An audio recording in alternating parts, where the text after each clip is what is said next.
Paramashivoham Nityanandam Paramasukadam Kevalam Jnanam Nithyananda Dvandvatītam Gagana-sadrisham Paramashivoham Tattvamasyadirlakshyam Ekam Nityam Vimalachalam Sarvadhi Sakshibhutam Bhavatītam Triguna-rahitam Sadgurum Tam Namami. Nithyanandam, everyone. We welcome all the participants, every one of you that are here with us today for this very, very special Paramashivoham program. Each of you that are sitting here with us, that are here with us today, made your time, and we have participants from over 150 countries around the globe. We welcome every one of you for the Paramashivoham Level 3 program. And this season is something very, very special because right at the start is beginning with something that's auspicious, something that's amazing and beautiful. This Paramashivam season is going to be blessed with some important major festivals of Hinduism coinciding with this Paramashivoham, and we are going to be having some exclusive darshans. We all just celebrated the Nithyanandotsavam, the descent of the Avatar. And in this season, let's all gear up and get ready to begin the year with the first celebrations that starts beginning from Taipusam, and we have the Ram Janmabhoomi inauguration. All these auspicious festivals, important occasions that is very significant to Hinduism is happening, and we welcome every one of you to join us in this 21 days of celebration. Nityanandam, to all the participants that are sitting here with us, how are each of you doing? Please do take a moment if you are new over here. Take a moment and please let us know. Yes, Nityanandam, to all the participants here. Wonderful. Wonderful to have all of you joining us for this season of Paramashivoham Level 3. So before we begin, we are going to be starting with a very exciting segment.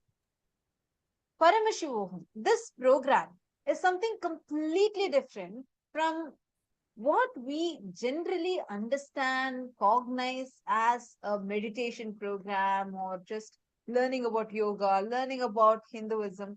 It's inclusive of all of that, but much, much, much advanced. Reshape Sohavan, Nityanandam, where are you from? Wonderful to have you here. Ma Reshape, lovely to see you here. Where are you from?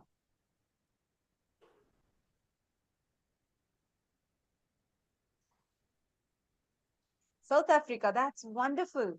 So glad to have you here. We have many participants. We are actually across, I think, 12 to 15 Zoom rooms. And we have participants joining us from over 150 countries right now, sitting here with us. Thank you so much for joining. And surely you're going to have a great day ahead. And this 21 days, the next 21 days, are going to be a real transformational, special 21 days for you. You can actually see yourself who you are now, how you feel about you now, how people around you hold you. Because after 21 days, all these are going to be having a huge transformation, a huge shift, giving you a conscious and a super conscious breakthrough inside of you. And this 21 days, you can sit back, relax, and enjoy because by the end of this 21 days, it is not your identity. You're not going to be your same self anymore. You are going to have a completely changed perspective of life. You're going to experience life in a way that you've never tasted before, in a way, I should say, that you have missed before. So, welcome, and we thank each of you for taking out your time from your busy schedules. Each of you from different corners around the globe. You have your job, you have your in your family, and so many things that you have to juggle between. And thank you for taking your time and committing yourself to experiencing your peak possibility. Through the next 21 days, every aspect of this program is designed to make you taste your highest possibility. And Swamiji, the Supreme Pontiff of Hinduism, Jagadguru Mahasanidhanam, Bhagavan Nithyananda Paramashivam, Swamiji is as the avatar of Paramashiva, as the super conscious descent. Swamiji is here to give each of you the science, the super conscious breakthrough, where you can tap into your peak potential and you can explore, experience, awaken your highest possibility manifesting through you. And I am Manitya Tattvapriyananda, and I feel so blessed to be your acharyas. And we have a lot more acharyas joining us. I feel really blessed for being a part of your journey to Paramashivoham, where the aim is not just, I know many of you might be here to have a healing, have a breakthrough in your career, relationships, many different things might have brought you here, which might be the main reason that you are here. But whatever reasons you are having, definitely, surely all this will manifest. The main context of this program is not just to manifest these small desires, but to raise your frequency to that highest extent where you're so expanded. Even your wants, the aspirations you carry become so high, and you have the ability to fulfill them, manifesting the reality, cognizing yourself as the ultimate Paramashiva, the ultimate Godhead, the supreme Godhead in Sanatana Hindu Dharma. So, thank you so much once again. And it's time now. Let's get started. Joining us, we have the Balasans of the Kailasas Nithyananda Rajavidya Gurukul. And we are also having a few acharyas who are going to be joining us for a very exciting demonstration of what happens to you when you have a superconscious mutation in your system. What happens to you when you start manifesting the ultimate Paramashiva through you? So let's get ready now. And feel free, you all can actually interact with us. You can post your messages on the Zoom chats, and we'll also give you the Facebook group where you can post your shifts, the experiences. Feel completely free. We will be available throughout for all of you. Any issues, make sure you reach out to us right away.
Nithyananda, I welcome all the participants today on this grand opening day of Paramashivoham Level-3.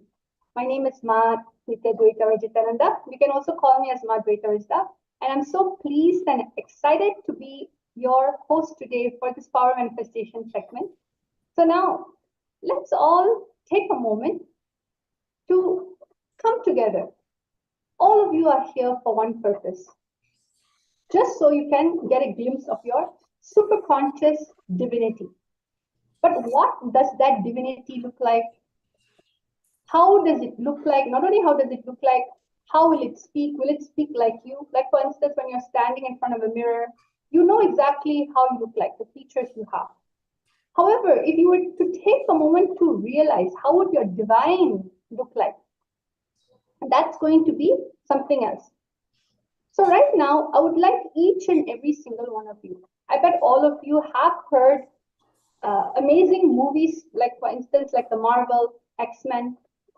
These are different possibilities of how human beings want to get possibility to happen in their very own body, whether it's super strength, superpowers, super speed, super intelligence.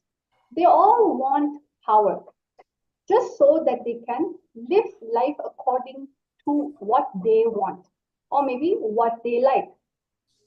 So now I would request each and every single participant. I'm able to see everyone here, like Ma Heidi, Charmaine, Ma Anandeshwari, Nityanandam, everyone. Thank you so much for being here today. So Ma Saralananda, yes, Nityanandam. I'm going to just guide each and every single one of you in a little exercise, a little contemplation. We are going to think, if you had 24 hours and you could have any superpower that you want, any type of superpower to execute the reality that you would like. For instance, in your health dimension, you want the superpower of never falling sick or never dying or never aging. Then you go towards your wealth dimension. You want the superpower to never feel low, never have loans, to always have a bank account that never ends. Or you want money so you can feed the whole world and eradicate poverty. Any way you want, a superpower. Then you have relationship. You may want a conflict-free relationship. If you were to have a superpower in which could cause your reality in any of this dimension or all the dimensions put together, what would that be? Please take a few minutes, maybe 1 to 2 minutes, to think about it and also write it down on the chat box below. I'll be able to see the answer. Just take a moment to write what superpower you would like to have. Just visualize having the ability to have anything that you desire. Yes, Manandeshwari. Just take a few moments and start writing out in the chat exactly what you think you want. Whatever comes to your mind, whatever comes to your visualization. Don't need to judge it. It doesn't need to be something huge. It can also be something huge. But just take a few seconds to pen down exactly what is it that you would like to do, what type of superpowers you would like to have.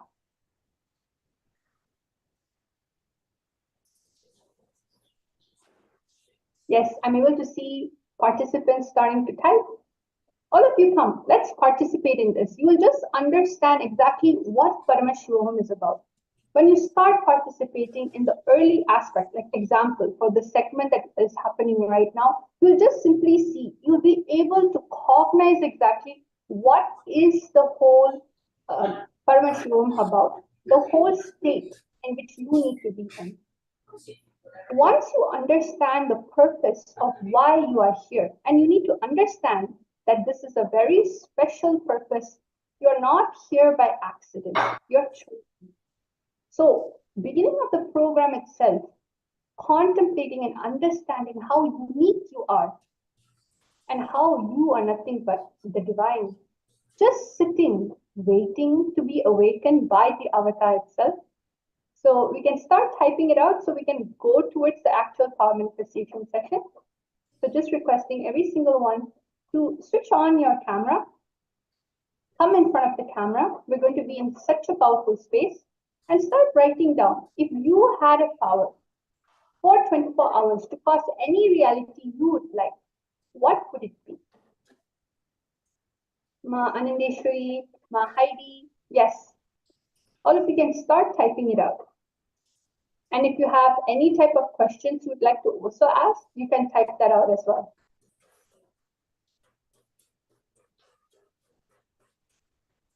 Yes. So I'm able to see someone say supervision, some people say invisibility. Okay, I'm guessing some people just love to be invisible so that, they can't be seen. So that's why they're able to go anywhere. Okay. Some people would like to have the power of eradicating wars. Okay, that's really interesting. Is there anything else anyone would like to type out? I'm able to see the messages, so you can definitely start writing your comments down below. Like I said, don't feel like you need to write something too huge or too small. It's whatever that comes in your visualization.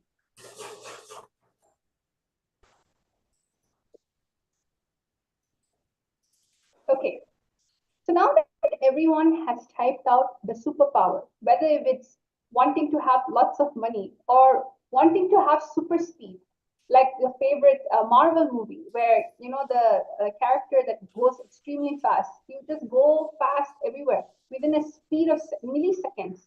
He would just run fast. He would win races. He would save the world with it. Or whether if it's healing somebody out of the diseases, so that you can always see your loved one having long life, health, wealth. Yes, Master Lananda, having the power to have health and wealth anytime you want. Yes. So now you need to understand this. In the human mind, all these human possibilities is actually nothing but still in the layer of fantasy. Because we are still trying to get a grasp about the idea of what we think we are. We know we're special, but we don't know how to interpret it. So we try to find a name, a status through the society's eyes. Like, for instance, unless they perceive you as someone important, will you feel like you're great? Unless somebody puts you and gives you a trophy and puts you on a pedestal, that's when you feel you've accomplished. However, all the powers in which you've all shared with me today, it is nothing but the fantasy layer. What does the fantasy layer mean? It means we want to see what that is, but we still feel like maybe it's not going to happen for me. It's just all in my head. But in Sanatana Hindu Dharma, we have the science of turning human to divine. And the only person that can make the science happen instead of with this formula is none other than the Supreme Pontiff of Hinduism, Nithyananda Paramashivoham. Swamiji, also as we call as Swamiji, Swamiji knows the exact science of awakening the DNA inside of you and making you experience superconscious breakthrough. So now, the Supreme Pontiff of Hinduism says, with probability, you may have a million options, but with cosmic possibility, your freedom is unlimited. The options are infinite. When you start understanding the reason why you are here is because Cosmos wants you here. Cosmos wants you to have an understanding and introduction that you are nothing but infinite possibilities. You're not limited. You're infinite. So I have a Balasan with me, and she's just going to beautifully share exactly how the super science of Hinduism works. How we are going to be traveling into the vertical time zone. How in vertical time zone, you exist as your ultimate possibility. Just like how when you wake up and you look at the mirror early in the morning, the reflection you see is all your ups and downs. Your ups are you feel great about yourself, and your downs is you're not able to even relate to your mind or your body. But what if we tell you we are going to give you that glimpse of how you look like, but your mirror is the cosmos? Now that is what we're going to find out with the Balasan. I have Ma Nithya Shambhava Nanda with me and Ma Nithya Virijananda with me.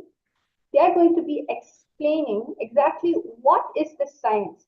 How is it that we can shift to the individual mirror we have that we see every single day about ourselves to the cosmic mirror right in front of us? Yes. Yes.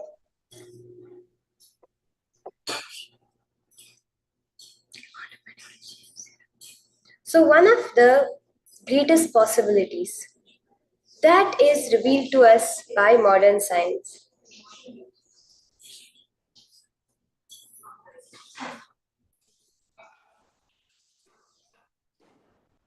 is the possibility of many worlds.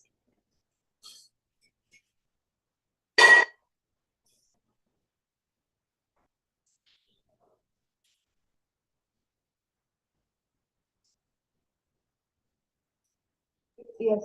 So just give us a moment while the Balasan is coming in. So you need to understand there is something actually called the multiverses. For instance, you are here right now on this planet Earth. You know that you live in a city, you live in a country, then you live in the continent. That is how we're introduced, right? This is where we position ourselves in life. However, many physicists, astrophysicists, anyone who studies about the planets, what is the difference? You may think, what does it have to do with me?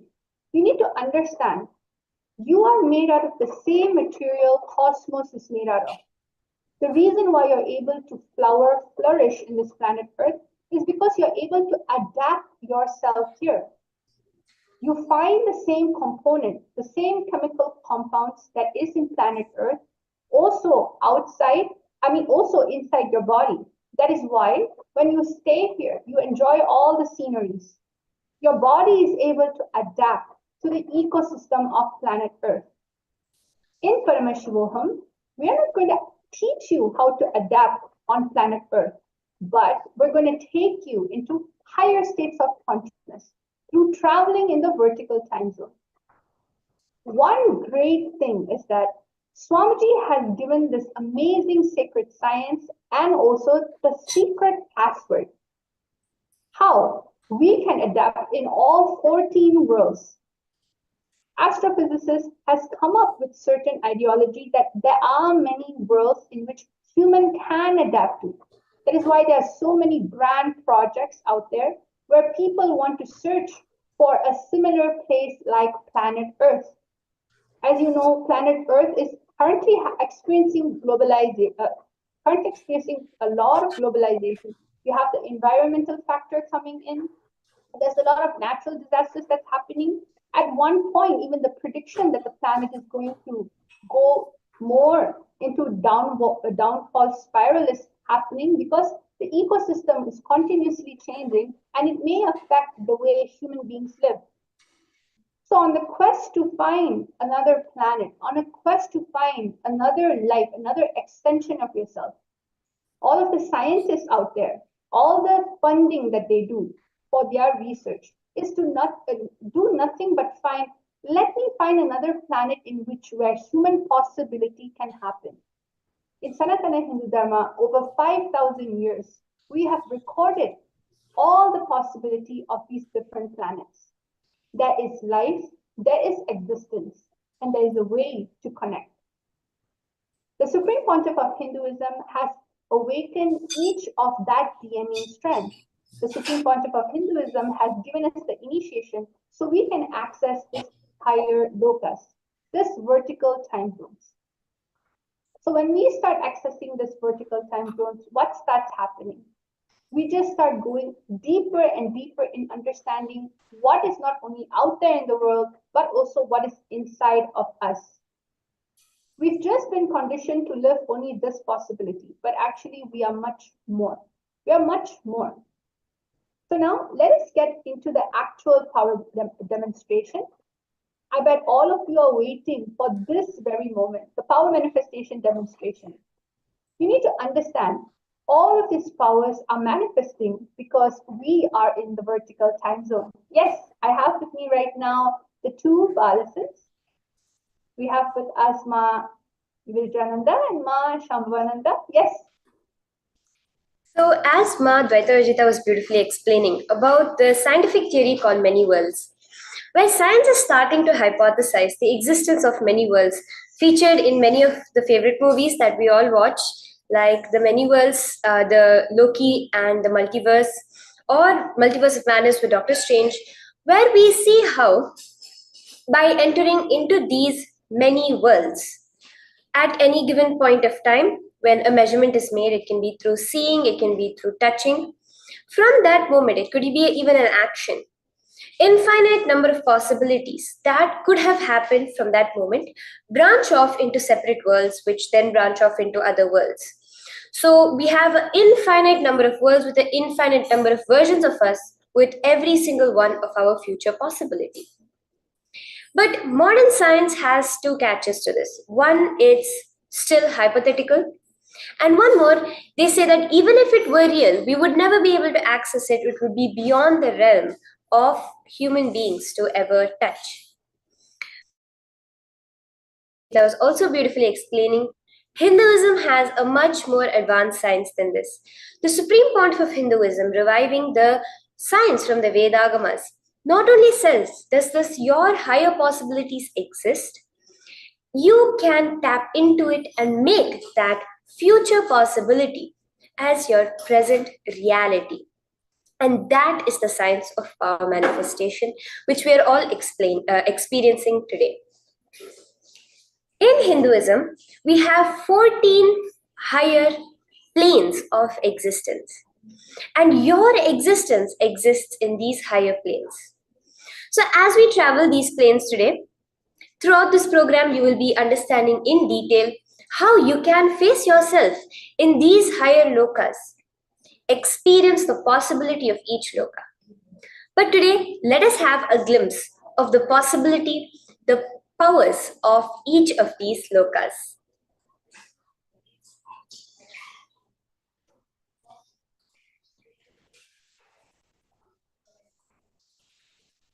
Yes, that's such a wonderful explanation from Ma Shambhava. And I just would like to ask Ma Shambhava one thing. What do you think and why should each and every single person right now need to understand about the vertical time zone?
Yes.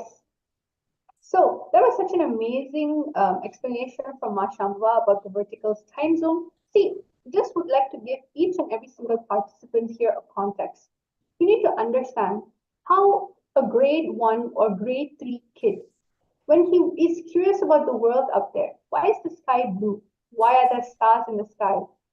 Why is the sun this bright? The basic curious questions you have about life on planet Earth, and much more and beyond. There's a way how we are being taught, but in Hindu sciences, it is not just a theory, it is not just a fun fact. It's a living energy that responds back to us. So we just take you higher and higher. So you need to understand how to close the gap between how you feel the separation with yourself and life outside of you. Separation is never taught in Hinduism. It is always emphasizing that you are in oneness. That is why the Supreme Pontiff of Hinduism, none other than Swamiji, Swamiji's hard work for all the power manifestation science is nothing but closing that huge gap you have developed between yourself and life. So let's actually get into the power manifestation. I have two amazing balasins with me that has been with Swamiji since the age of 7. And when they are expressing extraordinary powers, because they are always continuously exposed to the higher powerful cognition, and not only that, all the knowledge, all the jnana initiations given by the Supreme Pontiff of Hinduism is just passed on to a system called Guru Shishya Parampara.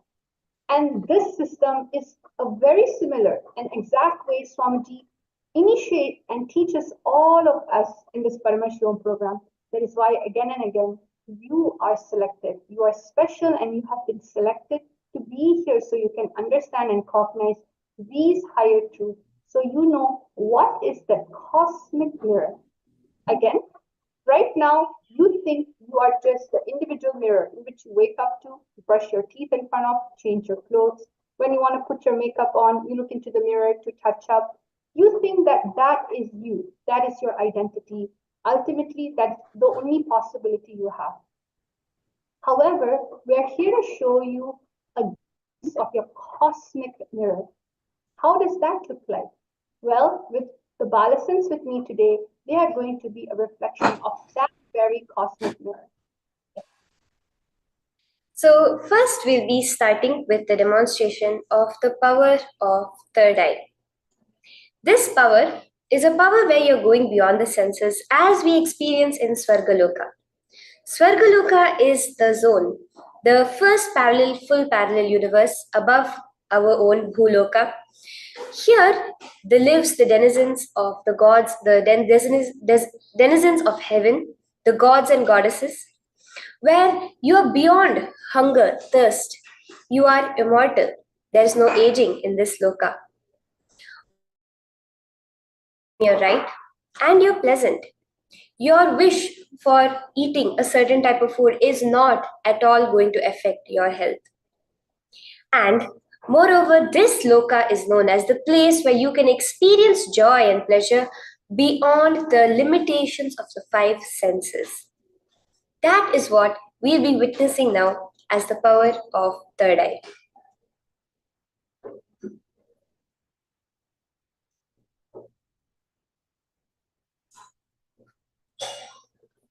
Yes. So in the power of third eye, we're just going to be witnessing. See, what is third eye? It is not about, okay, I can see with my eyes closed. No, that's not the statement that we're making. Swamiji is beautifully saying, Paramashiva has left us over 10,000 methodologies on how to connect with the higher consciousness. For instance, you've been conditioned to only think maths is 2 plus 2 equals 4. But Paramashiva tells maths is nothing but the infinite number that you are able to digest. It's just a different way of different circuit that is awakened and connected to your brain. Even in mechanics, to get the engine to start, you have to connect certain wires.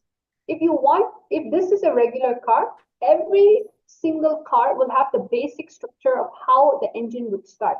However, if it's a Tesla or a car that is much more luxurious and advanced, you will have a different circuit. But that doesn't mean that the car is not a car. It's just taken to the next level. The same way, that's how all of your brain works. We always understood brain is made out of protein, fats, and a little of tissue, and it's around 3 pounds. That's all you understand. Yes, my brain's able to make me walk, make me see. It does the most important functions in my life. But Paramashiva wants to introduce you and make you understand that there's something else inside of you that's reflecting. Third eye is to show each and every single one of you Paramashiva is sitting inside of you. And when, for instance, when your eyes are open, if you look at it in the ECG machine, right, when the brain is being scanned, if somebody actually hooked on wires onto you and try to see what's inside your brain, when your eyes are open, all the activities would come in the front and the back. Why the back? Back rules the visual cortex. Every time when you're seeing something and you're able to describe it as it is, the visual cortex of the brain is receiving that information.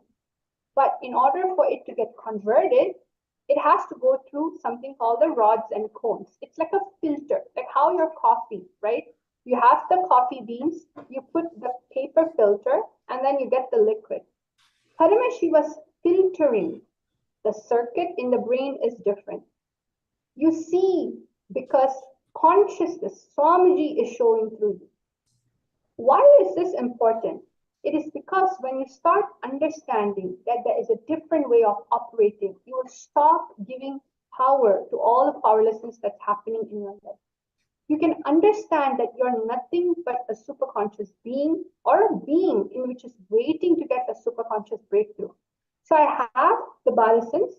They have a special opticlute. They're actually going to be explaining it to you. It's a very medical approved band in which they're going to be demonstrating. So Ma Shampa and Ma Virja, you can proceed ahead. You can show all the participants how you're going to cover the eye, not from the context of, oh, yes, I can see, this is the magic trick. No, it is to understand there is a different circuit happening inside of you. And when you understand that there is a possibility for you, you understand, you start all the powerlessness and the obsessive compulsive disorder you have inside of yourself starts losing its power over you. You'll understand, hey, if I can see differently, that means what? I can change any reality that I want at any time. So yes, Ma Shambhava, you can start the Ma Virja and Ma Shambhava, you can proceed in starting the demonstration. Yes, so as you can see here, I have a blindfold. It's actually based on the company Mindfold, which has medically approved eye bands for people who suffer from insomnia, sleeplessness at night. It is proven and designed specifically to block out any sort of external light from entering. So as you can see here, the front of it is a hard acrylic plastic, which is completely opaque. And behind is a sponge. As you can see, it's a black color sponge, which when placed around the eyes, completely sits and blocks any light from entering. So this is the blindfold that I'll be placing on Ma Virja, and it also has an adjustable strap to adjust for any head size to ensure that it's completely secure and tight. Again, you can see here the sponge will sit around the eye, preventing any light from entering, and it's a hard opaque acrylic in the front with an adjustable strap. So this is the blindfold I'll be placing on Ma Virja, and then let us verify to see if Ma Virja, you will look up, down and check if there's any gaps for Ma Virja to be able to see through. And this will be an extraordinary demonstration of what is your possibility. When Swamiji was asked, is there any qualification to manifest the powers of third eye? Swamiji said, if you have a head, you have a third eye, and it can be awakened by the avatar. So this is what each one of you are going to be experiencing through this program today. Let's get a glimpse now.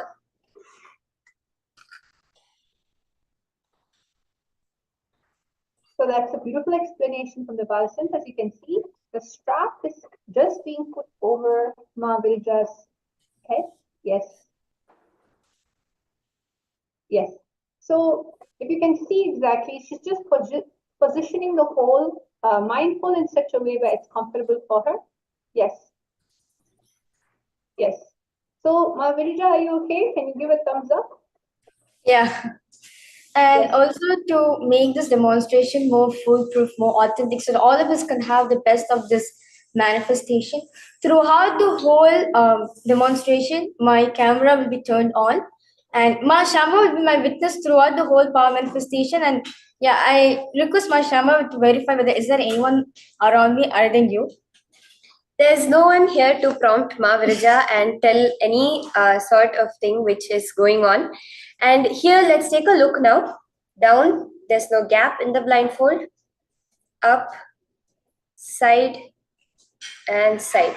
So we have no gaps in this blindfold for any light to enter. It's completely opaque and covered. So let us start now. So for the first round, I'll be writing something on a piece of paper for Ma Virja. And Ma Virja will be scanning. So first, let me show you all the papers to show that there's nothing pre-written and we have not pre-discussed anything. As you can see here, this is the blank sheets of paper that we will be using for the manifestation. Completely blank. There's just 3 sheets of paper over here and all of them are completely black, and underneath is just a clipboard to hold the papers. So this is what we'll be using now for the manifestation. On this piece of paper, I'm going to be writing something to show Ma Virja in this round of manifestation.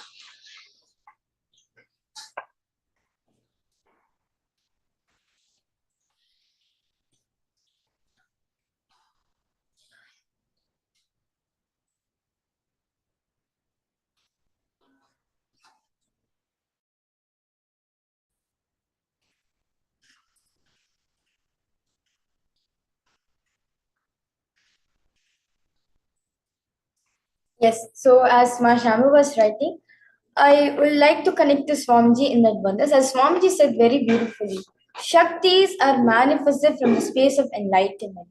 And understand one thing: many of you have seen many saints, many people all across the world have, like, you may be seeing they playing with fire, water, but all those are expressed as siddhis. They are just a glimpse of the tapas and penance which you're doing for enlightenment.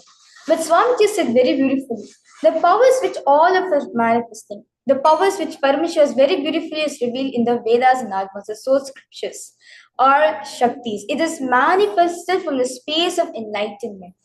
And as a side effect, we manifest various different powers, such as the power of third eye reading, the power of consciousness over matter, the power of length, breadth, various other powers which all of you are going to be experiencing, playing with those powers during the whole program. Yes, so now I have finished writing down and I will be first showing it in the camera as you can all see what is written.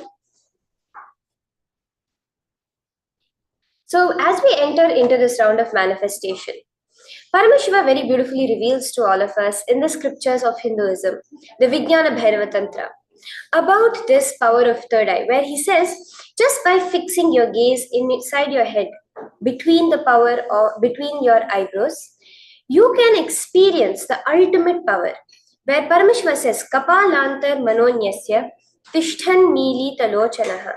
Kramena Manaso Dadhyat, by sequence, by bringing the space of unclutching within the inner space. Lakshaye Lakshamuttamam, the ultimate goal, the vision beyond the sight is revealed. So let us now listen, let us all now witness that revelation from the scripture in the physical of the third eye. So I'll be handing over this to Ma Virja now to read.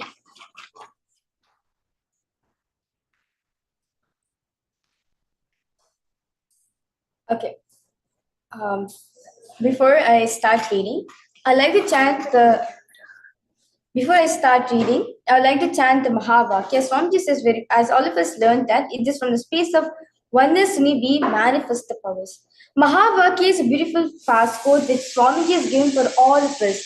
When just to chant the Mahavakya, the Om Nithyananda Paramashivoham, you immediately lifted yourself to a higher frequency, where you'll have the ability to start manifesting different powers, where you are declaring, I am Paramashiva. So now I'll be chanting the Mahavakya 3 times and I'll be starting this demonstration. Om Nithyananda Paramashivoham. Om Nithyananda Paramashivoham. Om Nithyananda Paramashivoham. Yes, so Ma Shamba, you've written the supernova 1978, the whole birth, the whole astronomical terms with Swami when Swamiji was born. So exactly what Ma Shamba has written is SN 1978A. Yes. So as you can all see here, it exactly says SN 1978A. So this is the exact words that I had written down for Ma Viraja to read.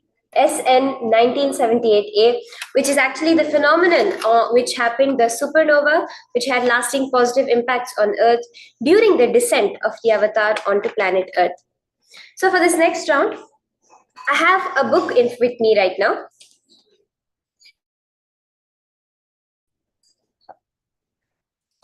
This is a Bhagavad Gita book. This Bhagavad Gita book is Swamiji's edition of the Bhagavad Gita. And now, through this book, I'm going to be opening a random page for Ma Viraja to be reading. So as you can see here, this is the Bhagavad Gita book by Swamiji. And I'm opening a random page. It's just any random page. We can open any random page. And I'm going to be giving this to Ma Viraja to read. So first, let's all take a look at which page got opened up. So this is what I'm going to be now handing over to Ma Viraja to be reading out to all of us. Okay, so which page number do you want me to read, Mashamba? Is it 843 or 842? So you could read the page number 842. Okay. 842. Swamiji says very beautifully, Krishna Yadava, my friend. Arjuna says, whatever I have rashly said from carelessness or love, addressing you as Krishna Yadava, my friend, regarding you merely as a friend, unaware of this greatness of yours. In whatever way I may have insulted you in fun, while at play, resting, sitting, or at meals, when alone with you, or in company, or Achyuta, or immeasurable one, I implore you to forgive me. You are the Father of this world, moving and unmoving. You are to be adored by this world. You are the greatest Guru. There is none who exists equal to you. O being of unequaled power, who then can there be another superior to you in the three worlds? Therefore, I bowing down, I prostrate my body before you and crave your forgiveness, adorable Lord. Even as a father forgives his son, a friend his friend, a lover his beloved, you should, O Deva, forgive me. Okay, let us now see the page which Ma Viraja read out. And this was the exact page that Ma Viraja just now read out. And I'll also read it out to all of you so we can verify. It says, Krishna Yadava, my friend. Arjuna says, whatever I have rashly said from carelessness or love, addressing you as Krishna Yadava, my friend, regarding you merely as a friend, unaware of this greatness of yours. In whatever way I may have insulted you in fun while at play, resting, sitting, or at meals, when alone or with you or in company, O Achyuta, O immeasurable one, I implore you to forgive me. You are the Father of this world, moving and unmoving. You are to be adored by this world. You are the greatest Guru. There is none who exists equal to you. O being of unequaled power, then how then can there be another superior to you in the three worlds? Therefore, bowing down, I prostrate my body before you and crave your forgiveness, adorable Lord. Even as a father forgives his son, a friend his friend, a lover his beloved, you should, O Deva, forgive me. So that was exactly right that Ma Viraja had read out from this book, the Bhagavad Gita decoded book by Swamiji. Let us have another book now. So first we'll have Ma Viraja to read out the name of this book, as you can see here, and then we'll open any page within this book for Ma Viraja to read. It is a Vishnu Sahasranam book with dark blue, like royal blue color with golden writings. You can see Mahavishnu in gold color outline, and it has the book has border in it. Like the ends of the book has a gold covering which protects the book, and it's a hardcover. Okay. So as she accurately described the details of how this book looks, let us open a random page now and let us see what it says on that page.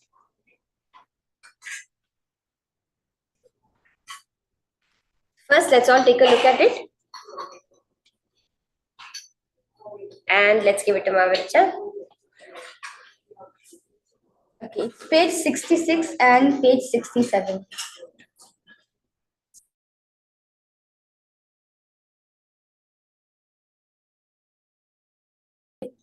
Vedo Veda Vida Yango Vedango Vedavid Kavihi. The all-pervading, all-knowing, the effulgent, the poet, mighty warrior of the universe, one who destroys the wicked unembodiment of the scriptures, the true knower of the Vedas, who has no imperfections, one who has Vedas as his body, who has propagates dharma through the knowledge of the Vedas, one who cognizes beyond ordinary perception. So very beautifully, Virija just read out a page from the Vishnu Sahasranamam. You can all also read it and verify. As it beautifully says, Sarvagas Sarvavid Bhanur Vishwakseno Janardanaha. Vedo Veda Vidavrango Vedango Vedavit Kavihi.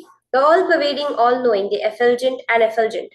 The poet, mighty warrior of the universe, one who destroys the wicked, embodiment of the scriptures, the true knower of the Vedas, who has no imperfections, the one who has Vedas as his body, the one who propagates dharma through the knowledge of Vedas, one who cognizes beyond ordinary perception. And let us have one last thing that Mahavirja will be reading out before we move on to the further powers. We have many more powers for all of you to experience a beautiful demonstration of today. But let's first do one last round. As you can see here, I have another book with me, which Mahavirja is going to be reading out now. And let's open any random page inside this book, which I'm going to be giving for Mahavirja now. To be specific, Masham, I request you to give a page number. Okay, can you please open page number 56?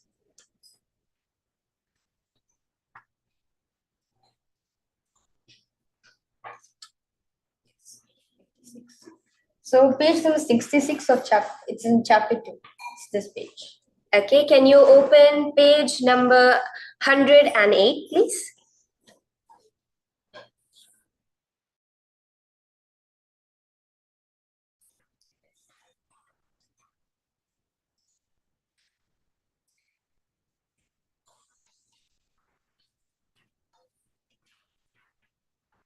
Yes. Okay, so as you can all see, this is exactly page number 108 that Mahavirja has opened. I'm going to be opening any random page now and asking Mahavirja if she can tell us the page number of that particular page. So Mahavirja, if you can please tell the page number that's right on now. Page number 262 and 263. Okay, from here, from this page, could you please go to page number 2, page number 24? Yes.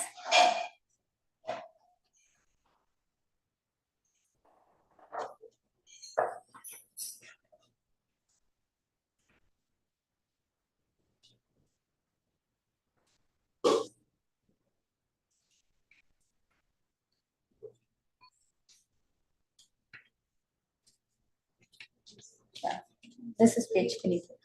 Okay, could you read what was there on page number 25 now, please? Okay, page 25 says, Shri Paramatmane Namaha, Atha Srimad Bhagavad Gita, Atha Prathamodhyayah, chapter 1. And the verses goes, Dhritarashtra Uvacha, Dharma Kshetre Kurukshetre Samaveta Yutsavaha, Mamakaf Pandavaschaiva Kimakurbata Sanjaya. Dhritarashtra said, Sanjaya gathered on the holy land of Kurukshetra, eager to fight. What did my sons and sons of Pandu do? Sanjaya replies, Sanjaya Uvacha, Drishtva Pandavanikam Yudham Duryodhanastada Acharam Upasangamya Raja Vachanamabravit. Yes, thank you. We can all now verify this page, exactly what it says, and verify that Mahavirja has read it out accurately. It says, Atha Prathamo Atha Shri Paramatmane Namahom Shri Paramatmane Namaha Atha Srimad Bhagavad Gita Atha Prathamodhyaya, chapter 1, and she read out the verses exactly right. Anyone there who knows Bhagavad Gita, you could also verify.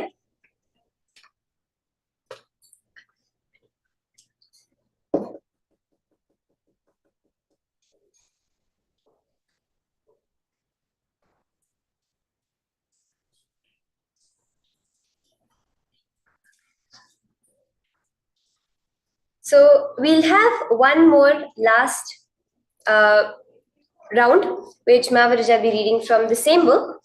I'm going to be requesting Maharaja to open a random page number and ask her to read what it says at the very top. So you can open page number 111.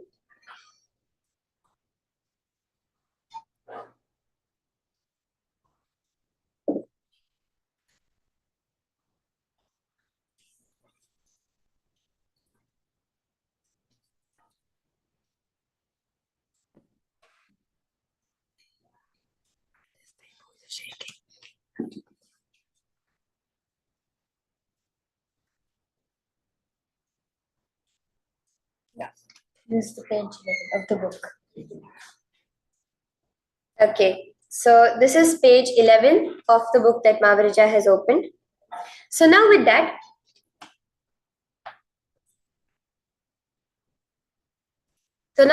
we are going to be seeing the details of what people have posted. I see Chanch Verma Aya, you have posted a photograph. Will now Maharaja now be describing that photograph for you as to what you have posted in the chat.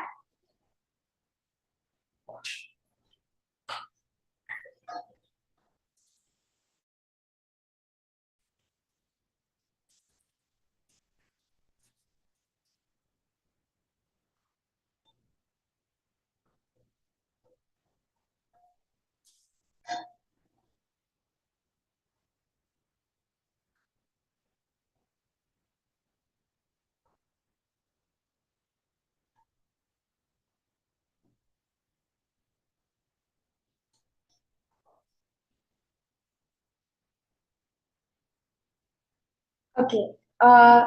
So Chan Sharma has very beautifully posted. Yeah. Now the spring being already compressed, it continues to push back the two blocks. Thus the front block A will stand be accelerated and the rear block B will still be decelerated.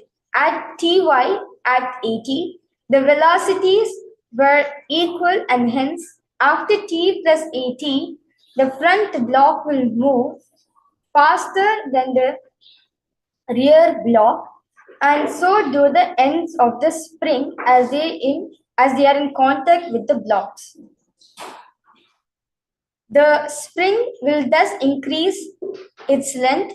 The process will continue till the spring acquires its natural length, say at the time Ty plus AL plus ATZ. Once the spring regains its natural length, it stops exerting any force on the blocks as the two blocks are moving with different velocities by this time. The rear the rear block will leave contact with the spring and the blocks will move with constant velocities. Their separation will go on increasing during the whole.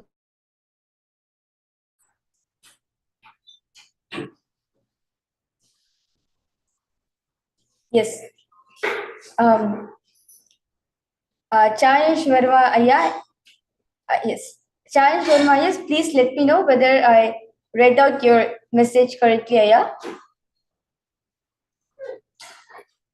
If I've read from your screenshot.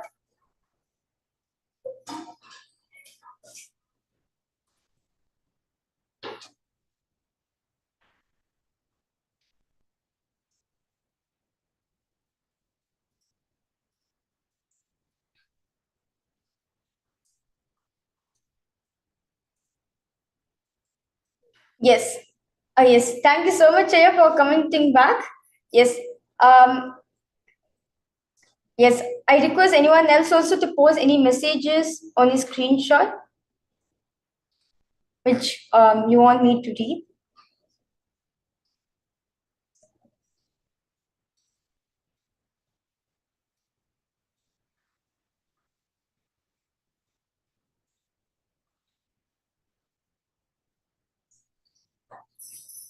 Okay, Challenge Verma has posted. Yes, you're very accurate, Aya. Thanks. Yes, thank you so much, Aya, for commenting back. Thank you so much.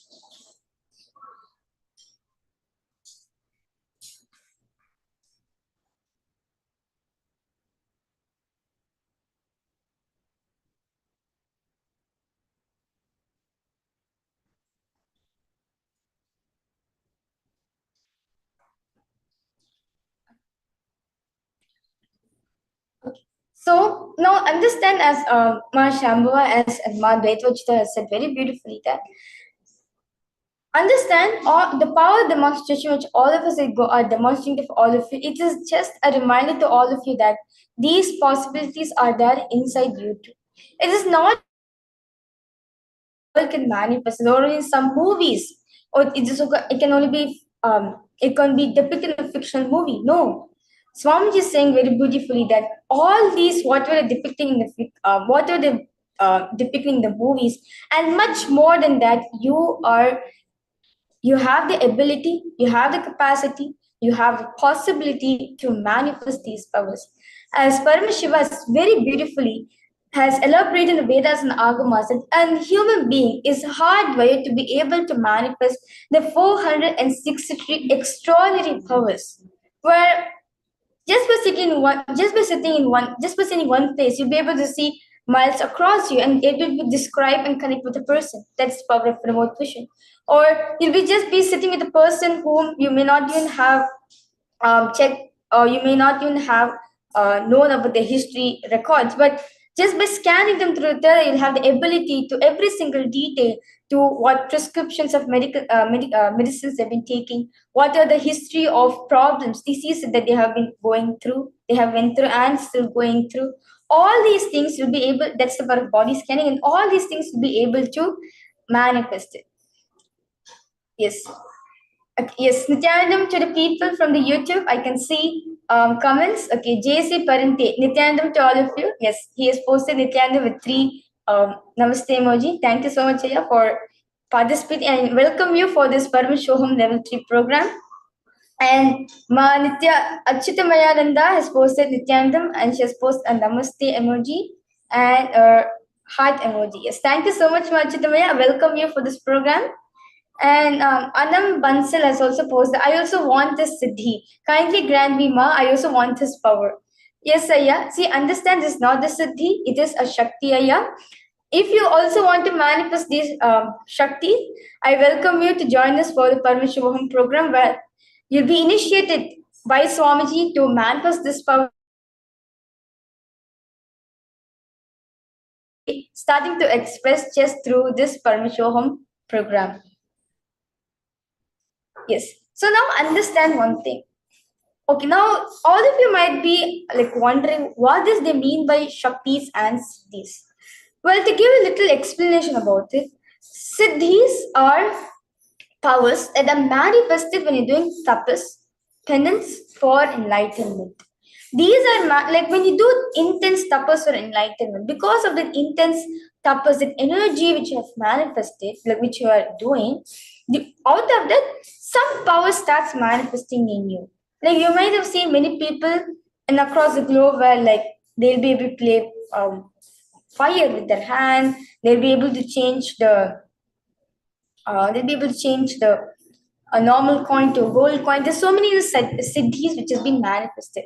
But as Swamiji says very beautifully, siddhis are not permanent. As if siddhis are being taken in a wrong way, it has the ability even to destroy you itself. But whereas what is Shaktis? Shaktis are fundamentally manifested from the space of enlightenment, where you know you and Paramashiva, you and Swamiji are one the same. As Swamiji said very beautifully, it is only from the space of enlightenment only Shaktis manifest. I have put the passcode very beautifully and very strongly that it is only from the space of enlightenment. It is only from the space of oneness you'll be able to see anything to your third eye. And Shaktis are permanent. And Shaktis are transmitted to a disciple through anyone just through one initiation of an avatar.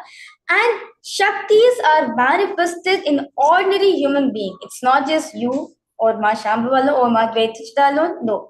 It can be expressed through everyone, all the participants who is watching us live right now. You too have the ability, have the capacity. Not just that you have the possibility to manifest Shaktis in an extraordinary way. Yes. So with this beautiful understanding we get on the differences of Shaktis and Siddhis, I now request Ma Shambhava to remove my eye band.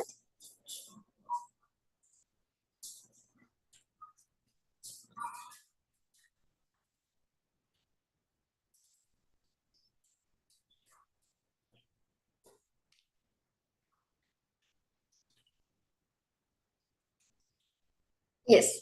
So with this beautiful demonstration, let us move ahead to witnessing and having a glimpse of other powers which Swamiji has beautifully got on to all of us from Kailasa itself.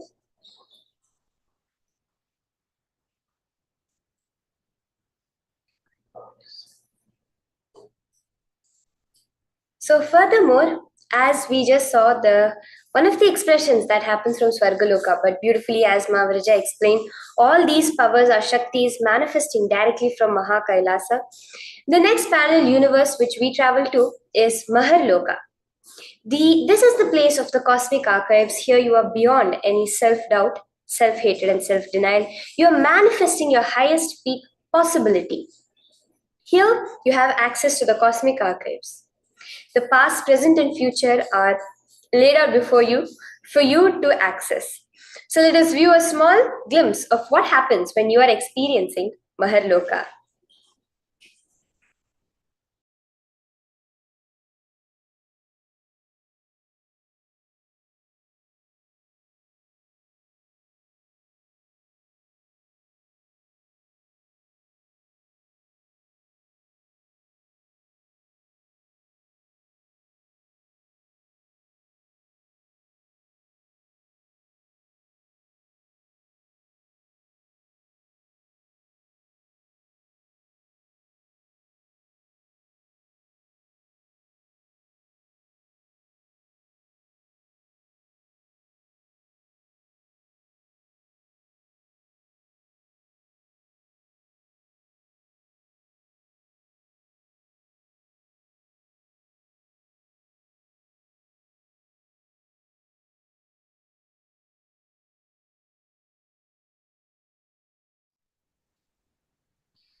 So I hope each and every single one of you were amazed by these amazing possibilities. Like I said, what the Balasan said, it is Shaktis. It manifests from a different frequency. Now you saw what your possibility was. It is not about the possibility of closing your eyes and having the ability to see in the dark. No, you need to understand there's a deeper layer inside of you. Many times we think we can only see because there's light. Anytime when we go anywhere we can't see, we sit in our fear. We feel like, oh no, I can't see anything. In science, there's something called the electromagnetic spectrum, and your eyes are only able to see something very small within 300 to 700 spectrum. But in the vertical time zones, you actually travel and your frequency increases. That is why you're able to see much more. So this starts becoming an actual lifestyle, a solution in your life. So now we are going to be going into another amazing power, the power of body scanning. So I want each and every single one of you to write down who would like to have your body scanned today. The third eye is an amazing power in which allows us to connect to the physical body through oneness. you'll understand how the third eye is able to diagnose not just the first layer of the body, which is the physical layer everyone knows about, not only the internal layer, but all 5 different layers. In Hinduism, there are 5 different layers. So we are going to actually be scanning and seeing what is the root source of why you've manifested the disease. What is the root source of how it happened? Where is the current location? And if you start entertaining it, where is it going to go?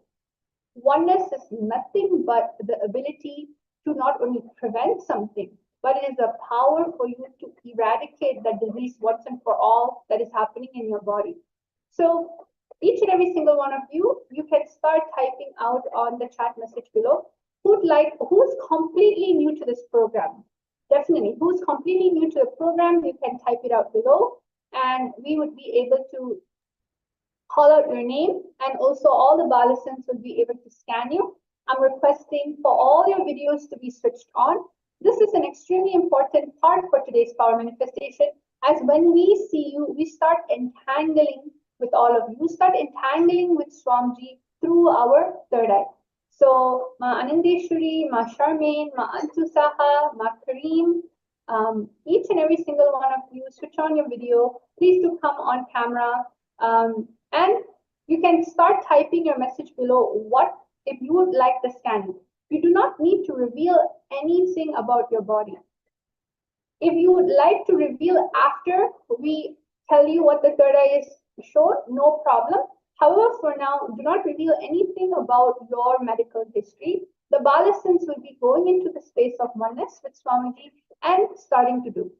And before that, I would like to invite each and every single one of them to come into scanning all the participants, and we're going to be going into the Shastra Pramana. Every single time we do any type of power manifestation, Shastra Pramana, where does it come from? Why are we expressing the powers the way we are? Is it because we decided to have an amazing idea and it is an amazing discovery and therefore we're experimenting with it? No, it is a truth that has been there for thousands of years. Paramashiva is the one who gave this whole science to the world, and the Supreme Pontiff of Hinduism is reinitiating and making us experience the science as a part of our daily lifestyle. So all of you, you are going to also be witnessing this amazing chanting by the Balasans of the original verse. Where did Paramashiva say that we can manifest this power? What does it sound like? It's such an amazing feat that the Supreme Pontiff of Hinduism is not only just reviving the science, mapping it to science, modern day science, so that all of us can understand how it works. And not only that, making us understand and benefit exactly what we are going to be doing in our body so we can reach the space of enlightenment. So without further delay, let's get into the actual session. We're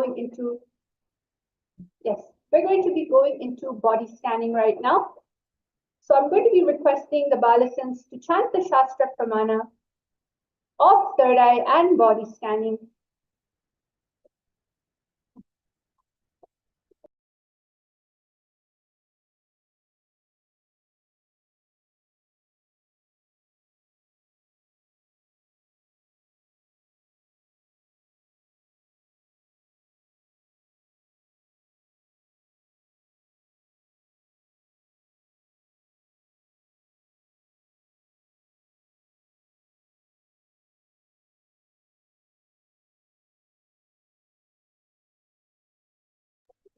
So I'm requesting Ma Brahma Yoga, another Balasan of the Nithyananda Raja Vidya Gurukul, who's expressing this extraordinary yogic powers, which each and every single one of you are going to be doing. I'm also going to be scanning for every single person in the Zoom room. So each and every single one of you, you can just open up and start typing on the chat message. Who would like a body scanning? Anyone in YouTube, you can also freely type. We're able to actually see your name and see your message in YouTube.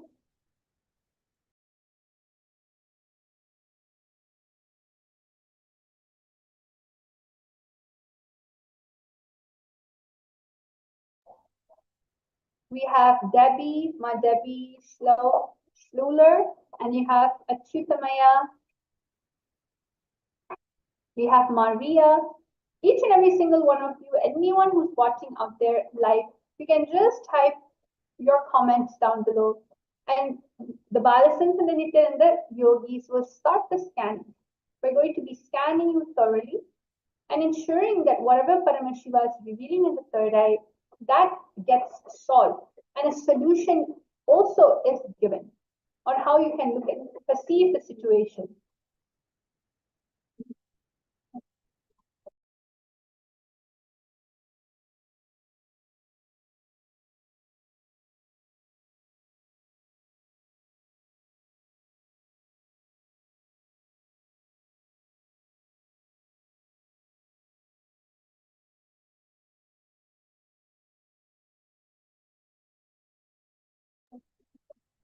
So we're going to be chanting the Shastra Pramana of third eye.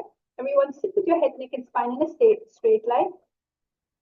Taya Purya Sumurtantam Pankva Prukshepa Setuna Nirvikalpa Manakritva Sarvotve Sarvagotamaha. So this is the Shastra Pramana for the powers. How all these amazing Shaktis, each and every single one of them, is a verse in Vijnana Bhairava Tantra, or you can even go into looking at the compilation that the Supreme Pontiff of Hinduism, Nithyananda Paramashivoham, has collected over not only 400 powers, not 463, not 600, but over thousands. And this science is being taken to the world in the speed of light. And each and every single one of you sitting here with us today is going to be manifesting the same powers throughout the whole program. That is why we're saying we are not here to show you the way we manifest the powers. We are showing you so that you can get a glimpse of exactly what you are going to be doing throughout the 21 days. So now I'm looking into the chat. I'm going to just pick out someone and I'm going to start scanning them. Yes? The body scanning is a power of identifying which layer you are stuck in. All of us think, okay, physical body, let me go to the allopathic doctor, let the allopathy doctor do the basic scanning, like the blood test and everything. But you need to understand, in Hinduism, we believe that, in Sanatana Hindu Dharma, we believe that the disease of the physical layer happens because somewhere in the deeper layers of yourself, like the causal layer or the pranic layer, which is the breathing body, or the deep sleep body, you actually have different bodies, just like how we have different worlds. We actually have different bodies. That is why each composition of us is unique. Allopathy is there, which is great. However, in Hinduism, each and every single science has advanced itself to the cellular level to make each and every single individual understand what is the core problem. So now let's just go into scanning and doing the power manifestation.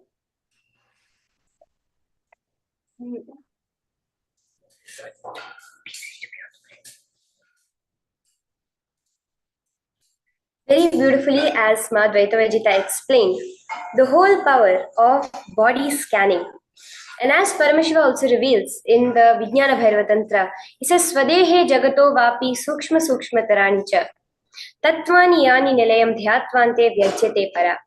Which says that from the subtlest to the subtlest constitutive principles of either your body or the whole universe, cognize that it is filled with the essential reality, that is Paramashiva. Through this, the space of ultimate oneness is experienced, the Para Devi, and ultimate power manifestation happens.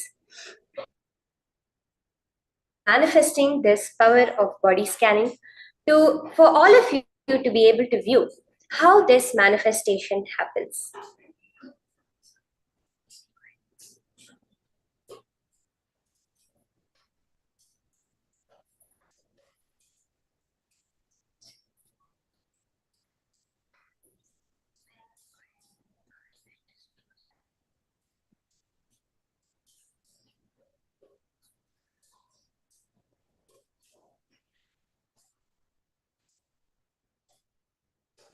Do I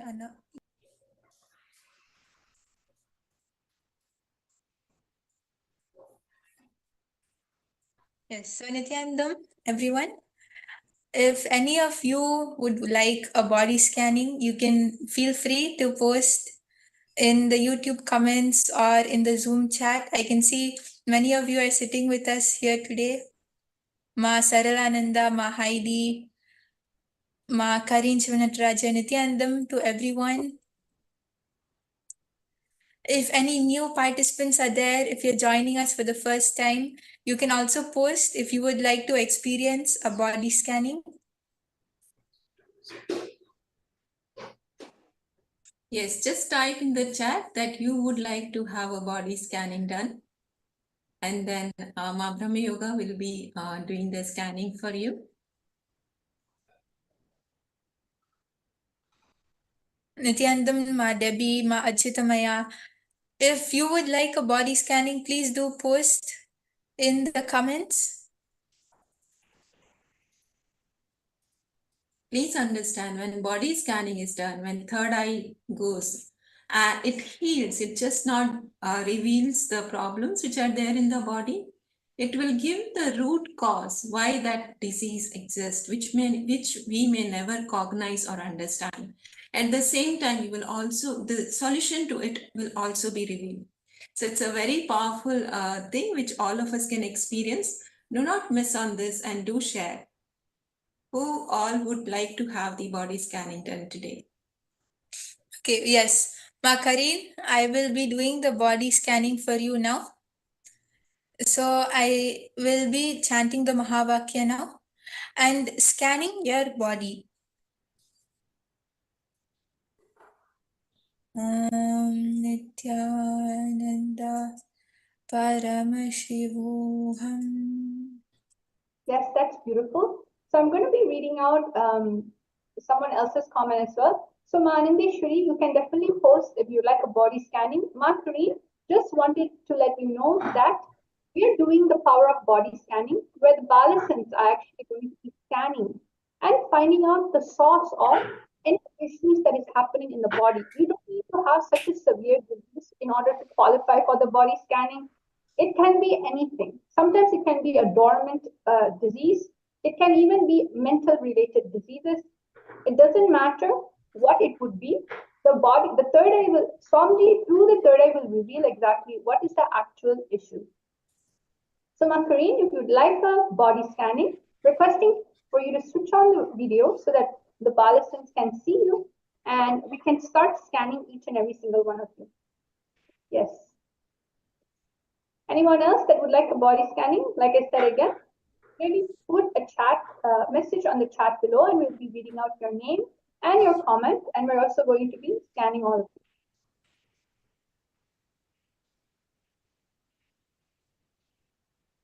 you. Yeah, Ma Saralananda, Ma Anandeshwari.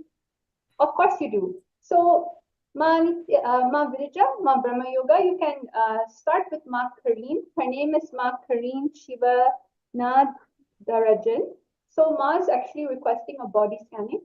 So you guys can start, find out what is the source issue in which she is facing. Anyone else, don't be shy. You can come and witness exactly what you are going to be actually doing, how the science is manifesting through you, how Swamiji wants to use through the oneness, through the energy field, showing you the answers. We are actually very intuitive beings. We just have forgotten how to use our intuition to the next level. Many times people feel, is third eye real? Am I going to manifest it? Is it going to express through me? It is. It always is. It's just that it is not awakened properly. So I'm requesting every single person to not be shy, come participate. You will just get blown away and amazed exactly what we are going to be revealing through the third eye. Yes. Ma Nithya Venkateshananda, yes, you would like you would also like a body scanning. I'm able to also see the YouTube chat. So each and every single one of you that's watching live, I see you, and you can definitely just type in that you'd like a body scanning, and we'll be assigning a balancing for you. So my yoga prana, you can definitely go ahead and scan Ma Venkateshananda. And for myself, I'll be scanning Ma Debbie Slowler. Yes. So give us all a moment. And when the Balasans and Nithyananda yogis are ready to share with you, we're just going to start speaking. So, Ma Brahma Yoga, are you ready? Has Swamiji shown you exactly what is needed? Yes, I Yes, so welcome all the participants from Paramashivoham level 1, 2, and 3. All of you are welcome to post on the chat box below. We will definitely attend to you. Yes, Ma Brahma Yoga, you can go ahead. yes, Nithyanandam, Karin Shivanatrajan. So I have scanned your body, and Swamiji revealed to me that you don't have any major issues. It's just that you have a slight pain on your left side upper arm. Your muscle it gets a lot very tensed and very stressed because of an accident which you have faced a few years ago, and you had injured your upper arm on your left side, and it has healed after that, but as the after effects you do feel some stress and a little pain over there while lifting things, or otherwise also you get uh, a pain from time to time. And also Swamiji showed me that you have slight indigestion issues, due to which you feel very tight in your stomach, especially the bottom area. It feels very tight and you get slight pains at some time.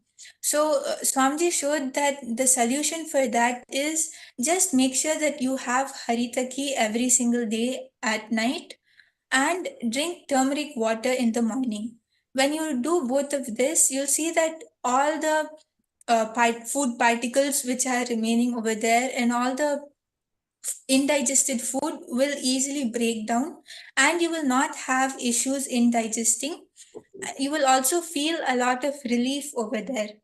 And for your muscle pain, Swamiji showed that if you just every day in the morning make sure you exercise your body, do yoga, and give regular movement in this hand. Make sure that in the daytime you keep moving it around and put your awareness on that area. You'll actually see that when you just put your awareness, when you have more awareness over there, and when you are moving the area doing yoga, that will heal the whole your whole pain naturally.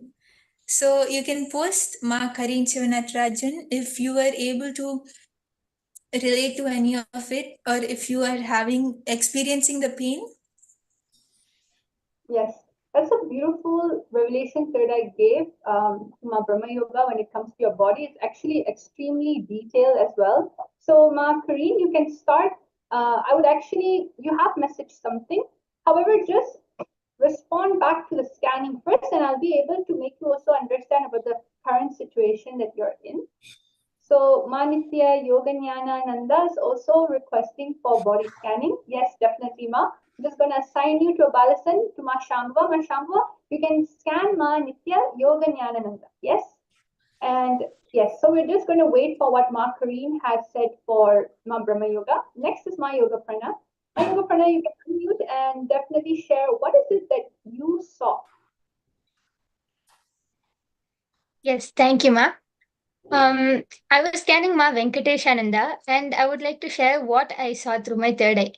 Ma, the first thing which Swamiji showed me is that you're having a lot of strain in your upper back area. That muscle is has strained out a lot, and whenever you sit straight, whenever you just sit on the floor or even in a chair for some time, you feel very restless because you feel like you have to keep moving around, and you feel because that muscle is strained out, so there's a lot of discomfort over there, so you can't sit properly in one place, you can't stand, you can't be in any one position for a long time. It causes you a lot of discomfort.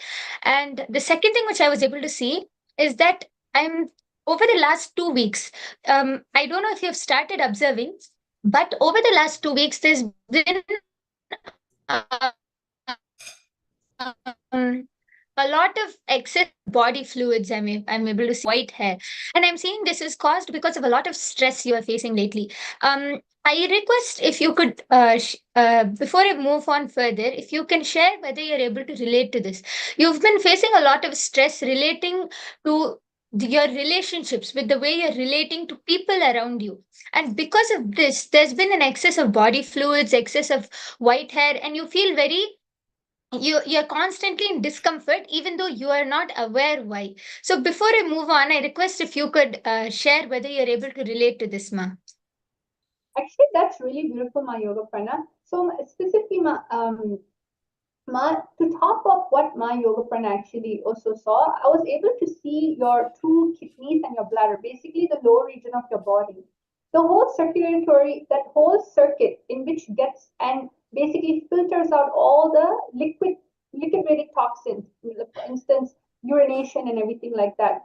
That part is actually a little acidic. So you need to actually increase your water intake. And not only that, if you increase the water intake, you'll start seeing that the body will naturally start detoxifying out what is needed. But right now, your body is actually really acidic. So anything in which you're doing, the stress actually that you're undergoing, it's throwing off the ecosystem that is happening in the body. And actually, because that area is a little affected, you are experiencing even sometimes a little bit of irritation, infection, not because of some other huge related diseases, but because the alkalinity in that area is not right. So therefore, maybe rashes or a little bit of uncomfortability, a lot of inflammation. So you need to start doing a little juicing. Also, that's what I'm also able to see. And yes, Ma Venkateshananda, yes, I had some stress in the past 2 weeks. This is for my yoga prana. And yes, she's able to relate exactly what you're saying. So now we're going to actually be going on to the next person. We're going to go to Ma Shambhava. My yoga prana, you can actually start scanning further, go in detail what Paramashiva, what third eye is actually showing you, what Swami is showing you through the third eye. You can also explain about sometimes when certain alkalinity is not happening in the body, the acidity starts producing something else. So you can go into the third eye and ask exactly what type of maybe odor, what type of emotions is coming together in which is causing the stress and how it's impacting the body. So this is how we're going to go deeper into it, Venkateshananda. This is how the different layering starts opening up so you can actually close the blind spot you have with yourself and your body. So now, Ma Shambhava, you can come and proceed ahead. I've given, what is it that the third eye, what is it that Swamiji is showing you through the third eye? Yes. So Swamiji revealed to me when about Ma Yogignana.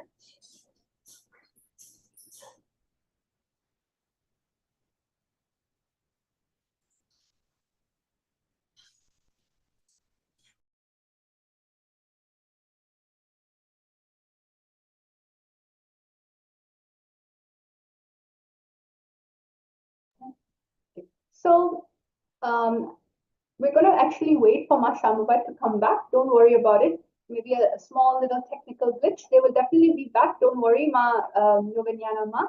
So now we're going to go into what Ma Kareen has said. So for Ma Brahma Yoga, what she was revealing for Ma Kareen said the digestions are obvious. Triphala helped me a lot. First to regain weight, but I need to increase the quantity. Means like when she was taking, I think Triphala, Ma Kareen, you can correct me if I'm wrong. When you were actually taking Triphala, it was for the purpose of maybe gaining weight, but you need to increase the quantity. You didn't know for the turmeric water in the morning, so you started aligning and taking neem capsules in the morning. That's wonderful, Ma, that you're doing this. And for the pain, it's not the arm. I have been injured in the belly of my mother from the left side of my face. And yes, osteo, osteo worked a lot on it on Thursday. Oh, means your therapist, basically. Yes, because it makes my shoulder painful.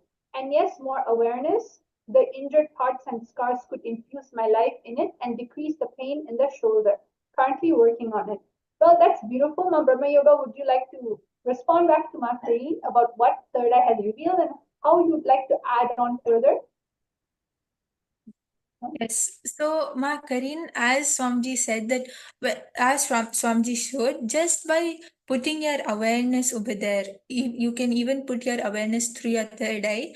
Just by doing that, you will actually experience so much of healing in the area. So if you have done it also, you can share. Otherwise, it will really help you when you start anytime when you get time in between. Regularly doing this will help you.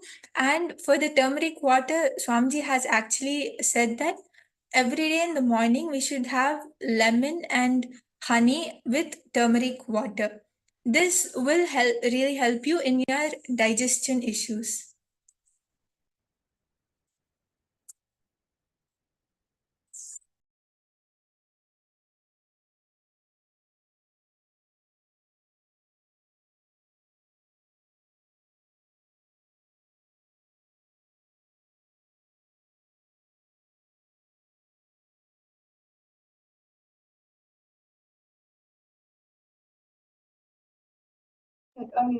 Yes, Nithyananda. That is a beautiful revelation what Ma Brahma Yoga actually also did. See, why you're naturally going towards turmeric. The body is extremely intelligent. Whenever we're actually doing something, whenever we are lacking a nutrient side of the body will actually start going um, towards what is needed. Like for example, turmeric, anti-inflammation related things. So you need to understand later when we actually move on to the next powers like mind reading, we'll be able to tell you the source thought current. What is it that you're entertaining inside of you that's allowing the body let uh, to let go a lot of stress? Means why is the chemical stress, the stress hormone, why is it increasing so much that it's causing a lot of inflammation? Why is this actually currently happening in the body? So, Yoga Prana, you can come into the picture again. What is it that you further scanned and how would you like to share? Yes. So I scanned a little more from our Venkatesh Ananda, and I was able to see that, Ma, in the last, I would like to say, even 2 months, you've been more worried about the relationships and the way you're relating to people around you and the situations which are happening around you. And I'm seeing all of the situations which are happening around you, you're mainly handling them through your guilt. With a lot of guilt, you're handling all of these situations. So because of a lot of guilt and you don't know how to handle it, you don't know how to control your emotion, and all of the situations you're handling it through that emotion, there is a that guilt has started coming out as way as body odor for you.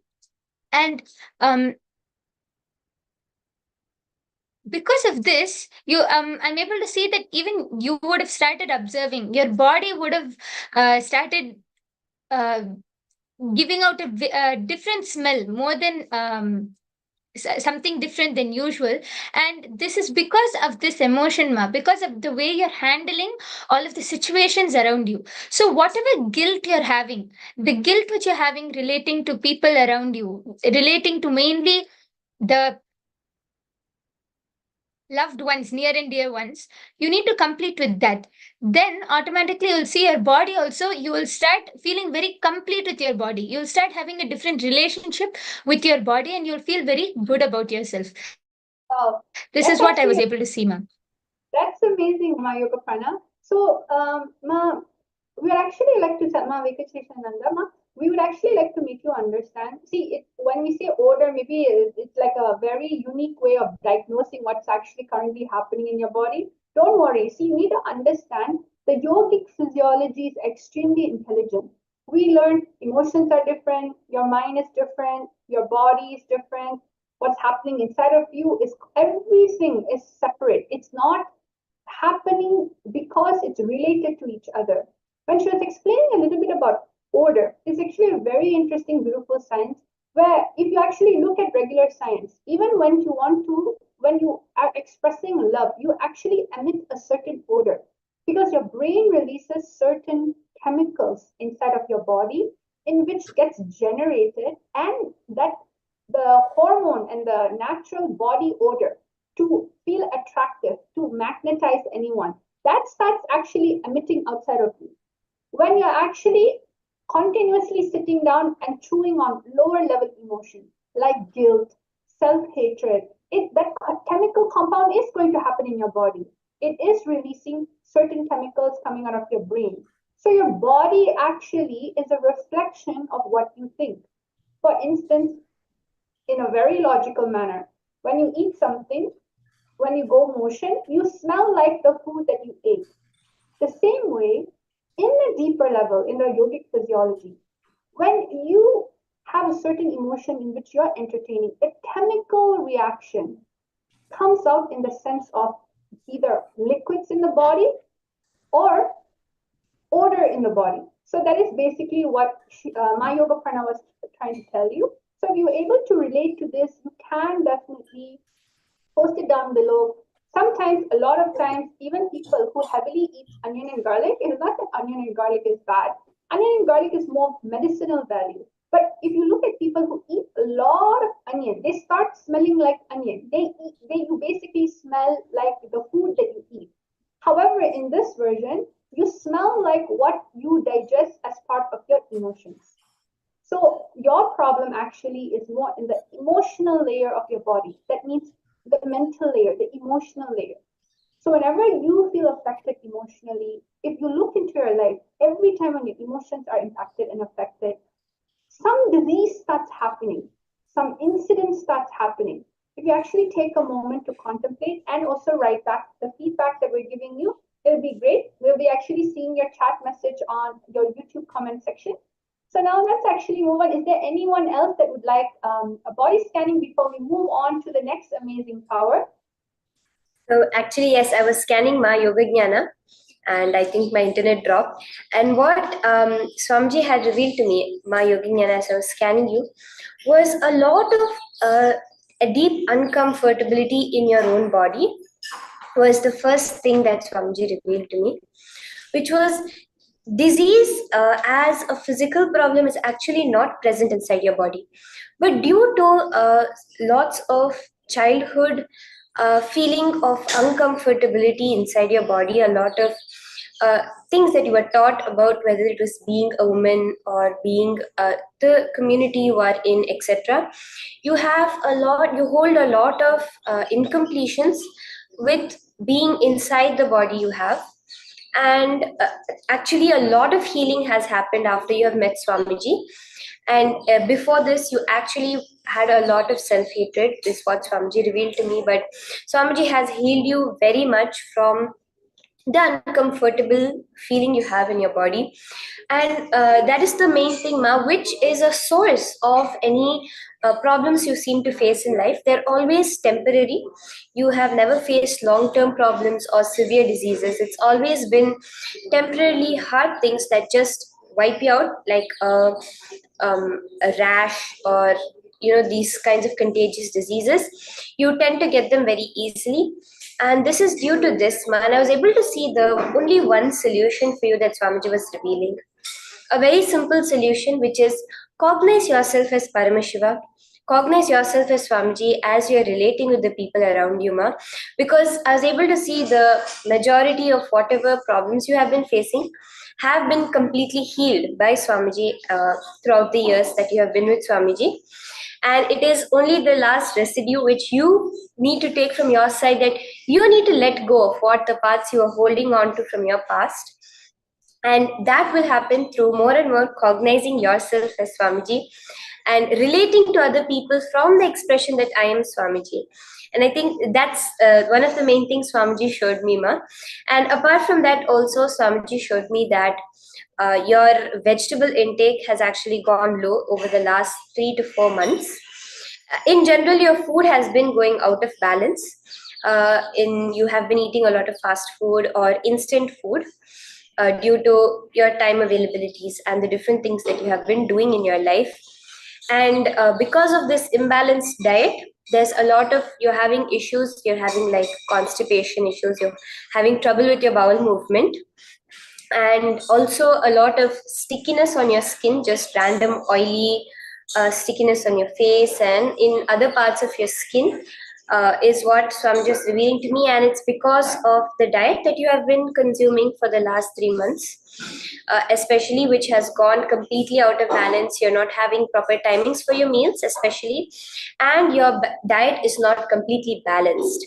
So Swamiji was revealing to me that you should balance back your diet, try to incorporate more green vegetables, and raw food would also help you a lot in balancing this awkward stickiness that you're feeling and the trouble in your bowel movement. And that was what Swamiji revealed to me, Ma. That's wonderful, beautiful revelation from Swamiji through the third eye of Ma Shambhava. So, Ma, Yoganya, sorry, Ma. Hold on. Yes, Ma Yoganyanama, requesting you to actually respond back to what the third eye has actually revealed. So now, before we move on to the next power, and also we're waiting for Ma Yoganyanama to respond to us about what was revealed through the third eye, all of you need to understand, individual scannings are great. It's a way for you to understand about yourself and connect and entangle with the Balasans and also the Nithyananda yogis. However, now I'm going to take each and every single one of you, whether you're in Paramashivoham level 1, 2, and 3, or you're watching live on YouTube, you need to understand we scan not just the individual. Third eye is not limited to individual bodies. Third eye is everywhere. For instance, if you want to know the health of your family, what do? You find out genetically what was wrong with your grandfather, your father, grandfather, great grandfather. You find out the disease that you may inherit. So that's how you diagnose. Okay, I have a high risk of having heart disease. I have a high risk of having diabetes. This is the modern way of diagnosing. Then you have the second level. What is the second level? Collectively, in the country you live in, with the type of diet it has, with the type of seasonal changes it has. Basically, what your country provides you defines your health status. That is why when you want to look at your country's health status, you will always see the most famous disease is the one where your country is the most specialized in. For instance, people who have liver disease problem, that country would have an actual specialization in that. If you want plastic surgery, that country will be known for that. Why? It is because of what the collective consciousness, that the collective unconscious, means the collective mind, is currently entertaining as a pattern of disease. Each disease in your body is nothing but a pattern in which is passed on from people in the society through the diet, lifestyle, or the parental conditioning, the family, like the genetics. So now each and every single one of you, you need to understand, all of us are actually going to do a group scanning for all of you. Whether you're on camera, you're off camera, whether we can only see your name or see your face, whether you're responding or whether you're listening. Third eye can penetrate all these ifs and buts and give you a precise diagnosis collectively, what are all of you actually stuck in. So I'm requesting all of us to scan the group in Paramashivoham level 1, 2, 3, and on live YouTube. What is it? If scan with your third eye and reveal 3 source diseases in which collectively the people sitting and watching is suffering from. So let us all chant the Mahavakya once and get into the actual scanning. Om Nithyananda Paramashivoham. Yes. Now, each and every single one of the Gurukul Nithyananda Raja Vidya Gurukul Balasan and also the Nithyananda Yogis, please start scanning. Reveal 3 source cause issue of each and every single person sitting right now, right here. It can be relatable, it cannot be relatable, it can be anything. But you need to understand Every single person who has this problem is nothing but a reflection of what is yet to come or what is already happening in your current life. The city and country you live in is nothing but a reflection of your very own organs. The house in which you're living in is also nothing but a reflection of your own organ. Swamiji teaches us the beautiful science that every single thing is nothing but energy and an extension of you. Yes. So I'm going to name each palisade and we're going to reveal each disease, one disease at a time, since I've asked for 3 main source disease collectively. Mayoga Prana, are you ready? Yes. Yes. So what is the one disease in which collectively people are suffering from in the body, and which layer is it? Yes, ma. I was able to see that many people are struggling with the fourth layer, the Anandamaya Kosha, and I'm able to see it is because even saw the chakras, ma. I mainly saw the Sahasrara chakra. It is like a lot of unfulfillment, dissatisfaction. I saw that like many of the people are very interested, want some change in their life. It's more than a physical problem. There are facing mental problems, like all of you, somewhere you feel like something is missing in your life, something has to change in your life. You feel like there is a big part of your life which you haven't fulfilled or which you're not satisfied with. So this is one of the main problems I saw, man, related to the fourth kosha. Okay, that's beautiful. Now next, how about Ma Shambhava and Ma Virja? What is it that collectively people are experiencing right now in their body? So one of the things that Swamiji revealed to me as I was scanning was one right now, actually in this group, there's a very deep space of listening, was one thing that Swamiji revealed to me. But within that listening itself, there was a issue in the second layer, the Pranamaya Kosha, in which Swamiji was revealing to me that this group generally has trouble in including people. There is always the fear and the sort of resistance towards inclusion of more people and expansion in relation with people in their life, which also many times results in a lot of when new growth is happening within the body for a particular reason, there is always resistance to that, and it's always an uncomfortable process, whether it's adapting to the seasons or whether it is adapting to different situations in life, changes that are happening in general within the body. It's always a painful process to adjust because of this glitch in the pranamaya kosha, through which we are having difficulties in inclusion of larger people in our inner space.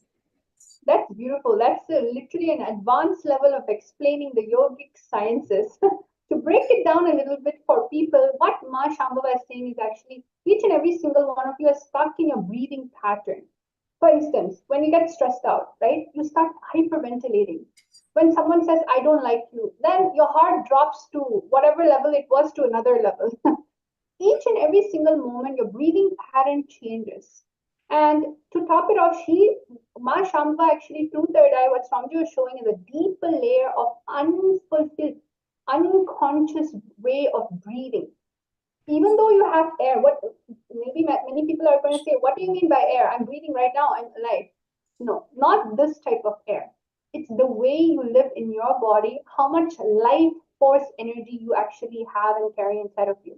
When that is imbalanced, it starts getting reflected and as an actual disease. Well, that's beautiful. Now, Virija, how about for you? Collectively, what is people actually suffering from in the body level? Or what are the layers Swamiji is showing? Yes, thanks so much, Madhvait Vajita, for that. Actually, Swamiji showed it's especially this particular group, which have all the participants, all the viewers who's watching us live right now, and whoever's going to be like all the participants will be participating throughout this whole season. One thing Swamiji showed very beautifully is that this set of group for this particular season are they're looking for like real lifetime solution problems. Okay, they have like enough of like they experience enough in their life, like in the field of, especially in the health, in the field of wealth, wanting to generate more money into their bank balance in their bank, and also in the field of a career. If they feel that like there's this one document Swamiji showed very beautifully. Swamiji showed very beautifully to me that they feel that only if I work a lot, I'm gonna get more money. Only if I don't, if for example, if I only like 9 to 5 is the working hours for everyone, right? If I don't be integrated to that, or if I don't fulfill the task or anything, I need to like stay up awake in the night and then fulfill it, because they feel that the job is like one of the most important sectors in their life, which they feel is the only way which can get income. And apart from it, also Swamiji also showed that and in the field of relationships also, many like all the participants who's coming like over here, they're mainly stuck in the Manomaya Kosha, where they're not able to build a relationship with each other. I mean, for a few days, like for a few weeks, they'll have a healthy relationship, but then after that, the whole relationship goes for like it goes and like they're trying to like pitch up the whole relationship, they're not able to. So that's one thing very clearly Swamiji showed. One is about all the participants.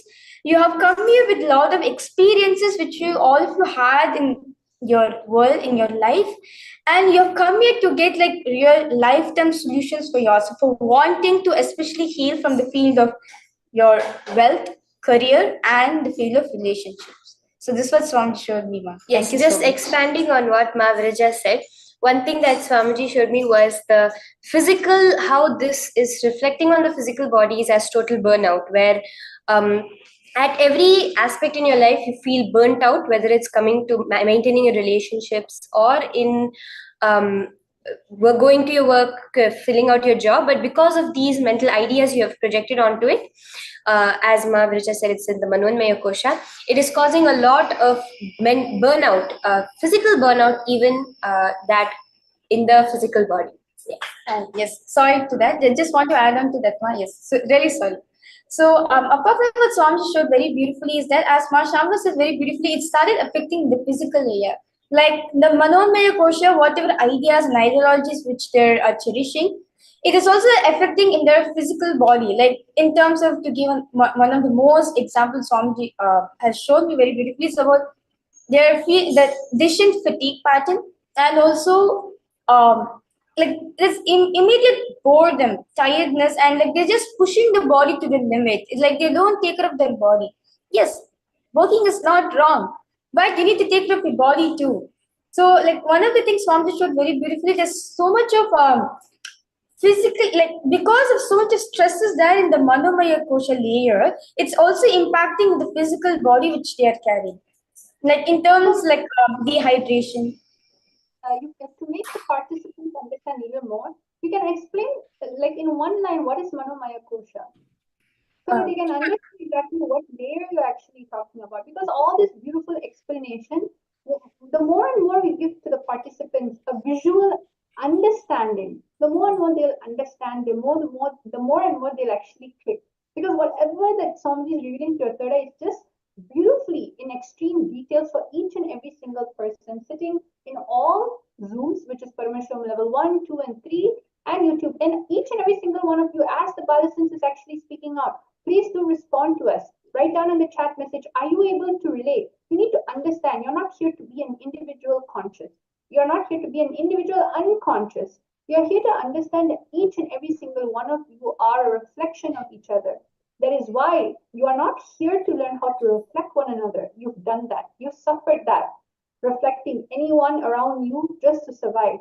We are no longer going to go into the reptilian mode where my whole idea about life is let me survive. No, we're here to tell you there is much more higher person that you can reflect, which is Paramashiva, Swamiji. So yes, Virija, you can go ahead and explain in a short way what is Manomaya Kosha, so participants are able to actually understand.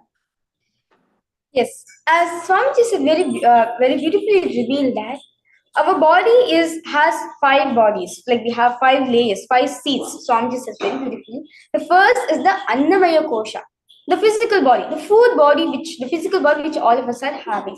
Like the food you taken, it goes to the digestive system and it comes out. That is the Annamaya Kosha. Next is the Pranamaya Kosha. The Pranamaya Kosha is the pranic layer, like you're breathing.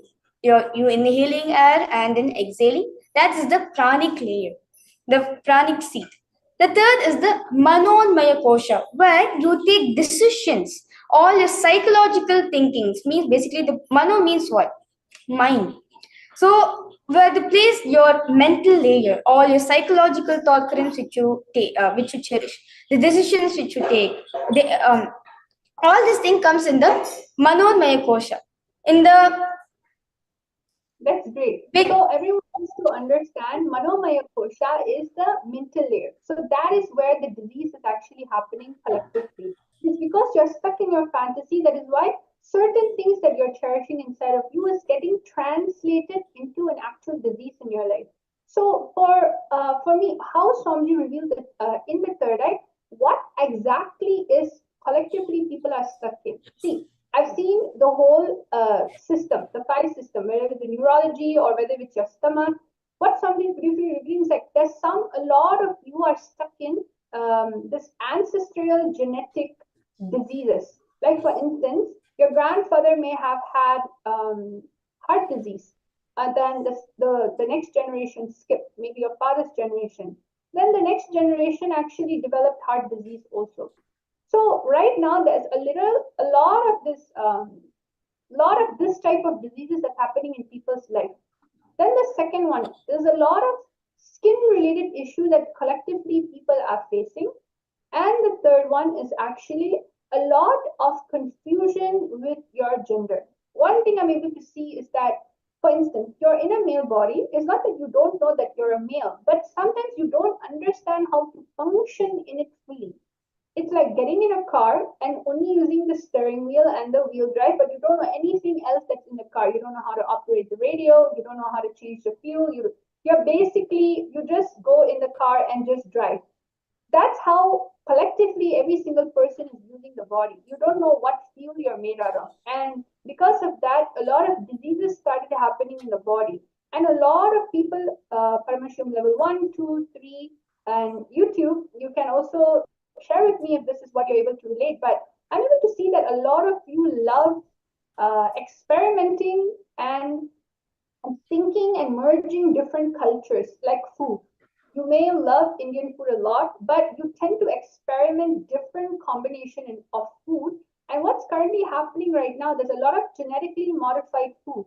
And even though you're trying to make something, you're not using pure organic ingredients to use it. So what starts happening, it starts clogging up your stomach. And this whole situation right now, the whole stomach issue and indigestion, sensitivity, allergies, all of this is currently happening in each and every single one of your body. And what is also happening, because this is happening in your body, a lot of you are having brain fogs. Means you're not able to think with clarity. You know you're able to do something, but your energy levels and your mind is not able to catch up. There is a lot of revelations from the third eye, from my yoga prana, my shambhava, my virija. It is constantly in the mental layer. Why? Because in the physical layer itself, the environment that you're in is just not supporting your super consciousness. That is why in Paramashivoham level 1, 2, 3, whether you're watching it on YouTube live or you're in the session itself, this ecosystem is the ecosystem for you to basically detoxify.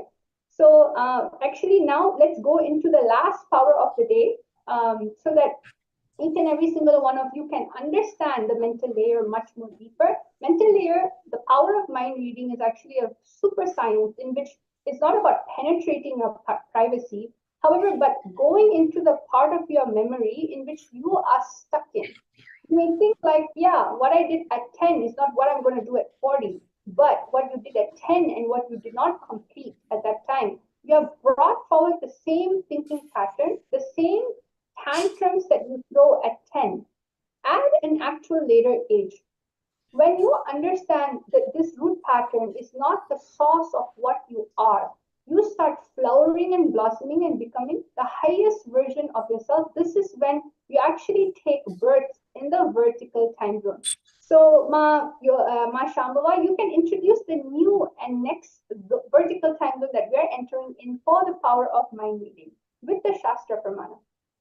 So above Maharloka, where the cosmic archive resides, we experience Janaloka. Janaloka is literally the place where your ancestors are, the Pitrus are. And as Swamiji reveals directly from the Agamas, that Janaloka is the Loka, where you experience oneness within different bodies. This is actually the first Loka where power manifestation starts. In many bodies, you feel the ultimate space of oneness. So, the power of mind reading is how very beautifully Swamiji reveals. From the Agamas, where Bhagavan Paramashiva reveals, Hridaye Chitta Sanghate Drishya Swapa Darshanam. By just looking into the other person's inner space, you'll be able to reveal all the details they are holding within them from the space of ultimate oneness, as their thought currents are nothing but a reflection, an extension of your own thought currents. Actually wanted to share with all of you. My Debbie actually was saying, yes, the collective consciousness that you're explaining about in the group, I personally felt that as well. Exactly. Each and every single one of you are nothing but a collective reflection of each other. So now we're going to go and make all of you understand where each and every single one of you are actually stuck in the memory level, in the muscle memory level. The only person that's able to melt the ice cube or rock or solidified metal in which we made our patterns into is none other than the Supreme Pontiff of Hinduism, Swamiji himself. He understands the science and makes us live a very super conscious, blissful, free life. That is why Paramashivoham is the solution orientated program in which is really practical, that you are going to instantly see results. Exactly what is it and where you're stuck at. If you look in every single Hindu scriptures, or you can even look at outside programs, whenever you go to it, you always want to get the output of, okay, is this going to be practically implemented in my life? Am I actually going to heal? Paramashivoham is not just like any other program. It is an exclusive session ecosystem in which you only can be selected when you hear the clarion call of an avatar. So again and again, I request each and every single one of the participants from Paramashivoham level 1, 2, and 3 to type out what is it, and YouTube channel, YouTube live comment section. Type out anything in which you're able to relate from the Nithyananda Yogis and the Nithyananda Rajavidya Gurukul Balasans. We are going to be going into our final power of the day. If you have any other issues, feel free to type it as a private message if you're on Zoom, or if you're comfortable enough to put it on the YouTube chat section, please go ahead and do it.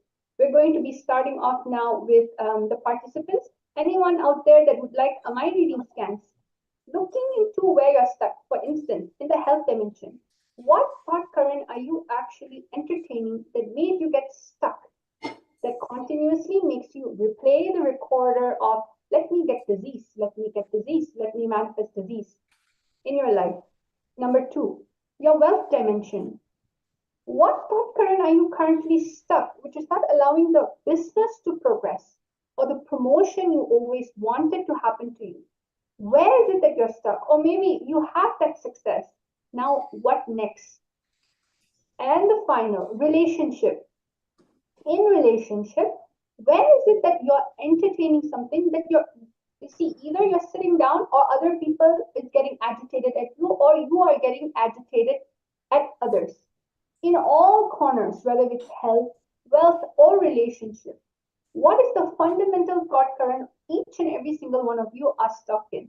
So we're opening now the chat. Everyone can type out below who would like a mind reading, and the Balasans will be scanning and requesting the Shastra Pramana to be chanted.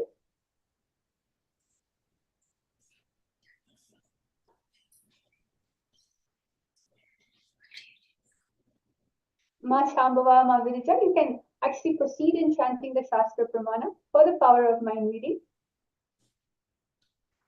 So the Shastra Pramana for this power of mind reading goes from directly revealed by Paramashiva and the Shiva Sutras. It says, Hridaye chitta sanghate drishya swapadarsanam. By how? By holding the inner space in the space of complete oneness. The knowledge of everything, all the thought currents of the universe is revealed to you.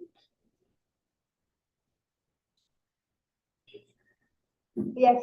So my Yoganyana actually also started responding. She says, thank you so much for the third eye reading. She admits lately that she's been having problems with acne, and she's been paying less attention to her diet, which is vegetarian, but very less rich in green vegetables. Indeed, many painful incidents from my childhood have been healed by Swamiji, many completions, and she feels that within her, and she's always thankful for Swamiji's blessings. That's great, Ma. So now the next thing that Ma Yoganyana is feeling stuck in, that she would like the Nithyananda Raju with the Gurukul Balasins to scan, is she feels stuck in wealth. She feels stuck in wealth. She wants to know what's the source in what she's stuck in with wealth. So, Ma Shambhava, I feel, you've established this connection with Ma Yoganyana, guiding her. Both Ma Virija and you can scan this dimension. What is the source thought current, and what age in which, or root pattern in which allowed Ma Yoganyana to get stuck in the wealth situation she is in now? Yes, Ma, definitely. I'll start with chanting the Mahavakya and scanning Ma Yogajnana for the root cause of the wealth blockage that Ma you're experiencing. Om Nithyananda Paramashivoham. Yes. So the next person that's actually commented below is Ma Chunyu. Okay, Ma Chunyu wants to know where she's stuck in. So my Yoga Prana, you can go ahead and scan Ma Chunyu. She's actually a participant in the Paramashivoham Level-3 program. She's a participant in level 1, 2, 3. She's part of the Zoom room, and she's asking and requesting, where am I stuck? Please scan. Ma Chunyu, do you want to know exactly which dimension are you stuck in? Do you want to know for health, wealth, or relationship, or everything? You can just post it down below. My Yoga Prana, you can start scanning either ways and see what Swamiji is revealing through the third eye. Anyone else out Yes, there? Ma. Please feel free to start posting. Don't be shy. Understand, these powers are there to show you what you're capable of. Swamiji beautifully always says, I'm not here to show you that I am God. I'm here to show you that you are God. You are the divine. And because Swamiji knows that science, that is why he is an avatar of this yuga. We are no longer in Kali Yuga. We're in Nithyananda Yuga. So, yes, Machunyu, is there any specific thing you'd like Ma Yoga Prana to scan? If there is, definitely tell the specific thing. If not, my Yoga Prana is just going to be scanning all 3 dimensions of you. Yes, so my Yogajnana, as I was scanning you, there were 2 incidents that first came up. The first one was one from your later teenage years, 16 years old. A lot of association with class being expensive stuff, and I'm a classy person, or I'm living a good life if I have expensive stuff in my life. This cognition which got developed, especially one incident, it's related to a pink dress, which you really wanted that pink dress for a party or to go out with your friends. And it was you really wanted that. You had been asking your parents for about 3 months, many months for that. You had been asking for that one dress. It's pink in color, it has white designs on it. This was one thing which Swamiji revealed to me very clearly, and a lot of incompletion got associated around that, because you were not able to get that dress at that moment. You actually did get it later on in life, later on in the same year itself.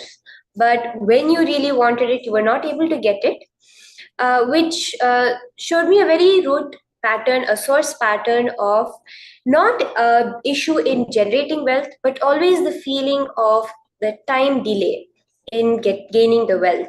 So in your inner space, more than a issue that I will never get wealth or I'm doomed to be in poverty, there is the cognition of having a time delay. It will take time for the wealth to generate, and by then it may be not even necessary for me anymore.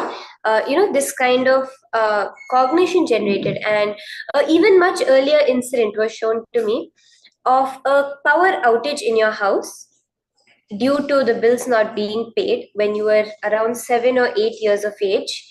There was one day, and this power outage was there in your house at that time, and because of which the next day you missed your homework or some school project related to your school, and it was more than anyone else, it was a very embarrassing situation that you felt about yourself. Like, you felt the poverty consciousness in not being able to be your best due to a lack of wealth.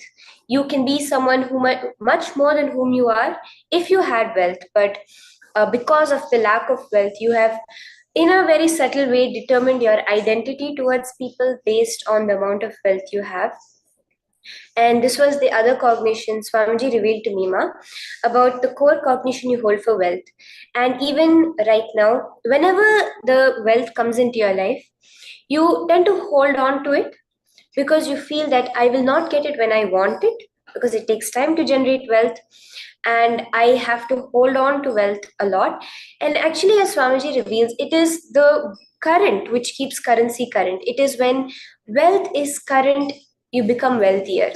But because of these small cognitions you hold inside you, you are actually aware of these cognitions that you're holding, Ma, but for some reason or the other, you are not you're not able to identify that this is stopping the wealth manifestation in you. You do know you are holding this, and I just wanted, Swamiji just wanted to reveal it to you that these small cognitions which you already are aware of, but you are not aware that that is stopping your wealth manifestation. The main two cognitions, one being wealth defines your worth in life, your output in life, and the second one being wealth always comes late to me, both of which cause you to hold on to wealth, hold on to money in particular, without letting the you do not like to invest. So one more detail Swamiji revealed to me was you do not like investing money because you feel wealth should be in your hand, it should not be in something that is unpredictable. Because of the cognition of wealth comes late, and you do not like investing money, you do not like spending it in something which may seem like a direct or an indirect investment, which is the fundamental core cognition stopping your wealth manifestation, Ma.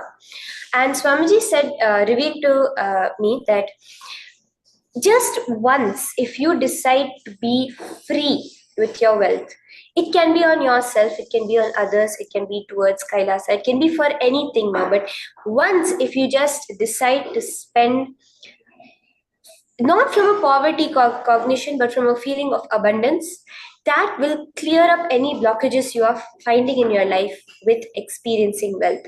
So this was very clearly what the third eye showed me and what Swamiji said. Just wanted to emphasize this is all in a spiritual capacity. It's not to be some kind of business advice or anything. This is just revelations from Paramashiva, from Swamiji towards you, Ma. Okay, that's such a beautiful revelation that Mayurapana actually, Mashambhava has actually gotten from Swamiji to the third eye. So we'll be waiting for your response. What is it? Were you able to relate to what Shambhava was saying about your current birth situation? Is this where you're stuck? Was the memory of you with the dress in which Ma Shambhava was highlighting in your life, is that something relatable? Were you able to verify this? You see, she doesn't know you. She's not speaking with you also. Neither does she have a conversation.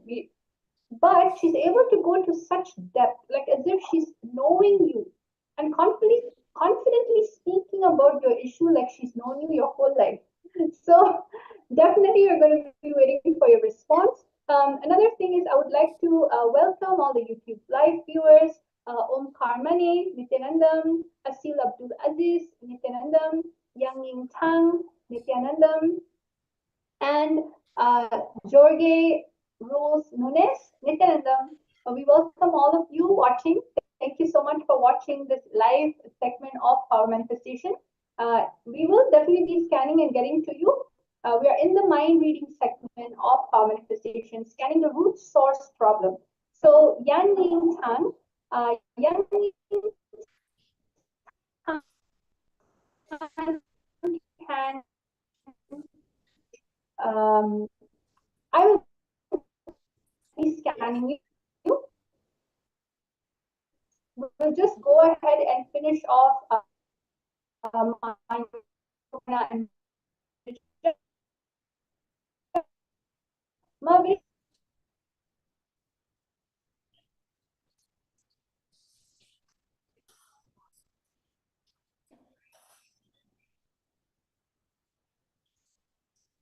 Yes, Mayuga Pranay, you can go ahead and share what you were able to scan for March New.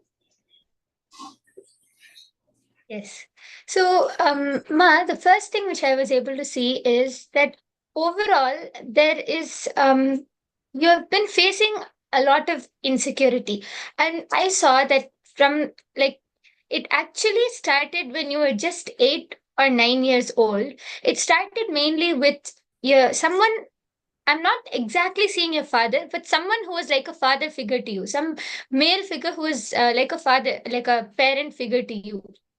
It started when you felt like you at one point of your life, I don't know if this is with your siblings or your friends, but you felt like the people around you stopped caring for you, or they don't give any more attention to you. And since that was the age, like you were just 8 9 years old, that was the age where you were actually 7 to 8 years old, that was the age you were really looking for support or attention. You were really seeking for some attention or support in your life just through love, because you're a very small kid, but you wanted to experience that love, that attention, but somehow you felt like you never got it. And I'm able to see that you started comparing yourselves with your friends. You started feeling like everyone around you has what they want, but you don't have what you want. So you started feeling that you're deprived from what you want. um this is the main thing which I saw, like the root incident which caused a lot of insecurity. So even now in your life, whether it is with your relationships or whether it is with wealth, health, whatever it is, you always feel like only I don't have. You feel very deprived. Even what you have, you don't. Um, even let's say you have something which is which you're really worth of and all of that, you don't feel like it. You feel like I don't have what I really want, and you've started building such a self denial cognition that you feel like I'm not worth anything anymore. I request if you can share whether you're able to relate to this, Ma, because I'm seeing this is a cognition which was built in you over the years. It's not something which like you just got it in the last few months. Over the years, you started falling into self denial that life doesn't want me to have. I'm not worth it, or my life is just like this. So, this root incident is starts with a male figure in your life, like someone like a father figure to you, Ma. This is what I was able to see. I request if you can um, go ahead and share whether you're able to relate with this in the chat section.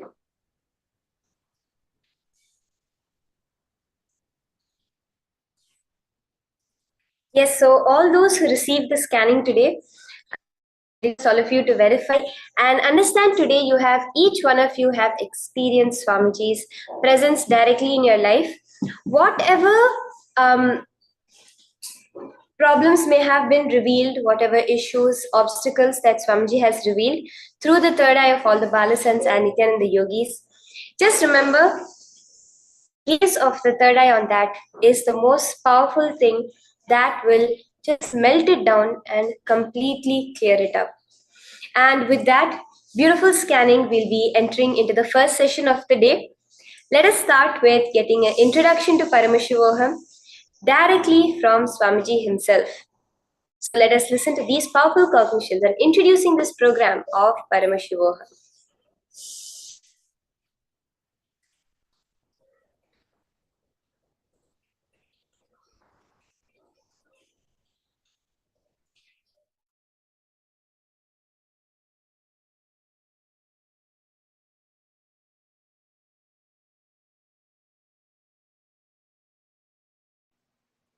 Listen. Listen to the simple truths I am sharing with you as the introduction. First and foremost, you all have consciousness. everyone who is able to hear what I am saying, who is able to see me in the screen, carefully, listen intensely. If you are able to hear me and see me now, be very clear, you have consciousness. Consciousness is required fundamentally for you to feel your existence. Now,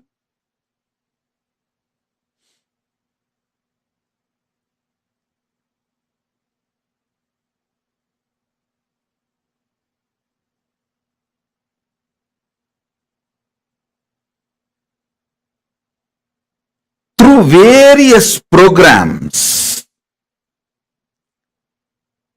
in the past, I helped all of you to manifest various possibilities and powers of your consciousness. Listen.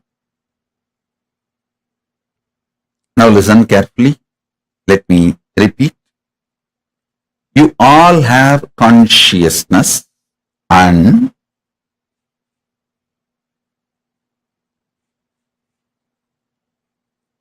the consciousness has various possibilities and powers. Through multiple programs,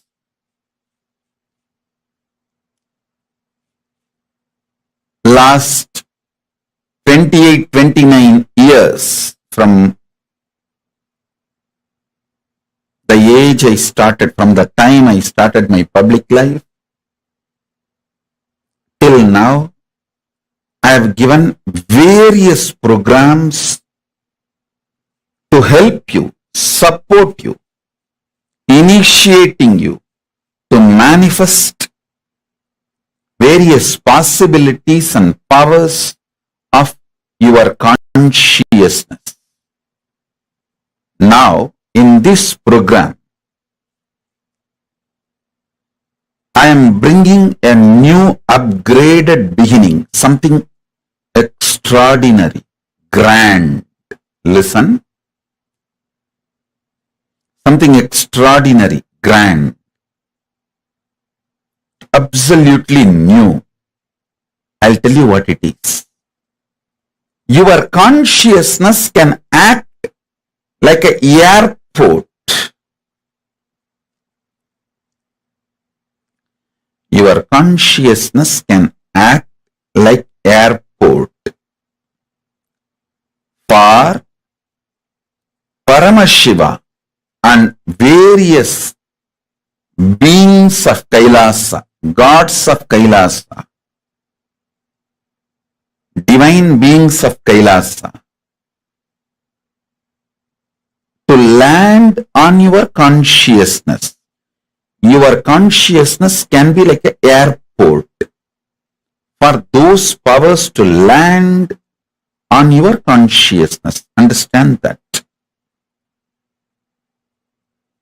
So, not only you can manifest all your possibilities, you can manifest Paramashiva's possibilities, Paramashiva's power. Understand, this whole program,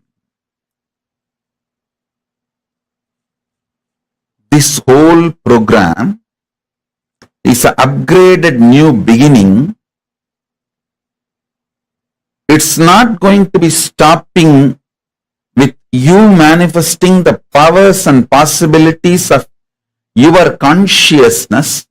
It is going to be letting Paramashiva land in you and manifest the powers and possibilities of Paramashiva himself.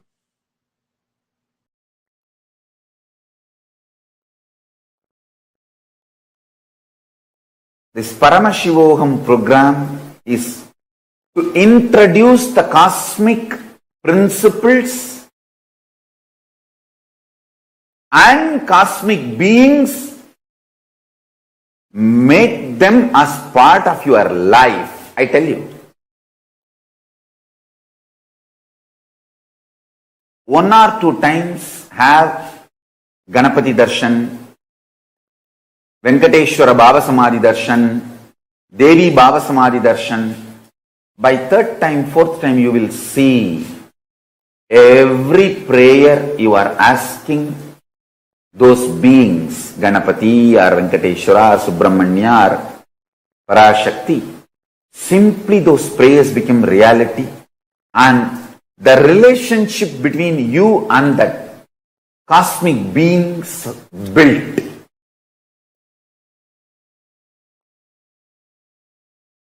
See, during the Baba Samadhi Darshan, literally those cosmic beings manifest through this body. Just like how they manifest in Archavatara, deity, they manifest in Nijavatara, Pratyakshavatara, and give Pratyaksha Darshan.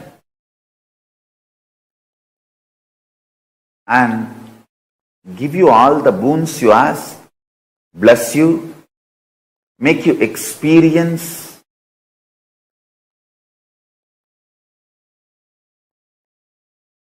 everything.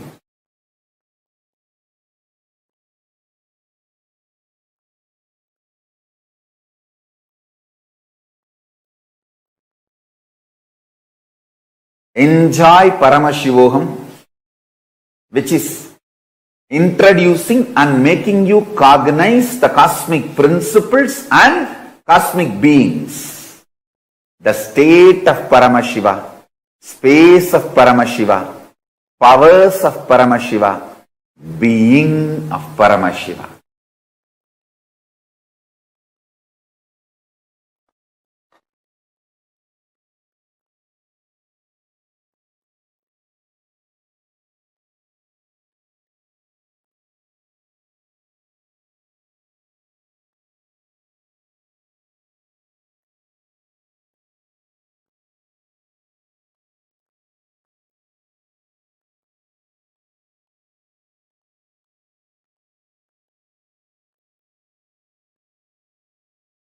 See, already all of you are established in feeling connection with me.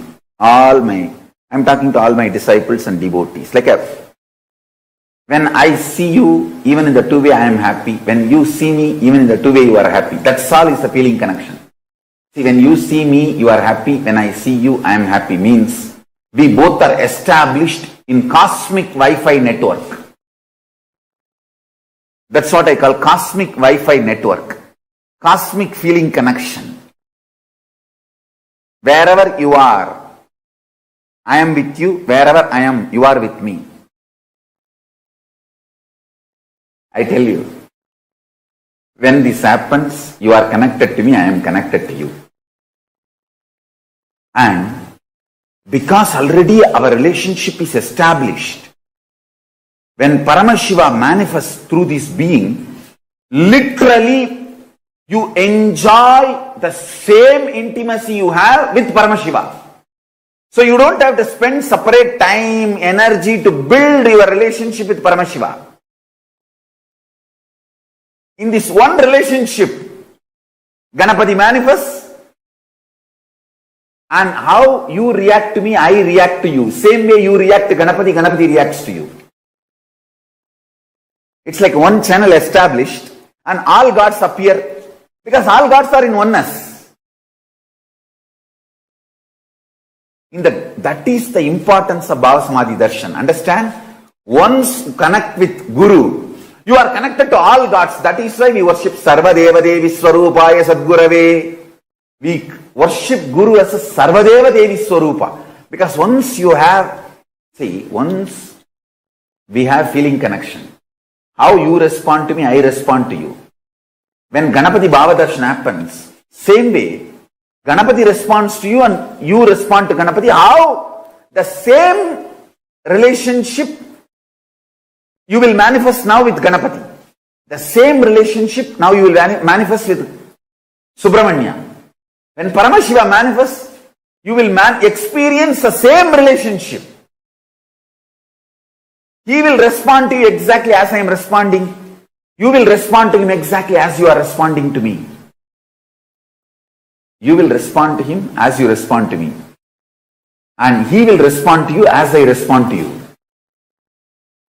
In one relationship, all relationships are complete. To all human beings, superconscious breakthrough, the greatest way to exist within you and with others. The principles of relationship with you, with the cosmos, with the universe, with the nature, and the cosmic beings, whom we call in Hindu tradition Devas.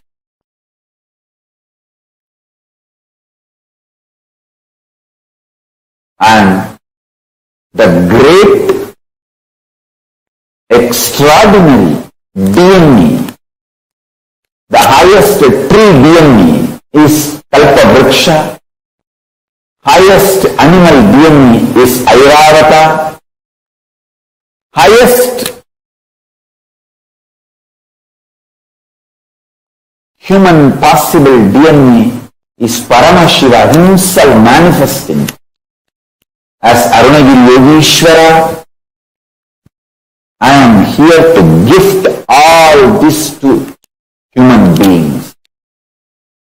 Understand, Hinduism is all about the cosmic beings coming to human planet and sharing all these great principles, powers, this whole thing to human beings, mapping it to the level of human conscious understanding and making it as user-friendly and lifestyle for all human beings. That's all. I think I have put Hinduism and my mission in nutshell form.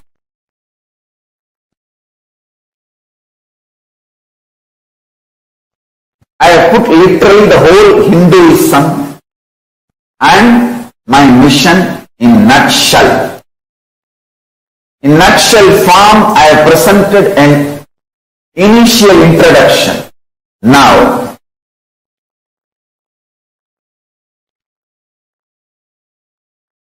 what will be the result of the program? One thing I can be sure, you will not exist end of the program. I can guarantee that.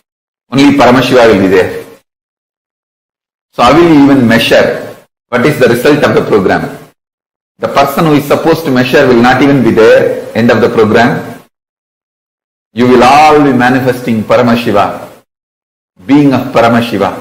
This will be the most life positive happening on planet Earth. The most powerful life positive happening on planet Earth. So now, I really want all of you to start sending the email, cleaning up your calendar. I am going to reveal all the sciences of Paramashiva. Whether planting your future, everything which I was giving trailer till now, I am going to reveal the full movie. I am going to release the full movie, the full being of Paramashivoham. Understand? Intangible but definitive experience and sciences of the cosmos is Vedas and Agamas. And Paramashiva is now going to manifest his very being in all of us. Whatever I am talking is not new to you. It is all already programmed in your DNA as cosmic truths. The truths I am revealing, this is the program based on which cosmos functions. This is the program based on which your DNA is functioning. I am just going to spiritually electrocute your DNA. I am going to plug my being with your being and spiritually electrocuting you to manifest all these cosmic truths which is already there in your DNA as your very DNA program. So understand, you don't even need to worry. You don't need to be afraid. You don't need to feel sad. Will you be able to realize all these truths or not? I commit with you. I am awakening all these cosmic truths which is already in your DNA to reality by spiritually electrocuting you with my being. I will be a strong nuclear force, spiritual strong nuclear force on your being from now. Through this initiation, I will manifest absolute, pure, ultimate superconsciousness, being of Paramashiva, state of Paramashiva, space of Paramashiva, powers of Paramashiva, being of Paramashiva, superconsciousness of Paramashiva, Sri Kailasa of Paramashiva, in all of you from now.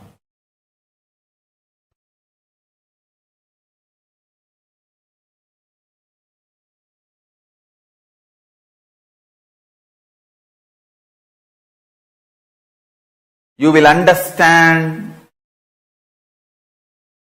the highest, ultimate dimensions of the life and universe. If you have been begging for a few tons of gold, you are going to be granted hills of diamonds. Not just few tons of gold which you are aspiring, hills of diamonds. Beyond you can even ask or imagine. So understand, all your fears and greeds will become irrelevant.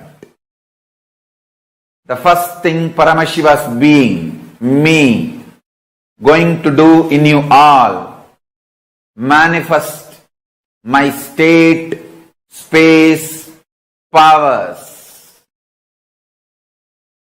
intensely. Make yourself available for every session. Nothing else is needed. Just make yourself available.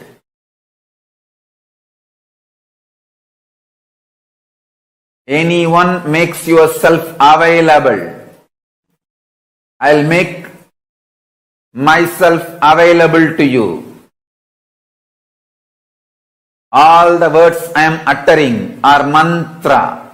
I am not going to give you any teaching. I am not going to give you any technique.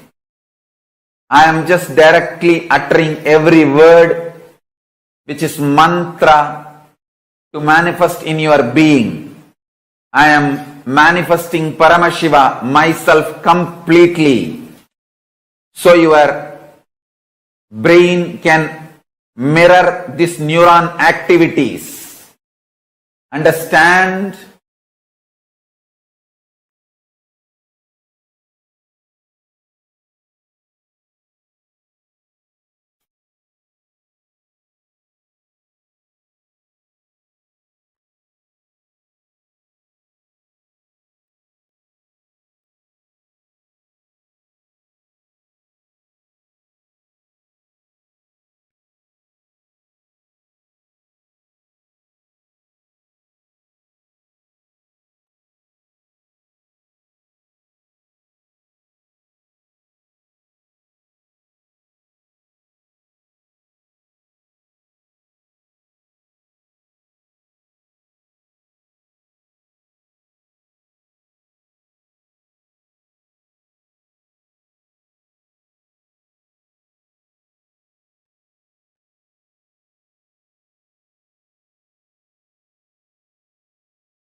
This whole program is not ordinary spiritual program.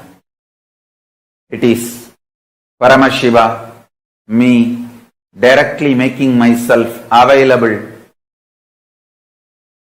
to all of you through this body, using this body and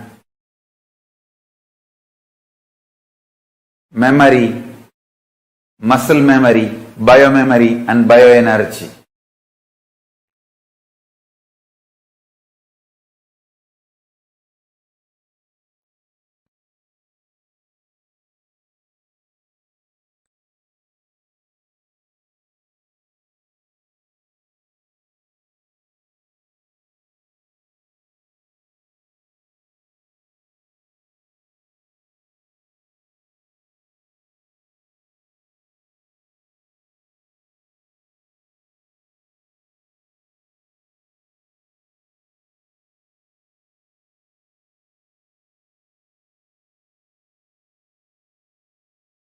Make yourself just available so I can manifest through this body and manifest in all of you.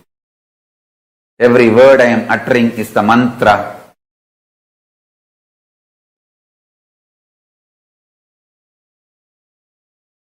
I am manifesting in this system, in this body completely, so you can all just mirror the neuron activities of this system and manifest the being of Paramashiva.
Make yourself available for the whole program.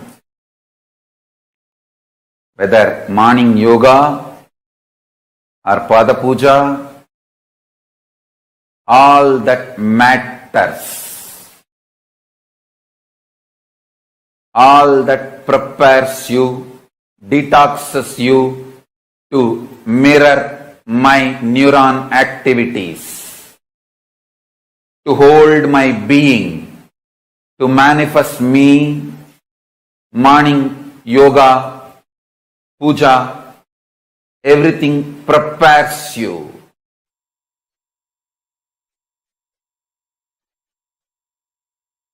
Listen. Simple, straight introduction. Listen. Simple, straight introduction. I am Paramashiva. Paramashiva himself is manifesting as Paramavatara in this body. He will do it. He will do the Paramadvaita, ultimate superconscious mutation for all of you,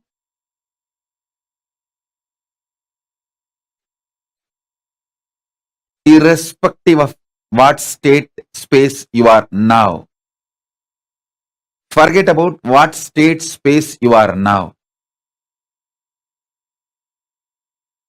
All that does not matter. You may be overflowing with gratitude, love, devotion, or you may be just sitting, fighting with yourself, ready to fight with me, ready to blame yourself, ready to blame me, whatever state you are in. Don't worry, nothing bothers. All that is too shallow. I'll swallow everything. Not only where you are stuck, including you, I'll swallow it. Just come and switch on this camera and sit. That's all. Only one thing, don't miss sessions. Be here for all sessions. That's all. This 21 days, put everything away. Be here for all sessions. Don't miss one word, one session. Be here for everything. I'll take care of everything. See, I know the human mind more than you know you. More than you know you, I know you. And I have a solution. I only have to do, I'll do it. I will do it. Listen. Actually, I just want this 21 days time from you. That's all I need. And I am interested in manifesting in you. Listen carefully. I am interested in manifesting in you. More than you. When I manifest in you, you will be extension of me. And that's all I want. That's all I want. I'm here for that. I'll do everything needed. I'll do everything needed. Don't worry. I'm connected with all of you. Continuously, every session, I'll go on giving you deeper and deeper, powerful, miraculous manifestation. I'll swallow your whole past, present, future, everything.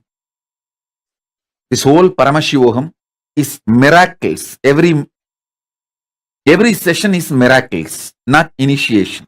Every session is miracle manifestation. I guarantee you. I'll connect with all of you now, wherever you may be. I'm just manifesting. My only request, attend all sessions, even the SJP, all the SJP Yajamans, Kartas. Understand? Don't miss any session. Don't tell me, oh, if I can't attend all the sessions, can I stop attending the program?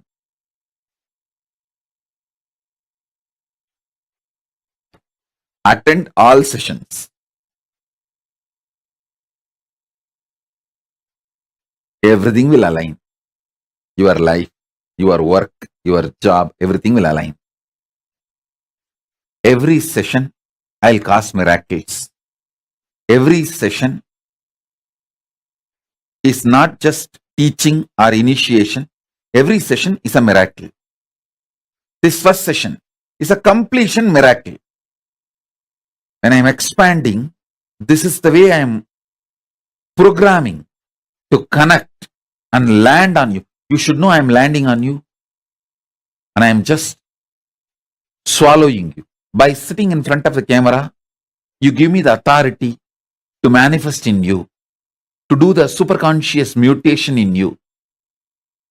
You can be relaxed way, stretching your leg, no problem. All that is okay. Just be in front of camera.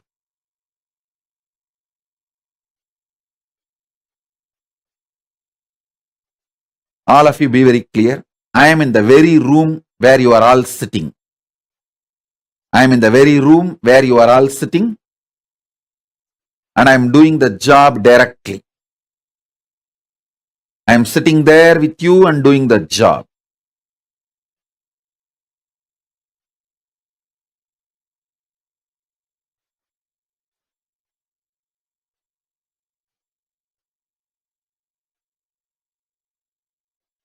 Listen. All your past, all your patterns, good, bad, right, wrong, everything, I'll just swallow it and finish it up. I'll just burn it away. This session, I'm going to focus on bringing completion to you so that I can start doing the superconscious mutation process.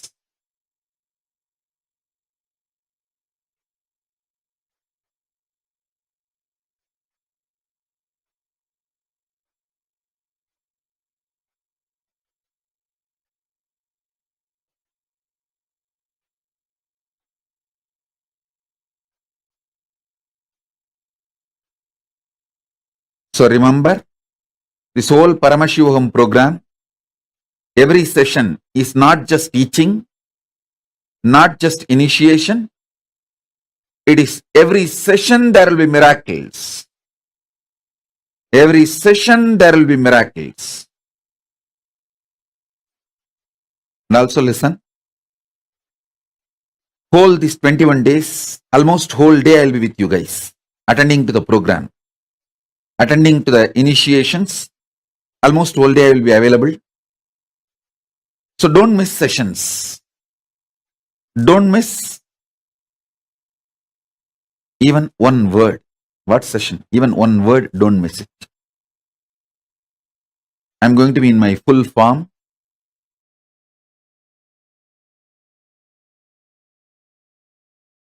Listen.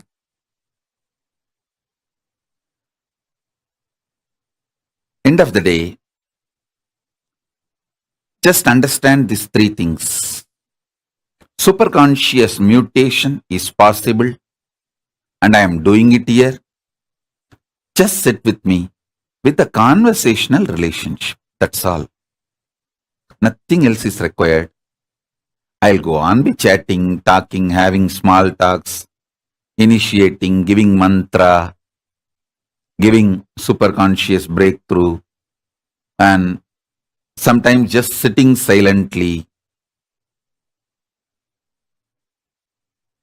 Do not see, even if you get a little tired, and drink cup of coffee and become all right, great, okay.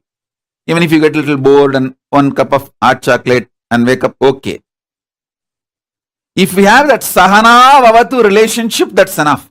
Sahana Vavatu, Sahanao Bunaktu, Sahaviryangaravavahai, Tejasvinavaditamastu Mavitvishavahai. Om Shanti Shanti Shanti.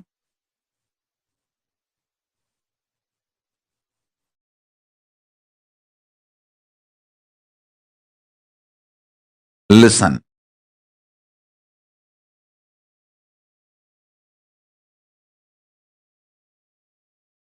It's now up to you.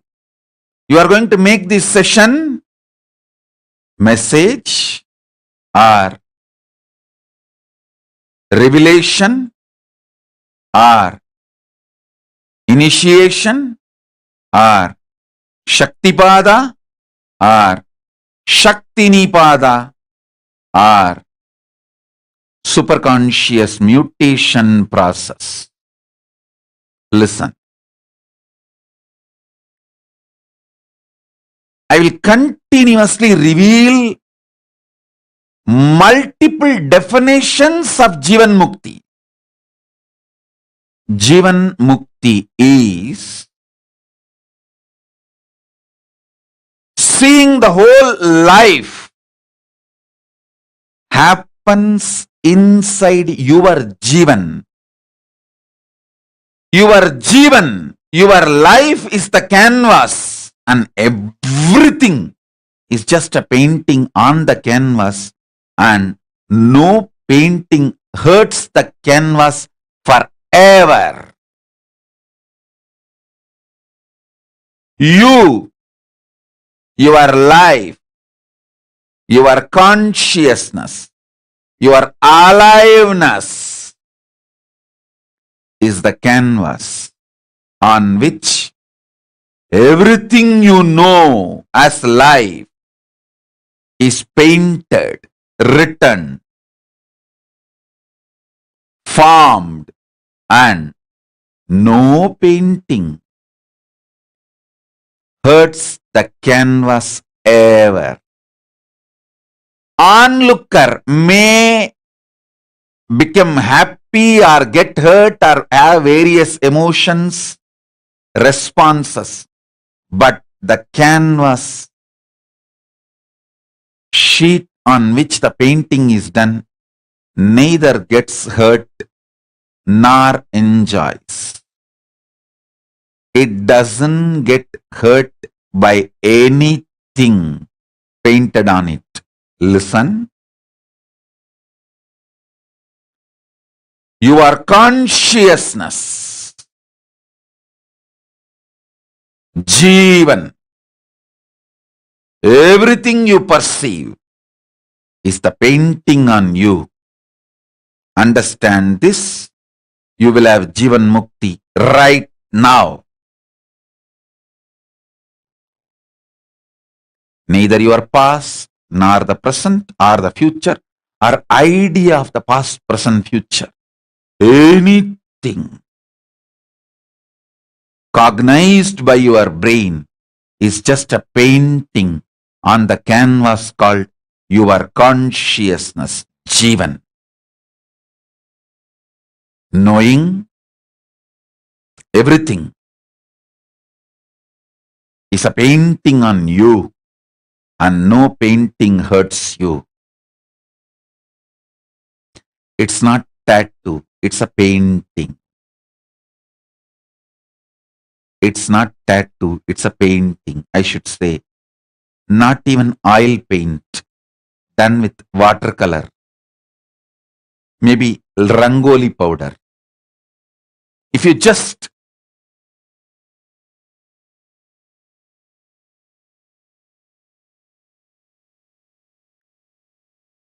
move the canvas, you don't even need to clean it up. Just move the canvas, the painting will melt down because it's more like a rangoli. Everything you know about life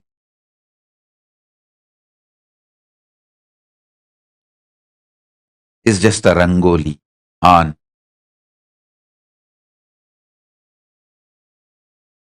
the canvas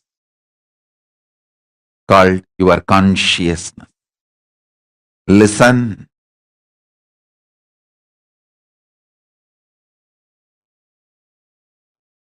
The seed of superconscious mutation is Jivan Mukti. The seed of superconscious mutation is Jivan Mukti.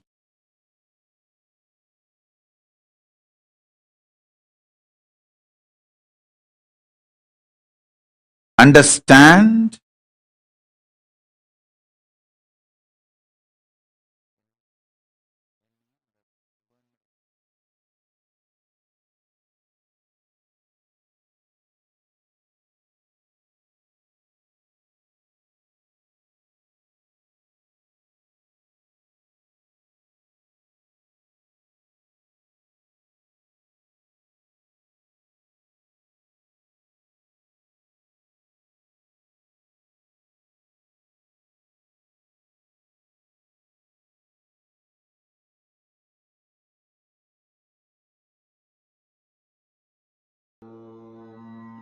Nithyananda Paramashivoham.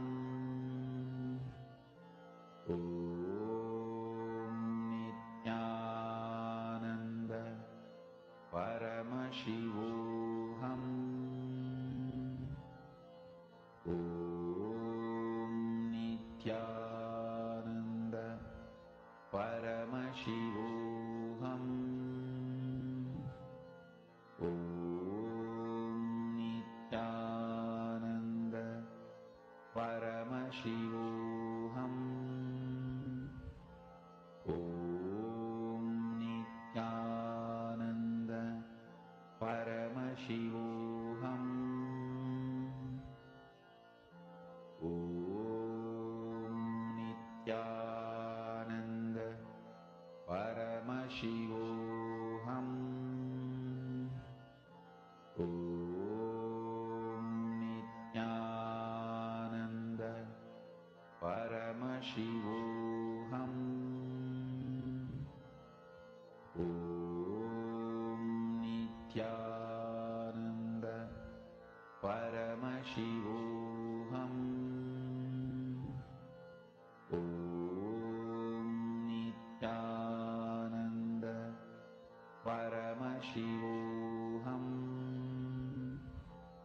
Om Nithyananda Paramashivoham. Om Nithyananda Paramashivoham. Om Nithyananda Paramashivoham. Om Nithyananda Paramashivoham. Om Nithyananda Paramashivoham. Om Nithyananda Paramashivoham. Om Nithyananda Paramashivoham. Om Nithyananda Paramashivoham.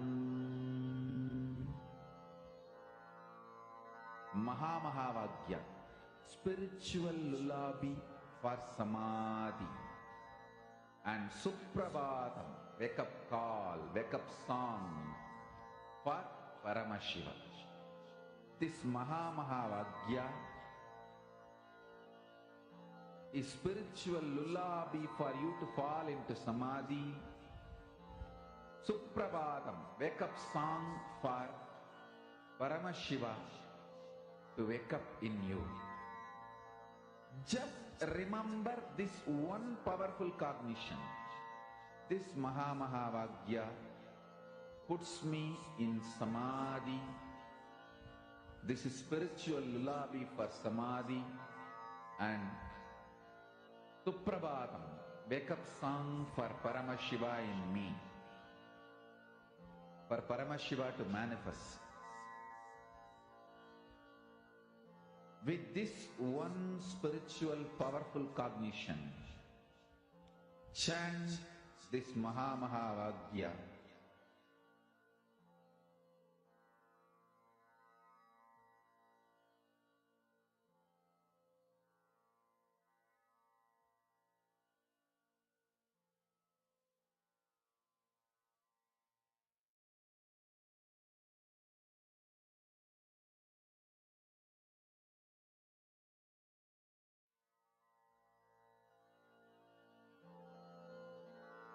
Mahamahavagya, spiritual lullaby for Samadhi, and Suprabhatam, wake up call, wake up song for Paramashiva. For Paramashiva to manifest.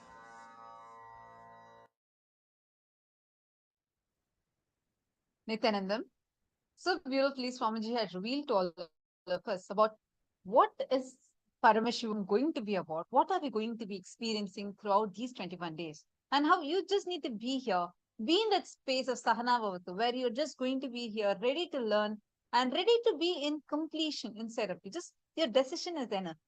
Everything else, Swamiji is going to do it for us. And you're going to be experiencing how this powerful cognitions are going to become your very experience.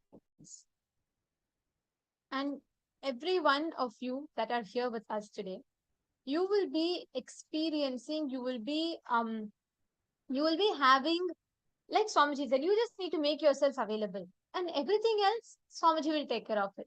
He will do he will do all the job that's required to do. You just sit back, relax, and enjoy. The whole of Paramashivoham, the next 21 days, each day is going to be dedicated to working towards certain aspects of your life where you need to experience that breakthrough.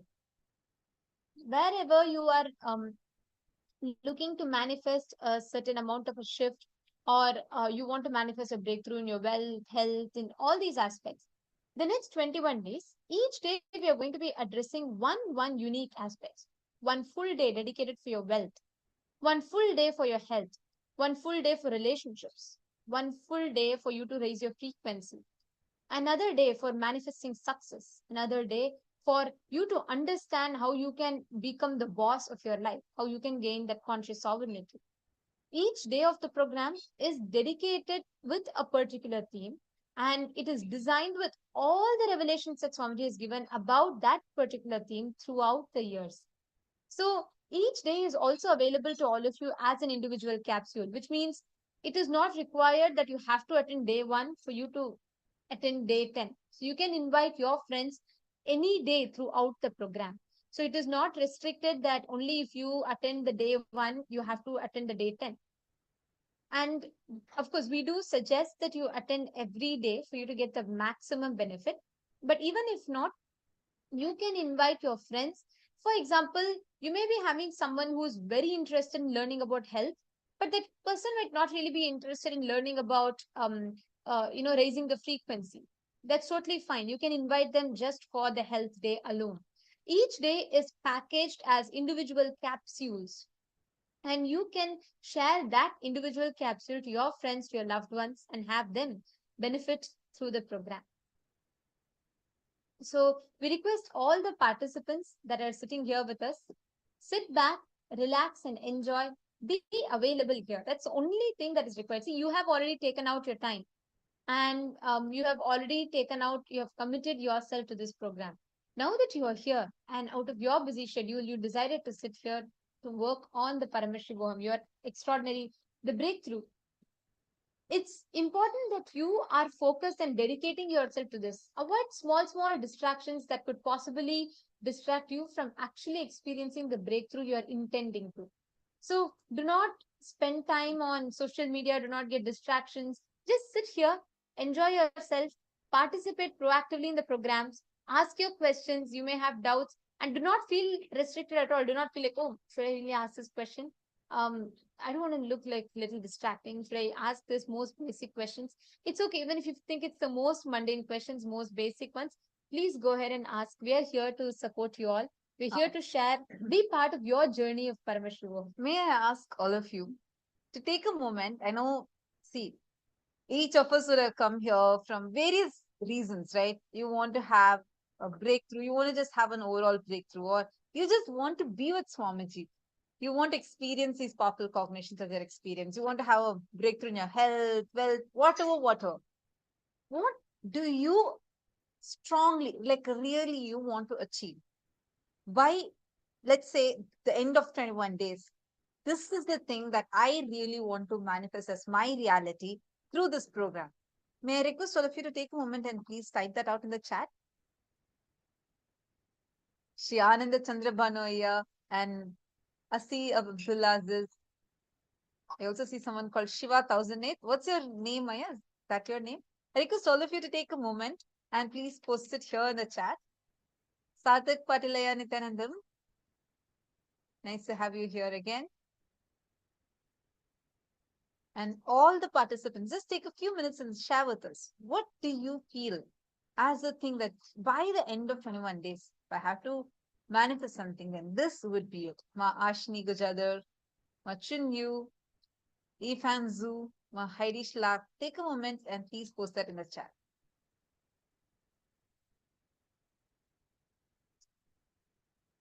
Ma Vishwaja Kondaveti, Nithyanandam. Ma Vishwaja, Nithyanandam, nice to have you here. Ma Jayalakshmi Mohanan and Ma Jayalakshmi Mohanasundaram Nithyanandam. Ma Margarita, can I request all of you, take a moment now and please share with us, what do you feel like this is something that I really want to manifest? If you have something like, what is it? Okay, Ma Ashni Gujar is saying, I want to achieve qualities like will, persistence, patience, intelligence. Okay, that's wonderful.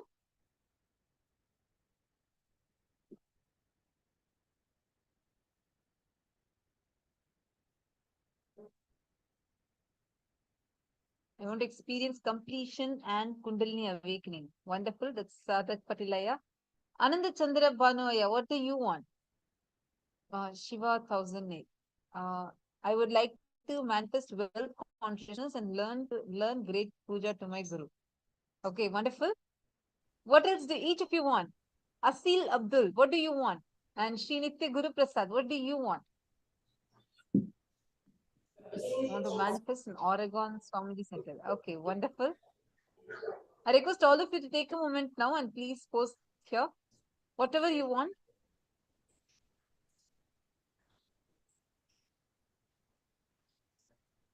What do you think this is something that I really want to manifest through this program?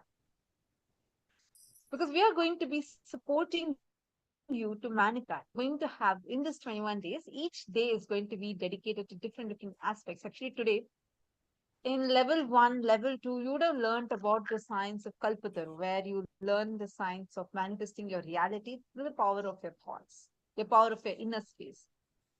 In this program, however, we are going to be learning about a much advanced level. We are going to be experiencing the very, very, very powerful manifestation of not just what you want, the best version of what you want. Like, for example, you may be wanting to buy one car. That might be your thing saying that somehow I want to just buy this one car. But by connecting with the cosmos, probably you will have a much higher expanded vision for yourself.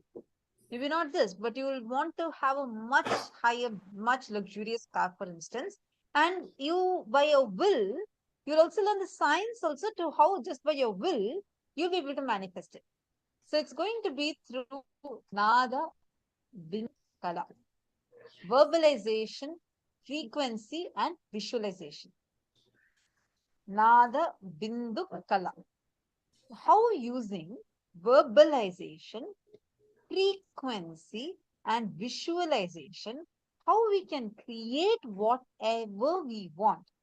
This science you're going to be learning here. And I request all of you only one thing. You just need to have your complete intense listening. I want to feel Kundalini awakening and feel the space of Paramashiva or Seal Abdul. That's wonderful. Where are you from? May I request each of you also to introduce yourself, saying which country each of you are from right now?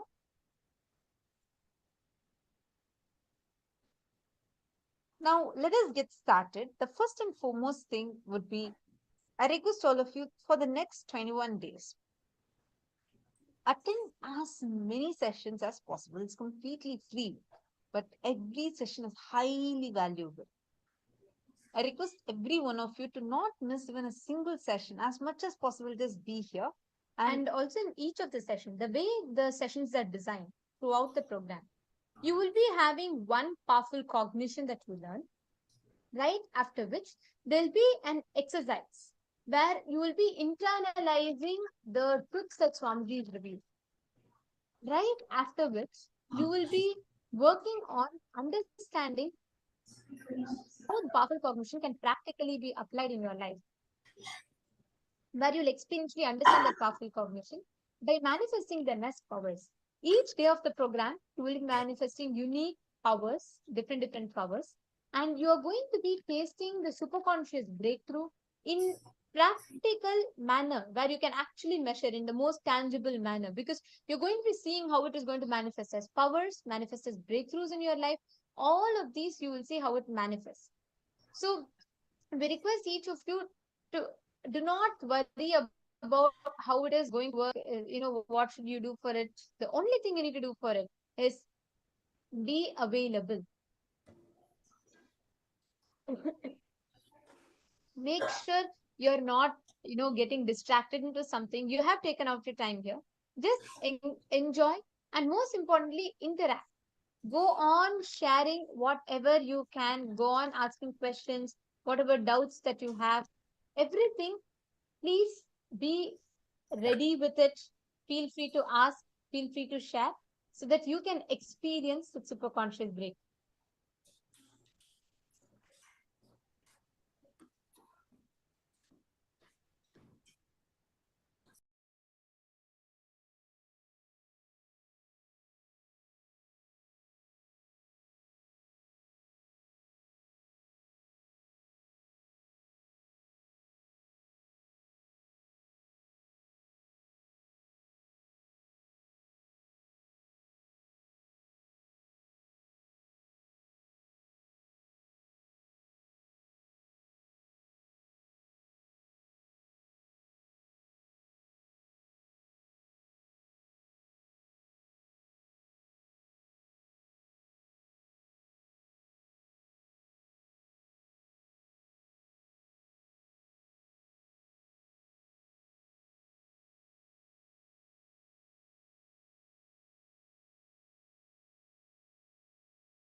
Yes.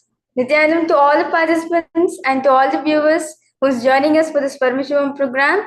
And actually, all of us will be wondering why did Swamiji choose 21 days? Actually, Swamiji says very beautifully, you need 21 days to experience, cherish, enjoy, enlighten yourself, inspire yourself of the superconscious energy which all of us are going to be tasting throughout the program. As Ma Nithyananda said very beautifully that the design of the program is um, all the way the program is designed, it's everything is personally designed by Swamiji himself. And yeah, of course, if Swamiji have designed means then of course it'll be the most very most interesting session for all of us to understand. Now, the only thing which we require from all the participants and all the viewers who's joining us for this Varnasham program, we only need your presence and involvement. That's it. You may be sitting in your couch, you may be sitting in your bedroom, you may be sitting in your office, you may be sitting anywhere and attending the program. We just need your 100% participation throughout the whole program. As Swamiji says very beautifully, when you involve into the program, when you participate to each and every, when you do the each of the internalization exercise, when you listen to each of the topics which Swamiji is revealing. When you do the power manifestation session, you are going to be experiencing the breakthrough. Well, well, if at all, if you need any, like if at all you need to use the restroom or need to have a cup of coffee or anything, please feel free to go do that so that you can make yourself awake.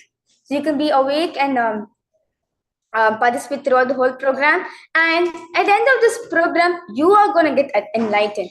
Not the walls around you, not the, really, not the walls around you, or not the table or the ceiling fans. No, nothing. You are going to get enlightened. So the only thing which we require from all the participants is your involvement and your participation throughout the program. As Swamiji says very beautifully, I'm physically there in this program. He's literally like you can literally feel Swamiji in this program. Like when you see when you see the videos being played, this actually Swamiji talking to you. All the acharyas are here to support you in doing the internalization exercise, or if you need any clarities, or if you need any questions you have, or want to share your experience, please feel free to post in the chat section. And yes, so let's now start with the program. So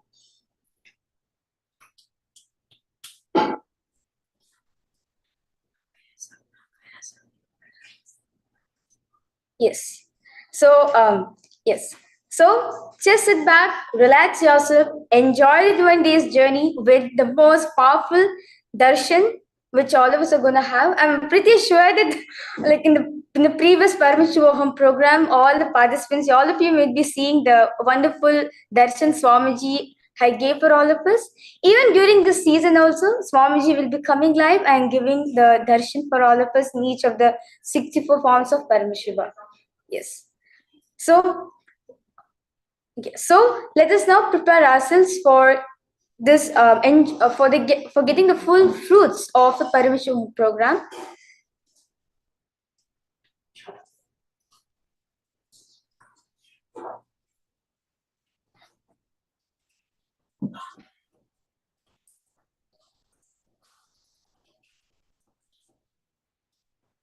Yes.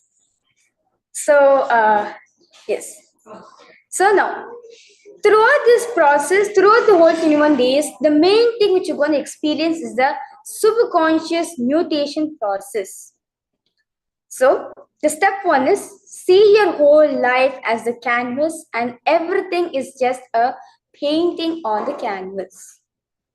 Visualize the sessions painting, sitting with Swamiji.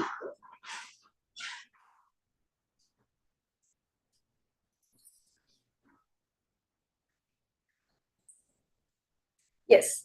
So understand one thing: your whole life, whatever is happening in your life, it is a blank canvas. Like for an artist to express his expression, for him to go do a good painting, for him to do whatever comes up in your mind, he needs a blank canvas. Only when he have a blank canvas, he can paint whatever he wants, and at the end, he gets the end product where all of us enjoys it, the painting which he made. Same thing, your life is a canvas. And whatever you're going through, all the ups and downs you're going through is nothing but different shades of colors which is being painted in your canvas. And just imagine one thing. You are painting your canvas sitting with Swamiji. As you can see, the picture is beautifully be sitting Swamiji with all the kids. The same way, you also be experiencing the same thing. Swamiji is physically right there. He's available for all of us. So throughout this program, do not feel that Swamiji is not there. Swamiji is there. His presence is always there for all of us. You'll actually you'll feel Swamiji's presence, and just have this in your inner space. What was happening inside of you, your ups and downs that you're going through, or whatever, understand it is nothing but the canvas that you're painting with Swamiji. Yes.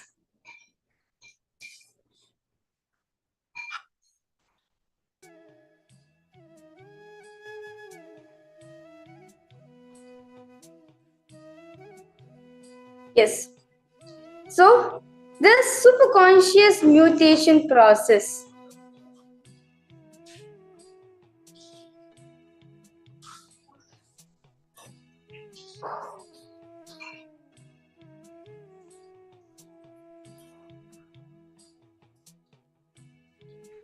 Yes. Okay. So, know that no. Understand very beautifully. Painting hurts the canvas forever. Everything you perceive is the painting on you. Apply this understanding to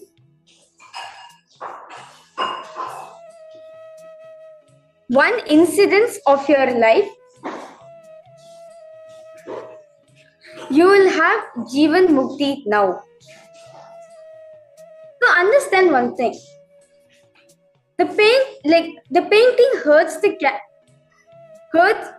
canvas forever, and everything you perceive is the painting on you. What the way you perceive life, the way you see life, the way you perceive the people, the way you react to people, the way you're responding to everyone. Everything is a painting which you have done on yourself.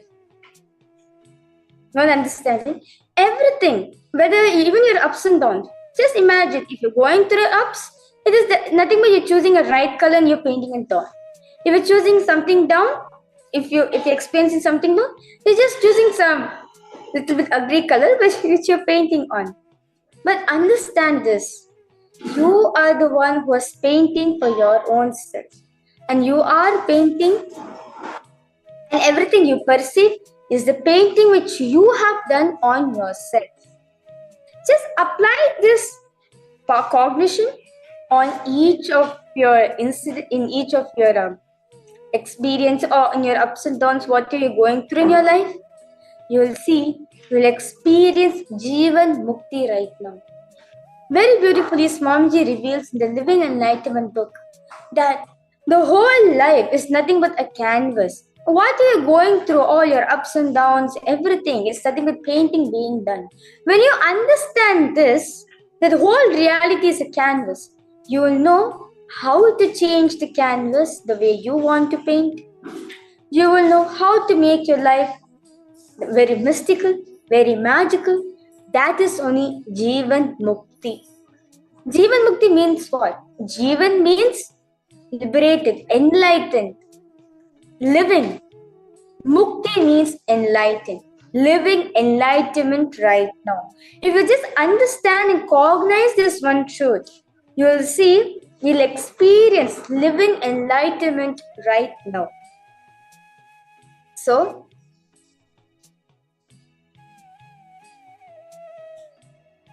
just go on holding this cognition within yourself.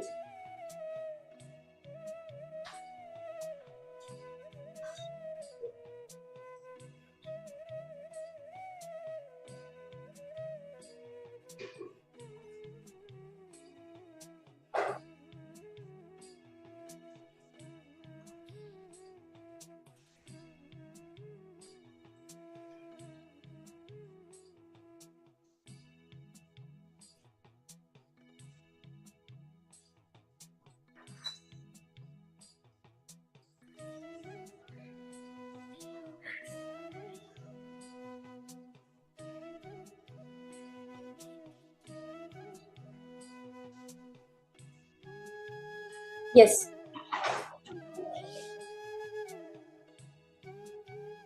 Yes. Dig deep.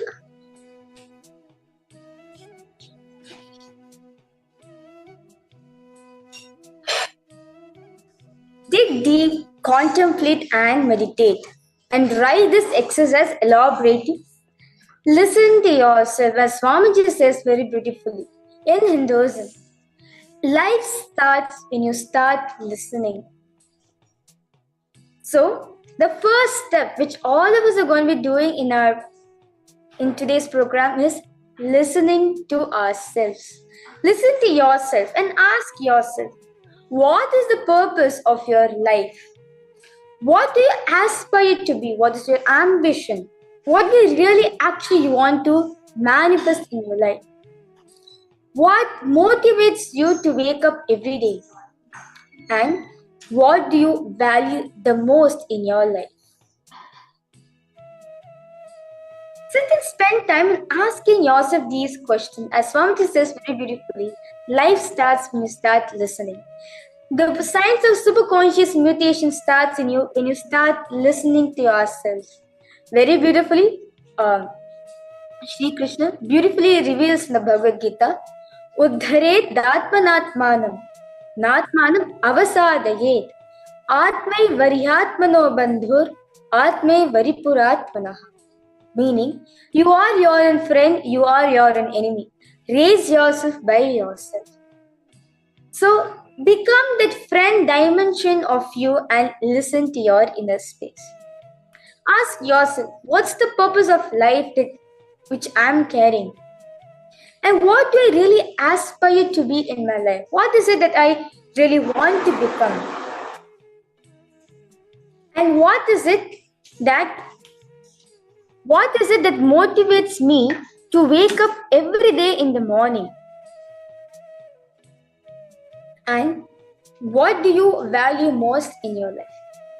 Request all participants to start pinning out these questions for yourself. Ask yourself and start pinning on the answers.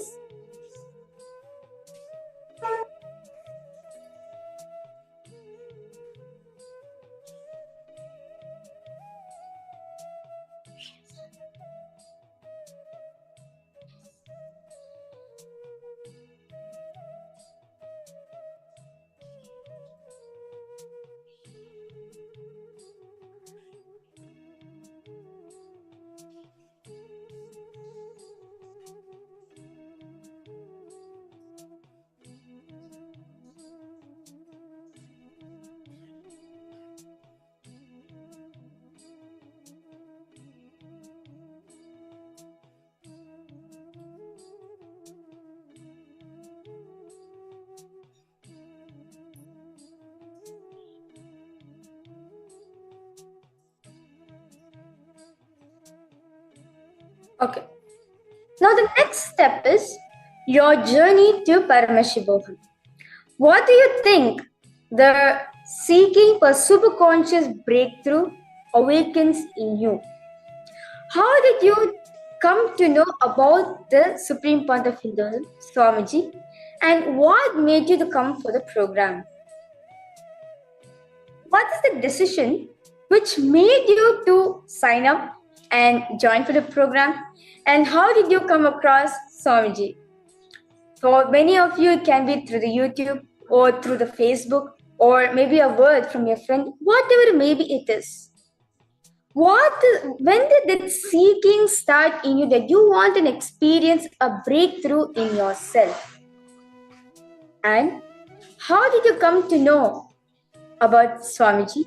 And what made you to come and attend for the program?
Yes. So let us now move ahead to the next step.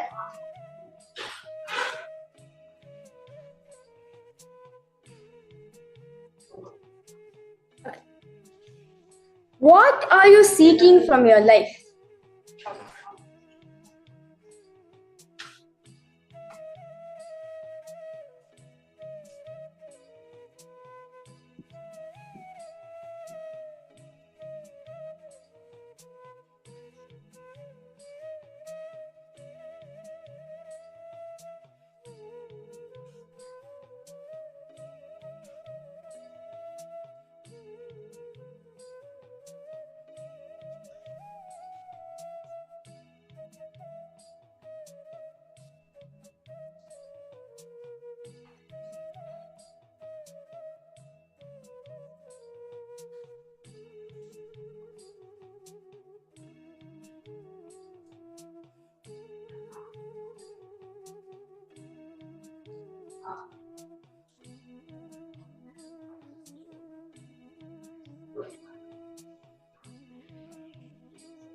Now, the third question, ask yourself, what are you seeking from your life? How do you plan to achieve what you really aspire to become? Are all your actions in life are aligned to this aspiration which you have made for yourself?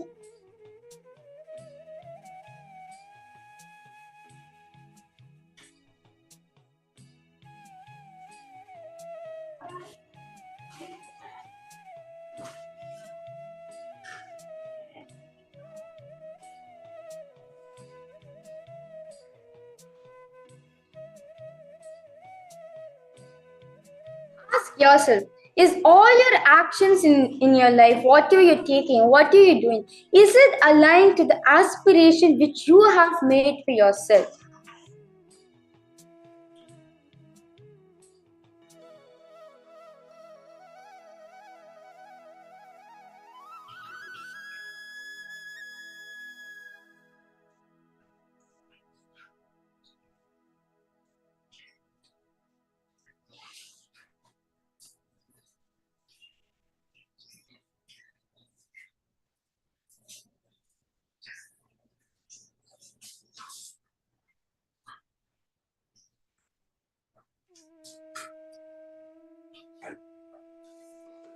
And what are you seeking from the Paramashivoham program? What is your reason to attend this program and what do you expect from this?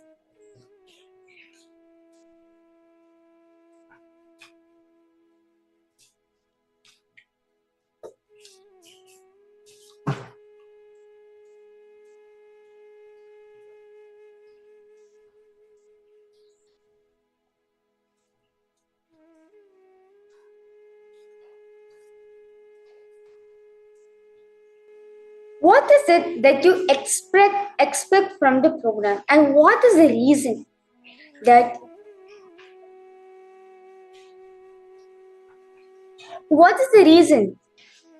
you're attending this program? What's that seeking which happened in you which made you to join and attend this program?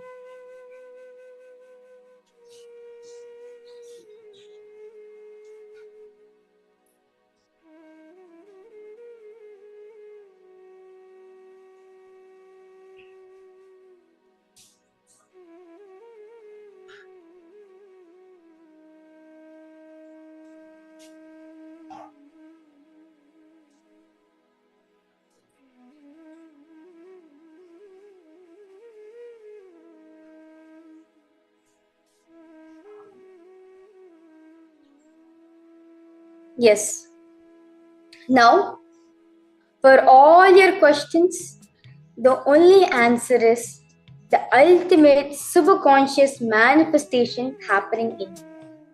So, for you to experience the fullest of the whole program, we request you to be always seated in the Nithyananda Sabha, as each of the rooms where all of you sitting are nothing but Nithyananda Sabha, where Swamiji is physically there, his presence is there, you can feel it physically.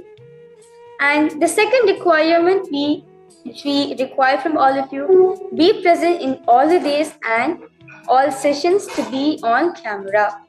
Make sure when you're attending the session, ensure your camera is on so that let Swamiji's eyes fall on you. When Swamiji sees you, he takes care of everything. That's the ultimate thing. So always make sure keep your cameras turned on so you can have that full experience. And the third thing we require is dress in white and gold, dress as per the Hindu tradition to receive the knowledge, to receive the initiations. As Swamiji says very beautifully, that the color white and gold has the ability to receive any knowledge, receive any initiations, which is directly given by the avatar. So that's why a compulsory mandatory dress code for all the participants is to wear gold and white colored dress so that you can receive this initiations in your life.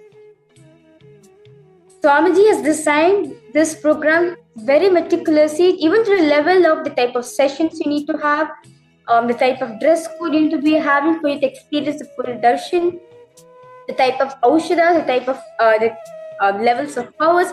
Every single thing is designed by Swamiji so that you can experience this superconscious mutation, which is your highest possibility, and receive the best from the initiation that Swamiji is going to be giving for all of us. And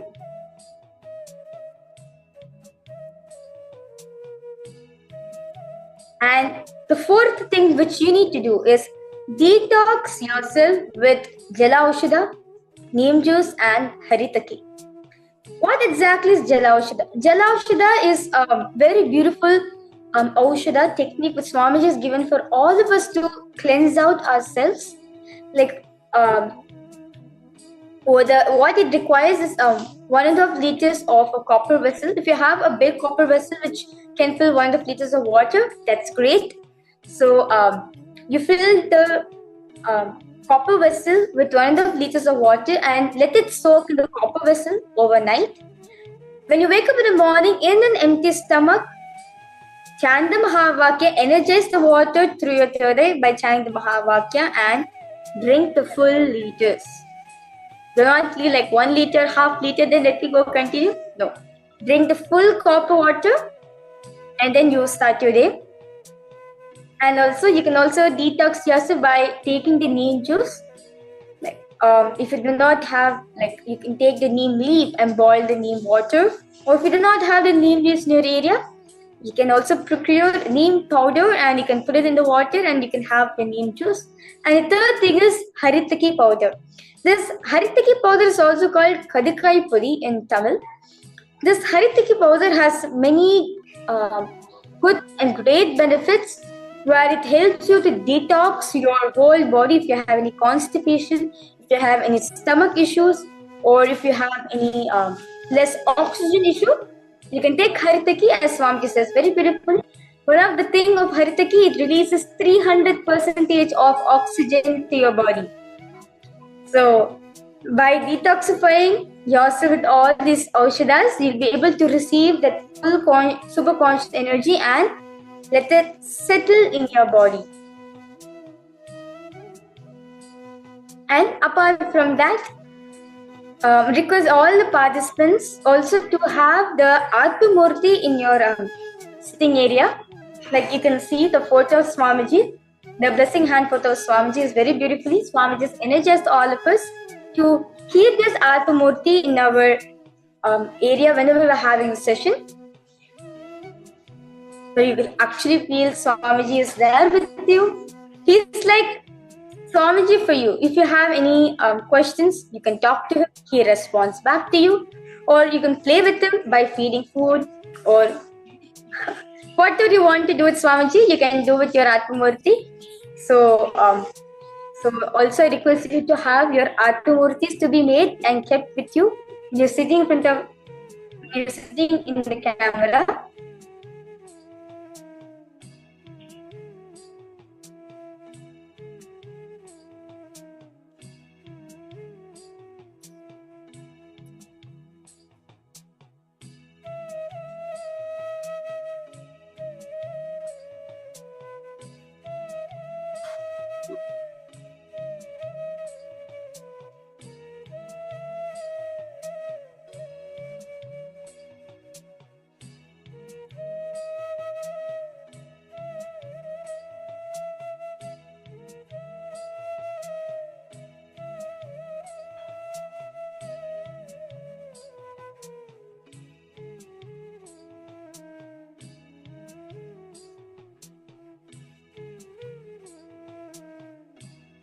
So I request all participants to take few minutes, and you can take a screenshot of this of these steps for you, or you can write it down.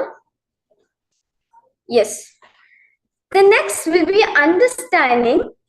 As we said, as very beautifully it is said that throughout this program will be understanding. You'll be understanding into many powerful cooperation, which at the end Swami will come physically and give you initiation. Let us understand what is the science of initiation. What is Diksha? As we learned in the power manifestation session, which was done by the Gurukul Balasans and the Nithyananda yogis, that powers are transmitted to each and every being through initiation. Now, what exactly is this science of initiation, the Diksha, and why is it only Swamiji can give this initiation? Let us learn from it.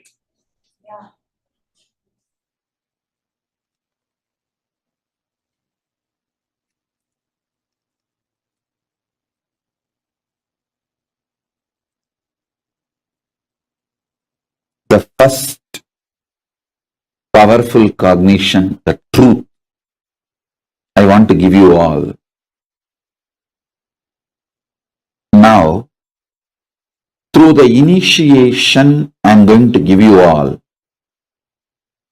I awaken the Paramashiva in you, make you all manifest the ultimate life, Paramashiva. As Paramashiva has blessed me,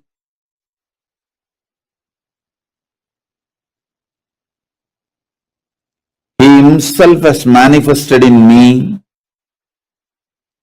I will make Him manifest in you all now, because He has authorized me to manifest Him in all of you.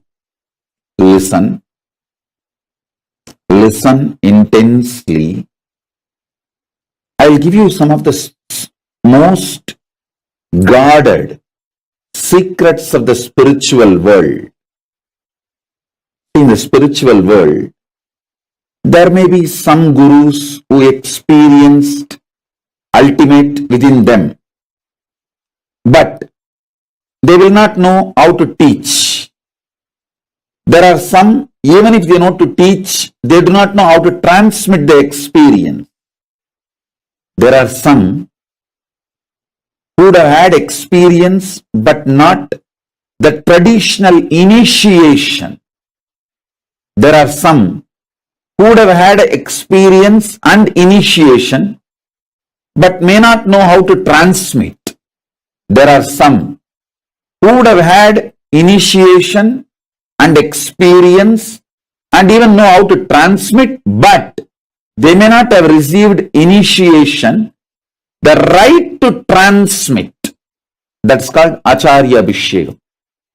Even if you know the method to transmit to others, you should be ritualistically initiated, authorized by the Guru Parampara through Acharya Abhishekam. Means the right to initiate others should be given to you ritualistically by the right authorities. There are some who may have capacity to transmit the initiation, can in turn initiate others. In every level, He gave me everything just by making one right decision, making this body happen in Tiruvannamalai. That ecosystem gave all the 16 things needed for an ultimate guru. Intellectual knowledge, enlightenment experience,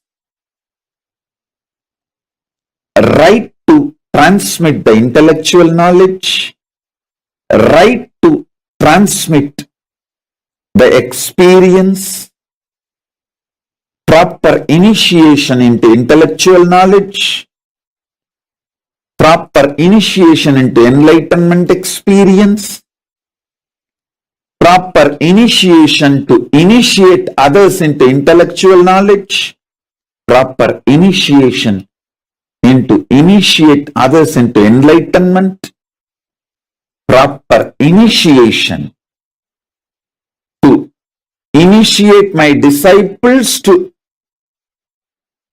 authorize them to initiate others into intellectual knowledge, proper capability to initiate my disciples to teach others the intellectual knowledge, rightful initiation to authorize my disciples to empower others with enlightenment experience, proper initiation to initiate my disciples to empower others with enlightenment experience, initiating my disciples into enlightenment and initiating them to transmit enlightenment in every level, totally 16 level. All 16 is showered on me. All 16 he blessed me. So with his grace, compassion, and the authority,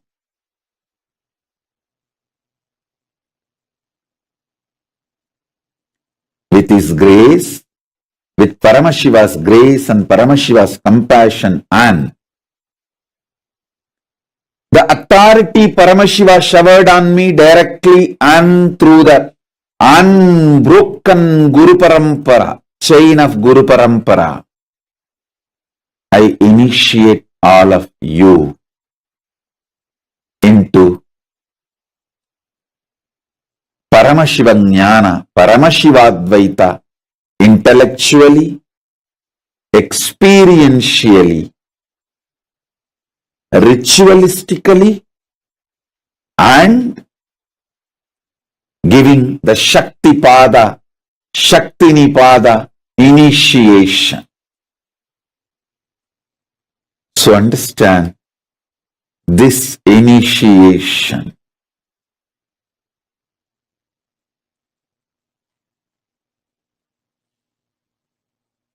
connects you with Paramashiva directly through a proper, unbroken, avichinna, unbroken, authentic Guru Parampara. Avichinna Guru Parampara,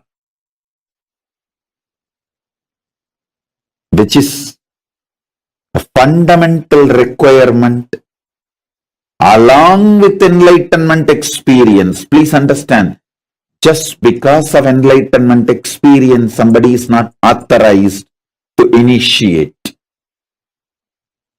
Avichinna Guru Parampara Diksha is required. So this introduction I gave now, listen again and again, then you will understand.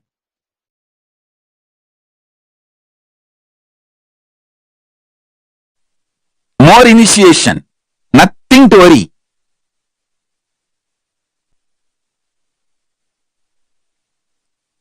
There is no good bad. In cosmos, there is no good bad.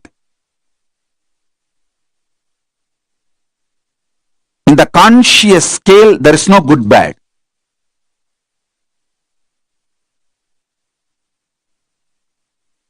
There is only integrity. It's just integrity is the key to understand who gets what in the life. If you want to manifest consciousness in your life, integrity is all you need.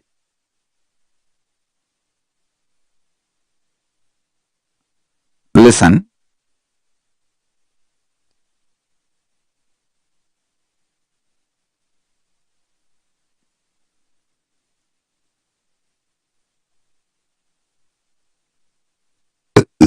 the next truth I am going to reveal. Your brain has a capacity to generate and manifest the most intense light on the planet Earth, which can be 100 times more than the sun you see. Or I should say, even 1,000 times more than the sun you see every day morning. Your brain has the capacity to visualize, grasp, manifest that kind of a light.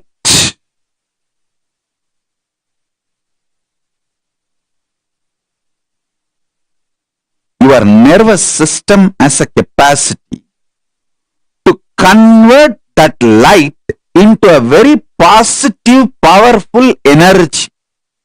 Command. And your body and mind has the capacity to manifest that command into reality. Listen. Your brain has a capacity to receive, reflect, manifest 100 times more powerful light. Light is the small word I am using. You can call it as tejas. Conscious, shining light with its own intelligence, independent intelligence.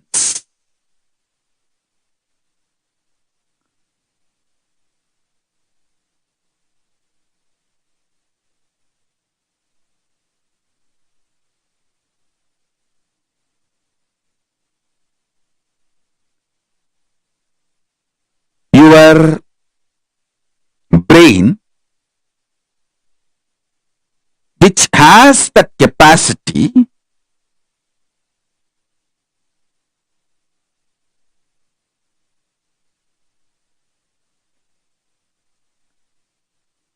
to grasp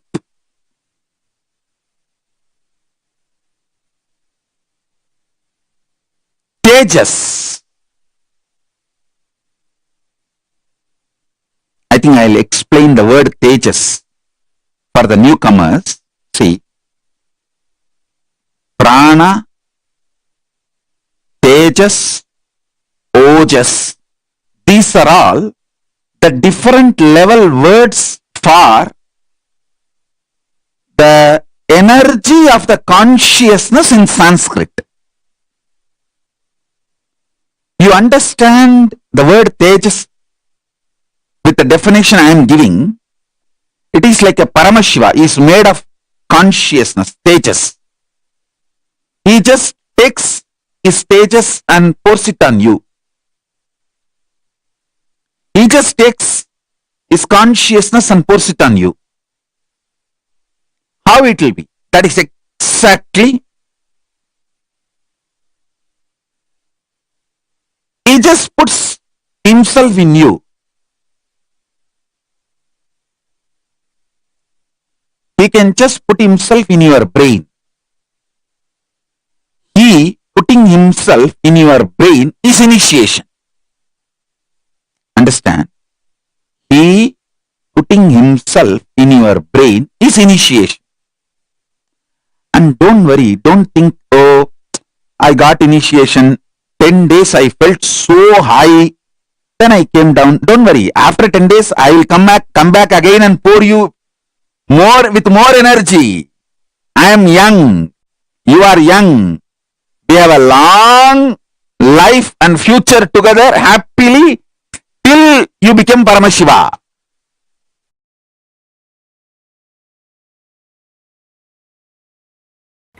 All powerlessness, all fear related thought currents and all low self inner image you are cherishing, which puts you in powerless, is not clutched to consciousness. You need to understand that.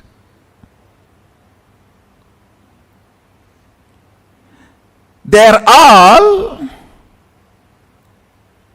there indirectly receiving or sucking the energy from consciousness, but they are not supported by consciousness. That is why the asuras, how much ever powers they may get, finally they do not exist. Only with consciously what you clutch, you empower, exists.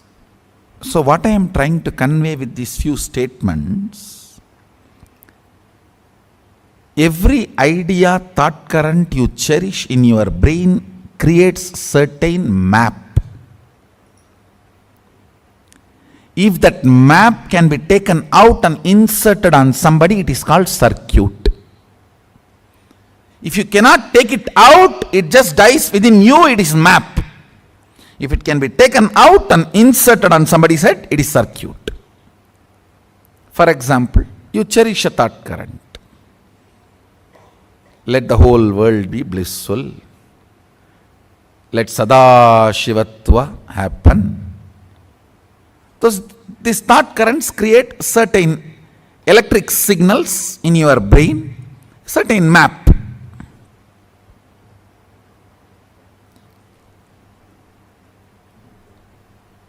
If you are able to hold that stably till the other brain vibrates to the same frequency, it is called circuit. Understand? My Sadashivatva, I hold on to that till all of you are able to reverberate to that frequency. That is what is initiation. One good thing with your brain is it always goes towards the bright side. Like a water always flows towards the lower end, your brain, any higher frequency, it always flows towards it. That is why almost everyone says, when I sit in front of Swamiji, all my problems are forgotten. That is why when I want to make some decision, cherishing my problem, I don't want to go in front of him. Because my mind will change if I go in front of him or if I talk to him.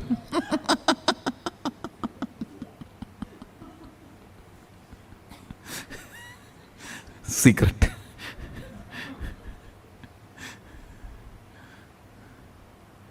Ravana says, Ravana's sister, Shurpanaka, she gives idea to Ravana. You are a Maya Mantri. You know everything of magic and changing the forms. You can take any form as you want. Why don't you take Rama's form and go and enjoy Sita? He says, the moment I remember him, the very frequency, all my personal lust disappears.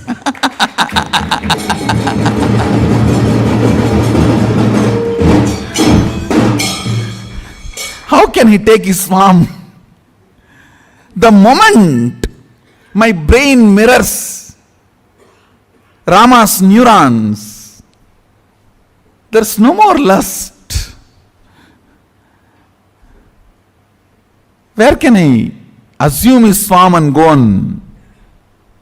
Understand the power and intensity of the Rama's existence.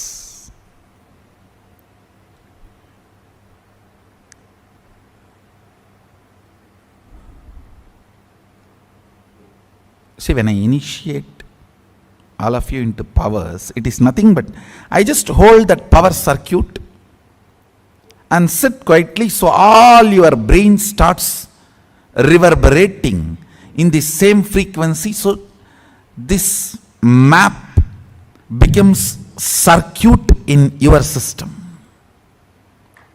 See, if it is only in your brain, it is called map. If it can be reproduced, it is called circuit. That's all. If it becomes alive to reproduce itself, it is called circuit. Like if a lady remains single, she is lady. If she gives birth, she becomes mother. So map is a lady, circuit is mother. That's all.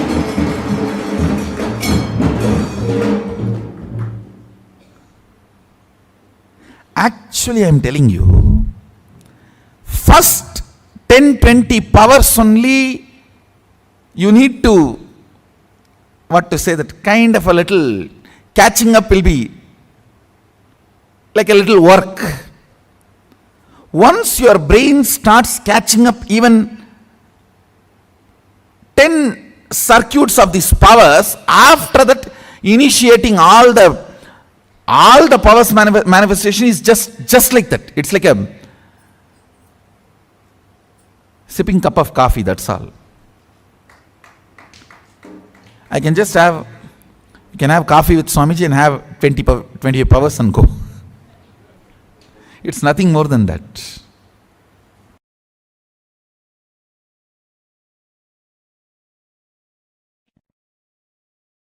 I tell you, every time I am sitting with you, whether in the name of satsang or question answer or class, any form, I sit with you guys. It is initiation. Whether you see me or I see you, both see each other. Whether it's a question answer or satsang or just sitting and playing, sitting playfully, casually, sipping a cup of coffee.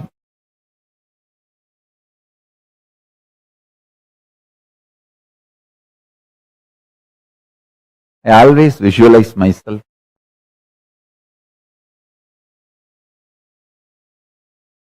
sitting with Arunachala, just with few disciples who are literally my extension. I am their extension, they are my extension. And sipping cup of coffee or tea. Same way, sitting with Ganga, with few disciples who are literally my Anga Devatas, my part, and sipping cup of tea, sitting with Kaveri, with few disciples who are just my extension, Anga Devatas, cup of coffee.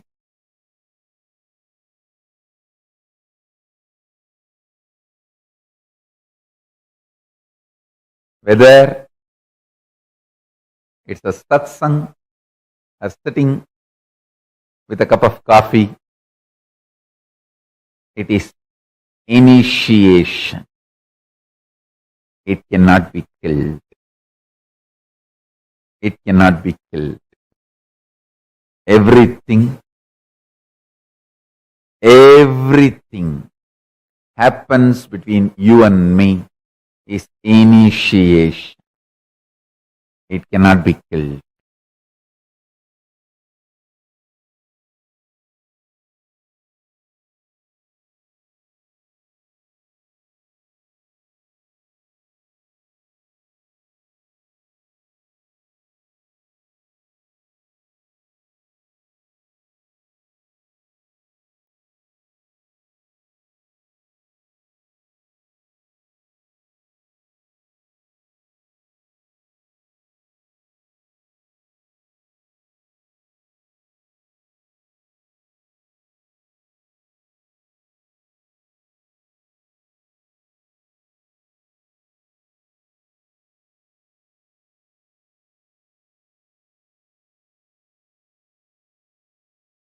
Listen.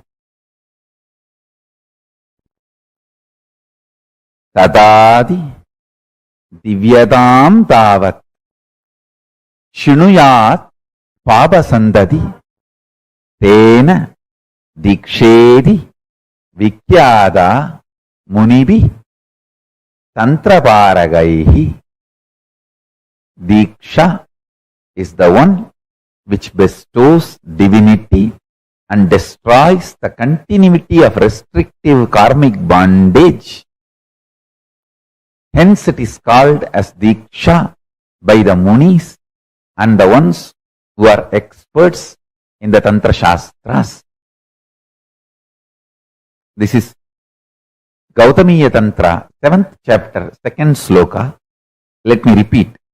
Tatati Divyatam Davat Shunuyat Papasantatihi Tena Diksheti Vikyata Munibihi Tantrabarahai Parakaihi Munibihi Tantraparagaihi. When it joins Munibis Tantraparagaihi, it becomes. Understand?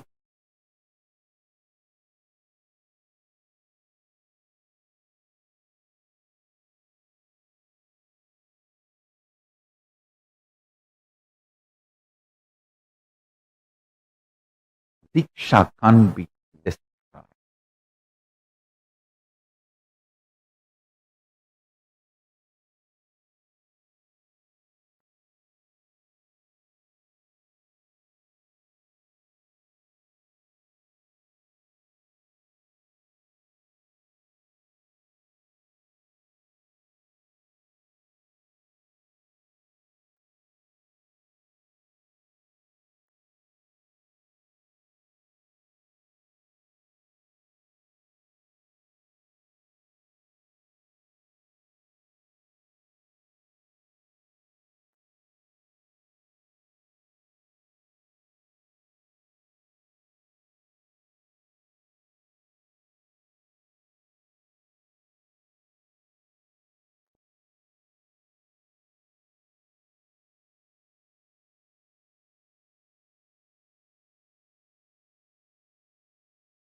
Diksha is Jivan Mukti. Diksha is living enlightenment. Diksha is manifesting Paramashiva. In Kamikagama, Purvabada, 4th chapter, Archana Vidipatalam, 59th sloka, Paramashiva very clearly says, Dikshitoyaha Puman Sakshat Jivan Muktasa Uchyate. The one who has been initiated, received Diksha, is considered to be evidently a living liberated soul, a Jivan Mukta. I don't even want to say considered. Uchyate means declared, defined. Uchyate is not considered. The wrong translation.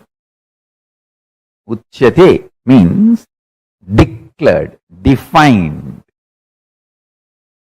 Dikshidoyaha Puman Sakshat Jivan Muktasa Uchyate. The one who has been initiated, received Diksha, is considered to be evidently a living liberated soul, a Jivan Mukta.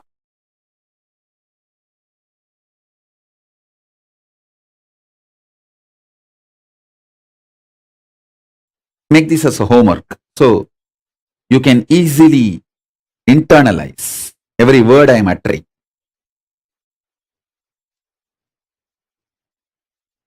At present,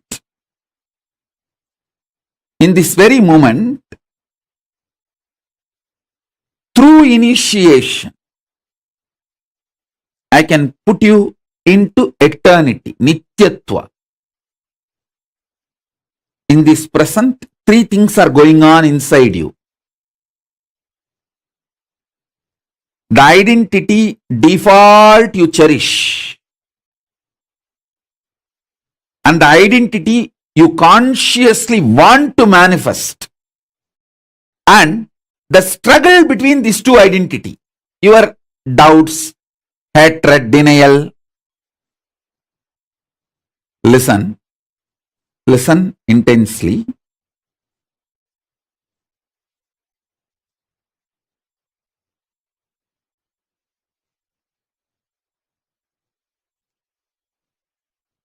At this present moment, three things are going on inside you.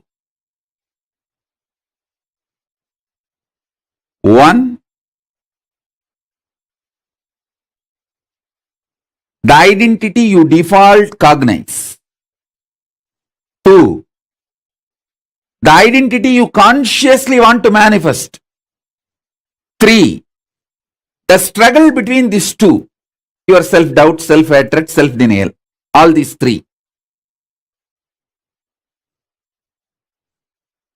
I can cut across all these three, enter into your consciousness, make your consciousness smell the beauty of Paramashiva, Nityatva. So you just wake up. You just get a taste. I tell you,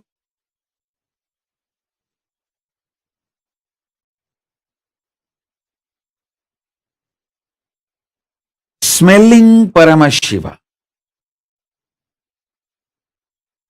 waking up to Paramashiva,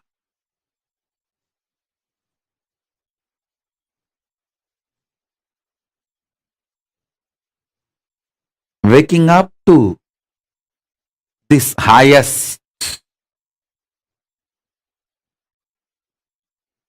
In this moment present, it can be done through the initiation.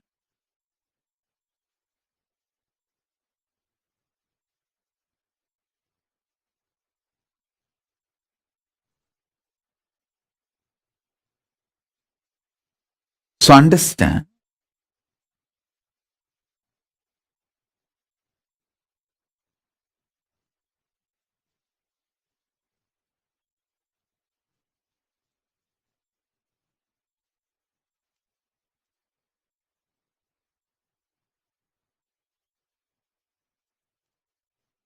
that is why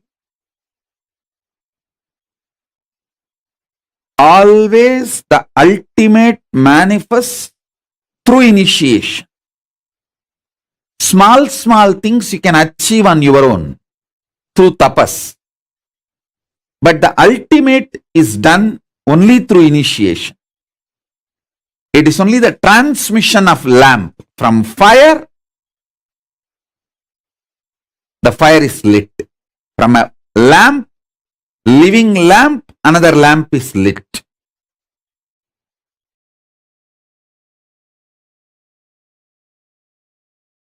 Listen carefully.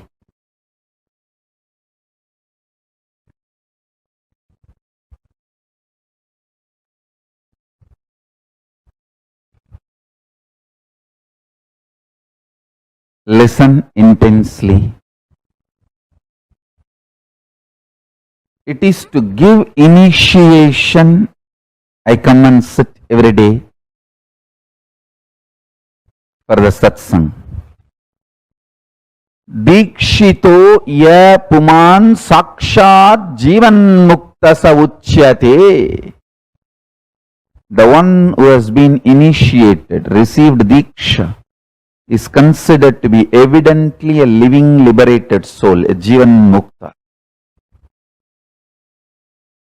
The word jivan mukti, I got it from Kamikagama, Archanaviti Padalam.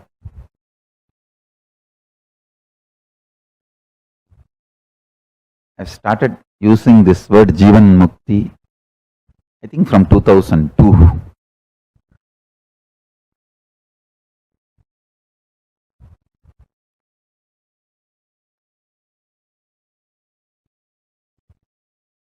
Listen. When I initiate, literally Kailasa enters in you. Kailasa is a intense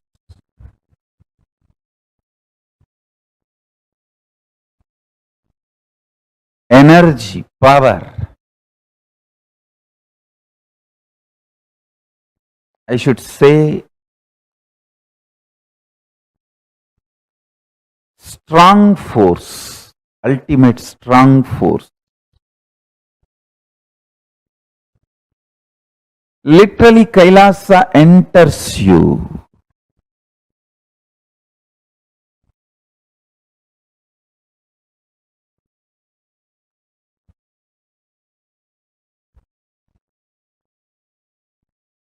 Kailasa entering you and engulfing you and just imbibing you into itself is initiation.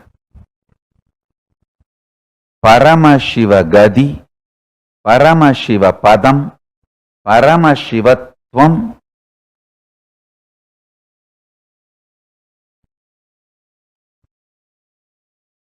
Paramashiva Gadi, Paramashivatvam, Paramashiva Padam,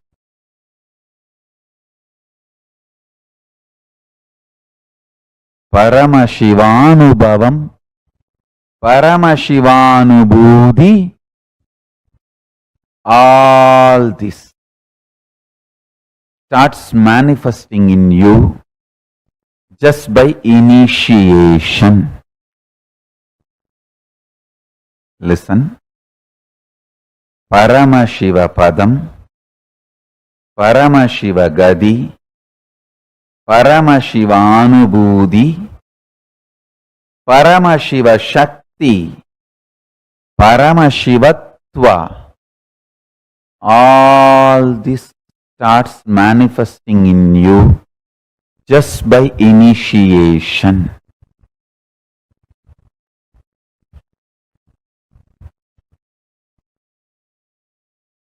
Jivan Mukti. Manifesting Paramashiva while you are in the body is Jivan Mukti.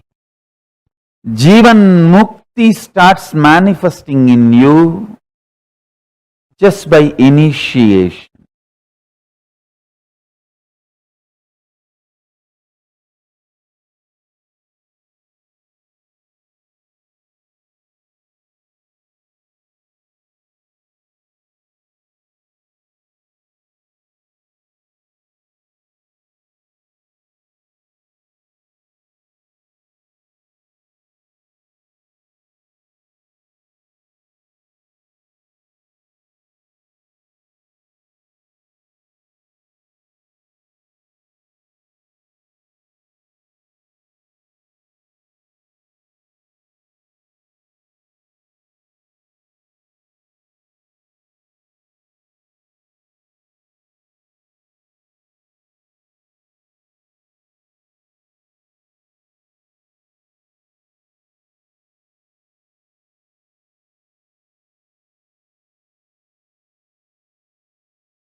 Yes, Nithyanandam, everyone. Such a wonderful session we just had with Swamiji. So beautifully spoke. Before we move on and internalize, cognize, and understand a little bit more about these truths, I request all of you to take a few moments and share what was your understanding from whatever we just learned. What did you understand, and what was the powerful cognition you got from this? Can all of you take a few moments and share that?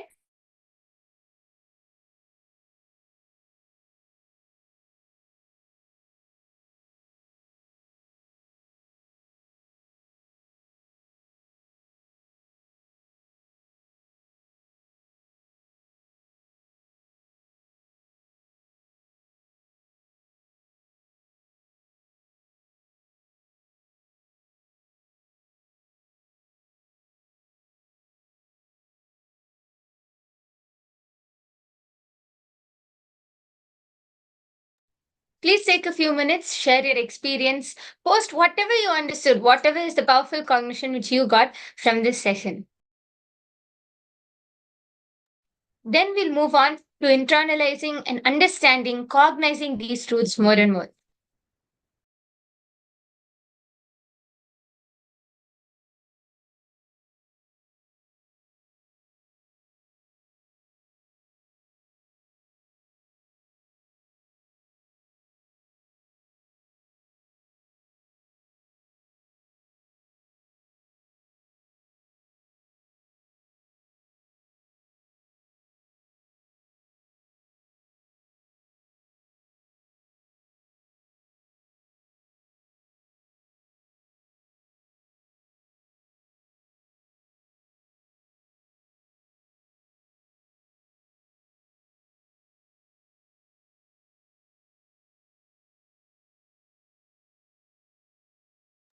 Yes. Now, with whatever with all of your understandings, let us internalize and cognize a little more. Swamiji so beautifully says, like how Arunagiri Yogeshwara put a wide smile in me, triggered the joy. The same thing all of you do. I want all of you to know that. You're all never a load on me. You're all a sweet smile in my heart. I am alive doing what I need to do for all of you. So beautifully and in such a sweet way, Swamiji has said that you're never a load on me. You're a sweet smile in my heart. This is the way Swamiji holds us, just like how Arunagiri Yogeshwara put a wide smile in Swamiji. Swamiji wants to hold all of us. How many of you have had this experience? Actually, before we move on, I request all of you to take a few moments. How many of you have really felt that joy, that love which Swamiji radiates for each and every one of us? No, never. You'll never see Swamiji ever, putting someone down or ever saying, like, I don't love you or something like that. Swamiji has overflowing compassion for each and every one of us. How many of you have felt that love, and how many of you have seen that radiating compassion which Swamiji has? Can all of you take a few moments? Many of you will have some other experience. I'm sure we have so many devotees, so many, I can see many familiar faces. Please do share your experience. How many of you have really felt or had an experience with Swamiji's overflowing compassion and love towards us?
Yes. So while all of you share that, why is Swamiji the ultimate guru?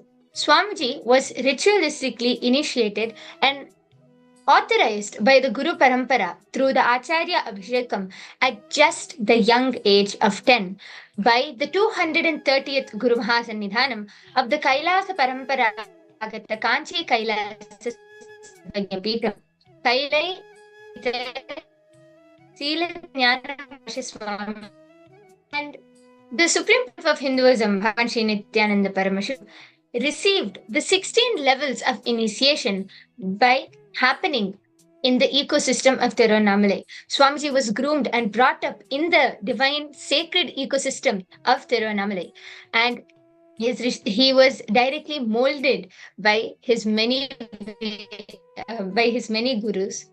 Thus, the initiations which we receive from Swamiji connects us to Paramashiva directly through proper, unbroken, avichinna, unbroken, authentic Guru Parampara. Always we are connected to Paramashiva. Each and every initiation which Swamiji gives us, each and every initiation and darshan Swamiji gives us, he connects us more and more to Paramashiva, to that divine energy, to Paramashiva. So let us celebrate that and share it with your friends, your family members, the near and dear ones. Share it as a pride.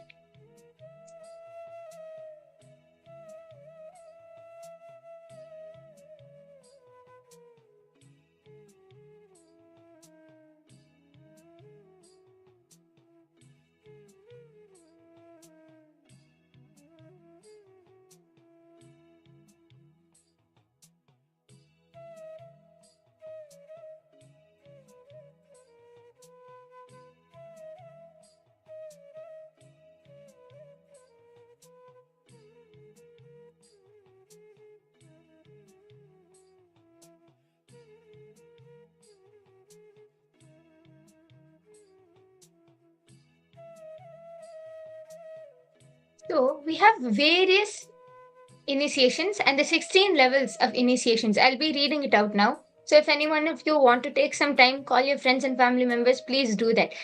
The 16 levels of initiation starts with intellectual knowledge. Second, the enlightenment experience. Third, the right to transmit intellectual knowledge, that capability, to hold such knowledge. Fourth, the right to transmit enlightenment. Fifth, the proper initiation into intellectual knowledge. Sixth, proper initiation into enlightenment experience. Seventh, the proper initiation to initiate others into intellectual knowledge. Eighth, proper initiation to initiate others into enlightenment. Ninth, proper capability to initiate Swamiji's disciples to teach others the intellectual knowledge. 10th, rightful initiation to authorize the disciples to empower others into intellectual knowledge. 12th, the capability to teach disciples to teach others the intellectual knowledge. 13th, the capability to teach the disciples to transmit enlightenment. 14th, the proper capability to initiate the disciples to transmit enlightenment. 15th, proper initiation to initiate the disciple to empower others with the enlightenment experience. 16th and the last, initiating the disciples into enlightenment and initiating them to transmit enlightenment through initiation. These are the 16 levels, the 16 different initiations which we receive by Swamiji. And as we just saw, because Swamiji himself was groomed, brought up, and was molded in the divine sacred ecosystem of Tiruvannamalai, all of these initiations which Swamiji gives us, each and every one of these initiations directly connects us to that higher energy, directly connects us to Paramashiva. So I think many of you, for those of you who are new, it will be something complete. It might go beyond you. Don't worry. In these 21 days, you'll be understanding the exact meaning.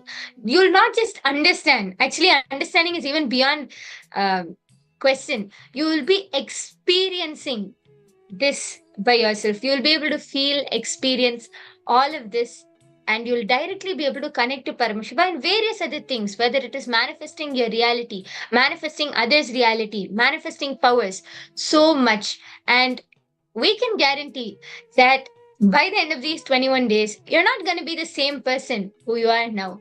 You're going to be a complete different person. So come along with us on this exciting journey to understand and to have and experience a superconscious breakthrough. So do take a few moments. Share this with your near and dear ones. It's not too late, it's just day one. Reach out to them, share, enrich, and give them an opportunity to manifest their reality just through this program. So I request if all of you can take a few minutes to do this. Next, we'll be moving on to the power manifestation session. So you'll be enjoying and manifesting various exciting powers. So please take a few minutes to call your family and friends, and then we can enter into the power manifestation session.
Yes. Let us now move on to the power manifestation session. Today, we are going to be manifesting the exciting power of consciousness over matter, as it is a very easy and simple power which all of you will be able to manifest. And so, for this, I request all of you to go and get most preferably a coconut. If you do not have a coconut, you can get any round object, a kiwi, an apple, an orange, any round fruit. Please go get that and come, and then we'll enter into the power manifestation session. Consciousness of a matter is a very interesting power, as you are going to be rolling an object without touching it. It is just through your consciousness you'll be able to roll an object and manifest this extraordinary Shakti. So it's a very interesting power. I request if all of you can go and get your objects and come.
Yes. Are all of you ready with your objects?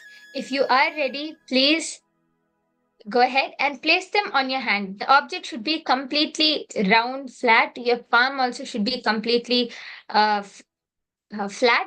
Place the object on your hand and make sure that your hand is not cupped like this or moving to the side. Keep your hand completely flat and place the object on top. That way, you'll be able to easily know whether you'll have the confidence that it's not you who's rolling it, and it is the third eye, and that you're manifesting this power through your third eye. So please ensure that your hand is completely flat, your palm is completely flat, and place the object on your hand.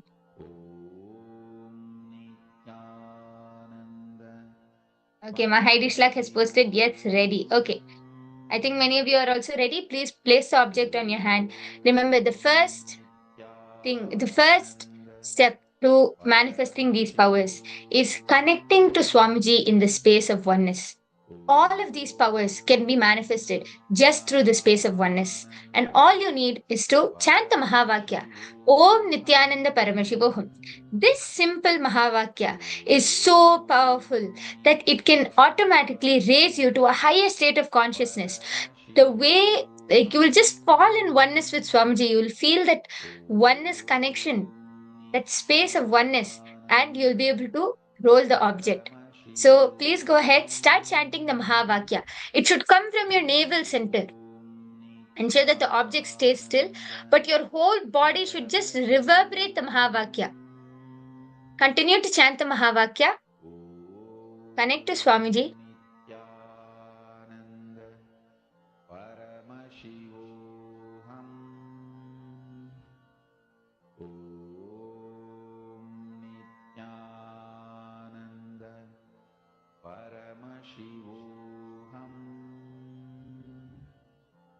From this space of oneness, with all your three eyes, look at the object in front of you.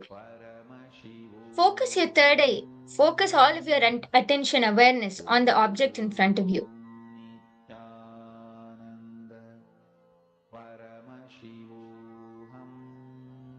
Connect to Swamiji Remember that the object, you and Paramashiva, Swamiji, are one and the same. There is no difference. From that space, command the object to roll. You'll see it will simply start moving. You'll feel the vibration. Sometimes you'll feel heat, sometimes you'll feel vibration. It will just start moving. So connect to Swamiji in this space of oneness and command the object to roll.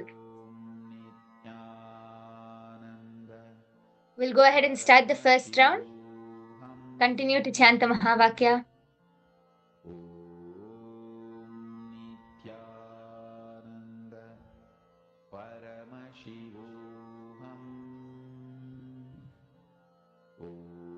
If any one of you have any questions, doubts, if you feel stuck anywhere, please feel free to reach out to me in the chat section. I can see many of you, Ma Heidi Schlack, Ma Teresa Allen, Ma Sharmaine, Ma Ratna Prabha, Ma Shanta Yogamayi, Ma Kalahantrikananda, Ma Anandeshwari, Ma Suganyana Swarupini, Ma Gautama, Ma Ashini Gujadar, Ma Ananda Parameshwari, Ma Irene Limos, Ma Ye Ying Zi. I can see many of you here. If any of you feel stuck, if any of you have questions, please feel free to post it in the chat section and I will be attending to it and guiding you throughout the session.